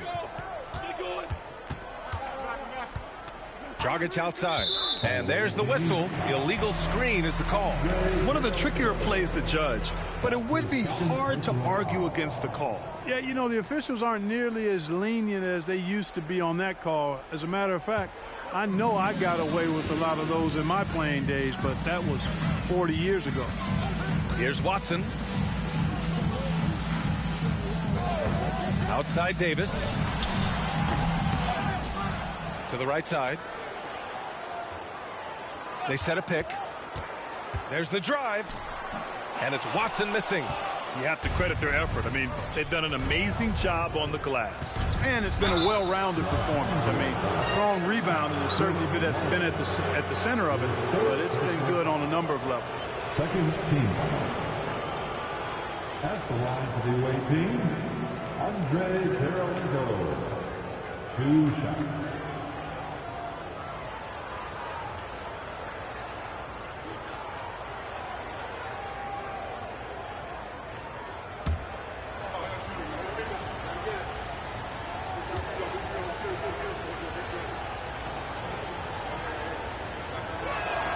And he knocks down the first one.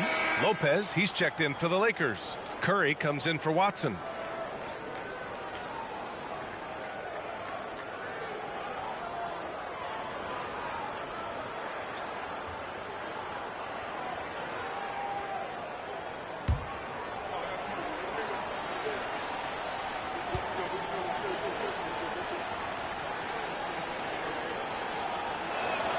Both shots good from the strike. And really strong at the line since the break. No misses yet. You can't do much better than that, guys. Well, if you're just tuning in, welcome. We've played about 3.5 minutes into the fourth quarter here. Gooden, pass to Mullen. Clock at 6.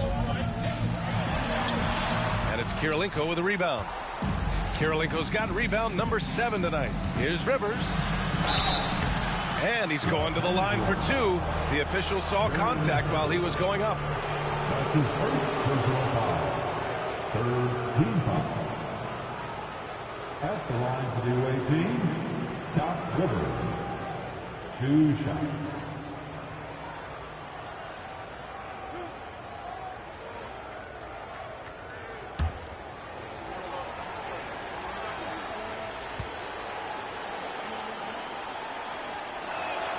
First free throw is good.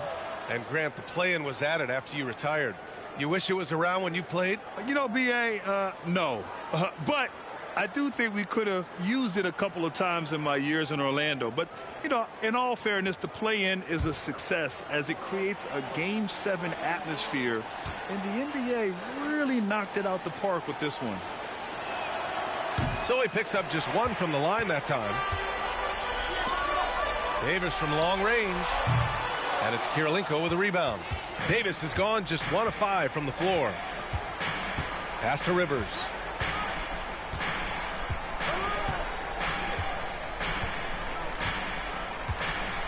To the left wing.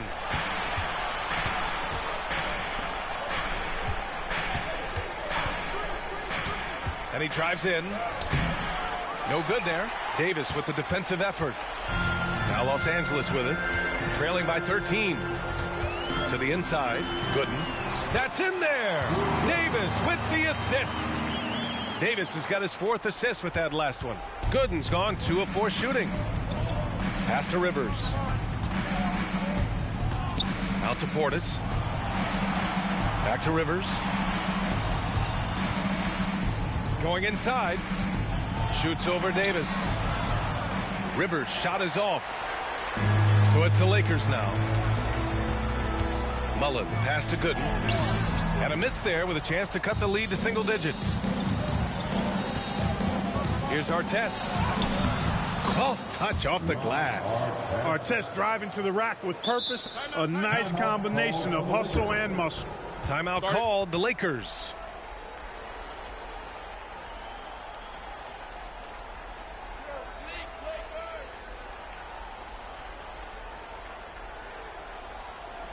Heading to the court, the Laker girls.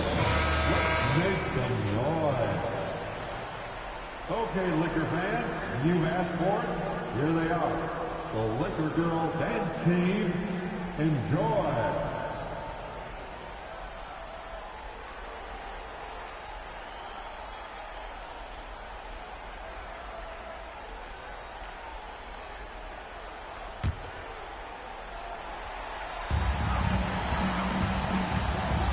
Here's Mullen.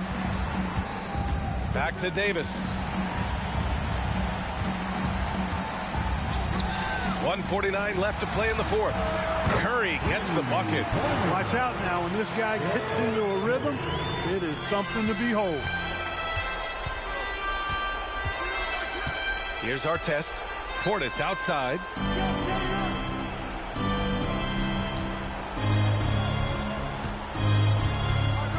Here's Artest. Shot clock at 5. Oh, from deep. They get the rebound. Here's Longley. He's off on the layup. And here's Davis. He'll bring it up for the Los Angeles Lakers. It's a 10-point game. 1:07 left in the 4th. And the deficit down inside single digits. That is how you use the shot fake, folks. Visitors.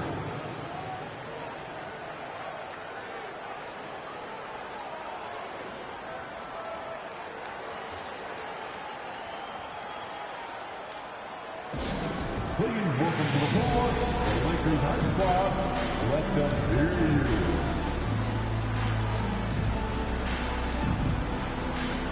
All right, fans, it's time to get excited.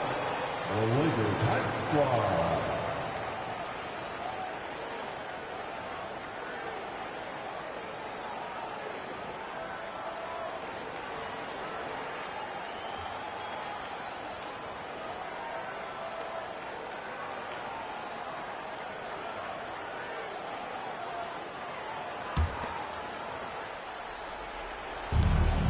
1:03 left in the fourth quarter.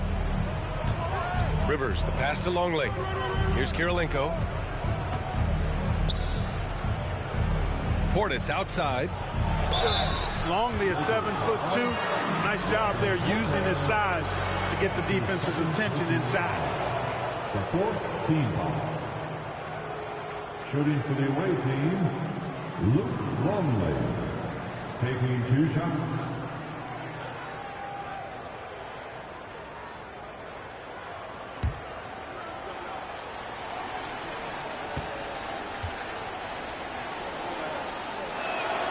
He hits the first one, and that'll put him up by 9.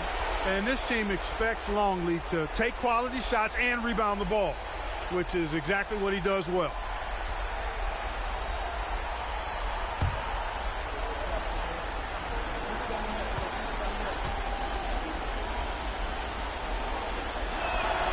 And that one goes in. 2 from the line that time. Time called here. Los Angeles decides to talk it over.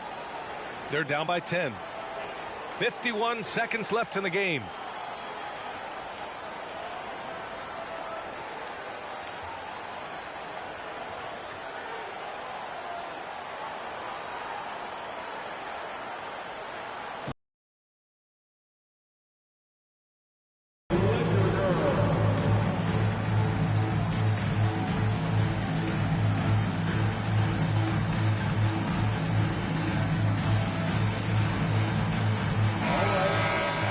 Cheer on your Liquor Girls dance team.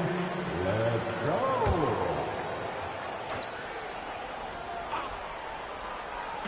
.51 seconds left in the fourth quarter. Davis from long range. Longley with a rebound. Don't do anything silly. Just ride out the clock. Yes, if they take their time and execute, the game is all theirs. Here's Rivers. Pass to Portis. Over to the left wing. Shot clock at 6. Here's Artest. And he comes up with a bucket. Ron Artest so hard to stop because he is strong and he's not afraid to use that strength getting to the bucket. Here's Davis. Uses the glass on the layup. It's nice to see they're not settling for three-pointers. These guys are putting in the work inside. Here's Rivers.